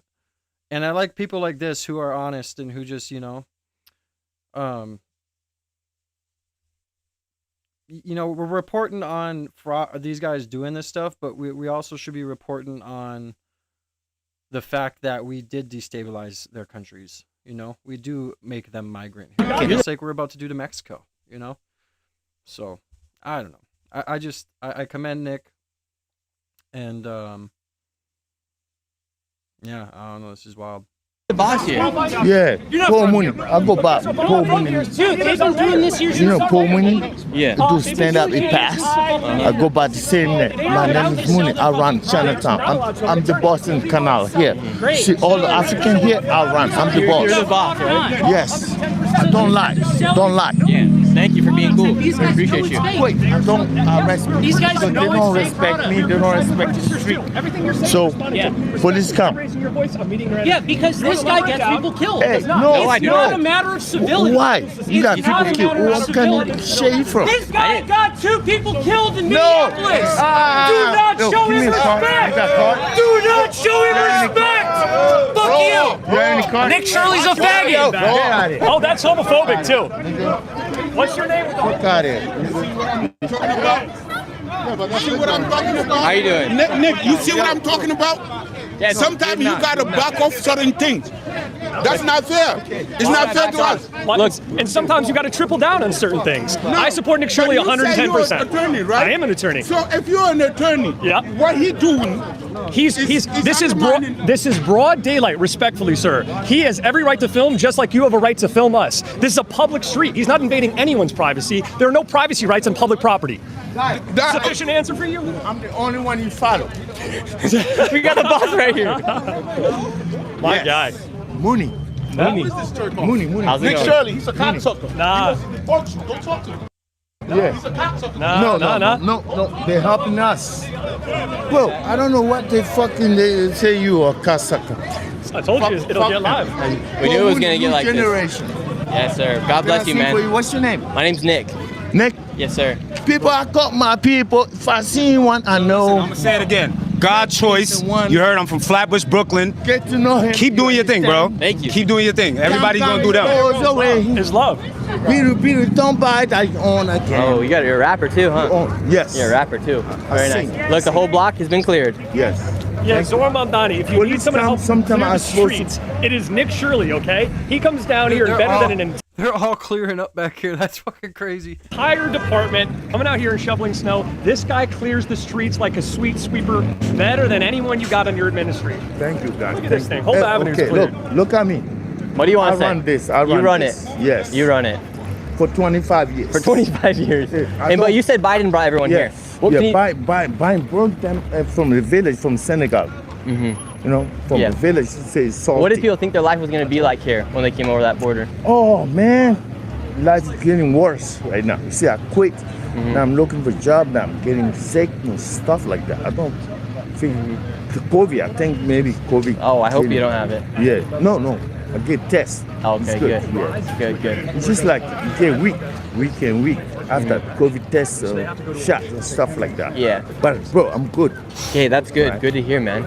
Bro, I'm gonna get my thing together, okay? I'm gonna people to hear me. Do you guys? I do politics. Oh, you do politics. Yeah. Well, God bless you. Yeah. We wish you best of luck. Burkina Faso. Burkina Faso.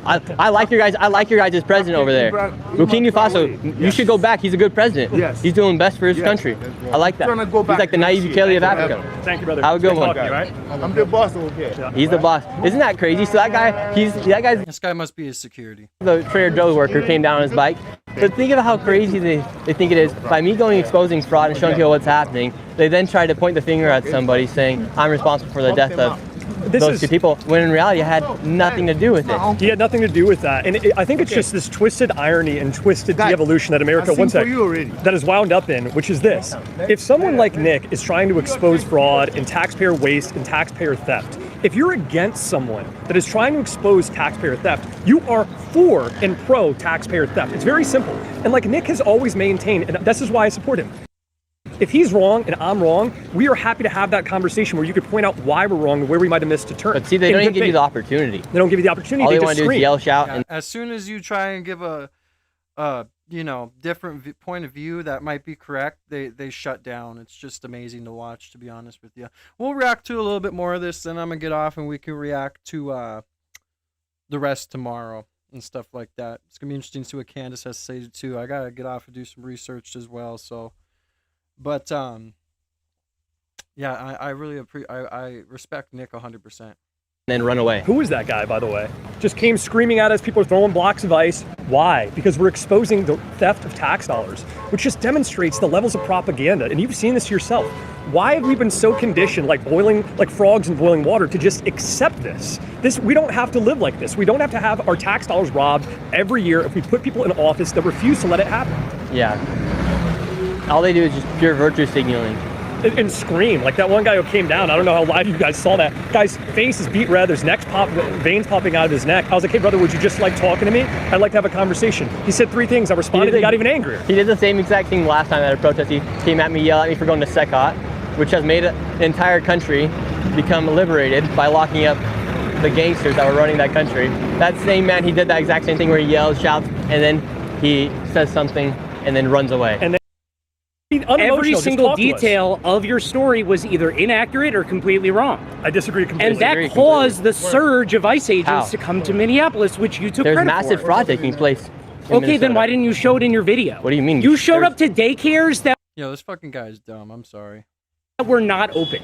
No, we And then you said, where are all the kids? That's one example. That's one example, and you never corrected the director. If you want to have a conversation, You never I'll have a corrected.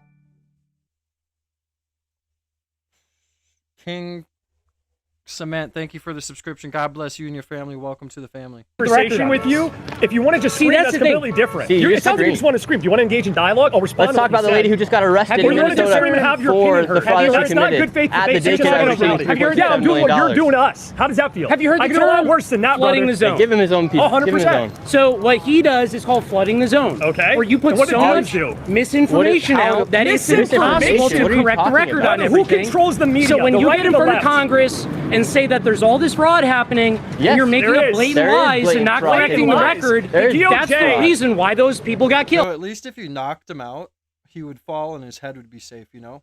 Blatant lies. The DOJ Blatant penalized lies. at least Because $9 he was corrected. billion.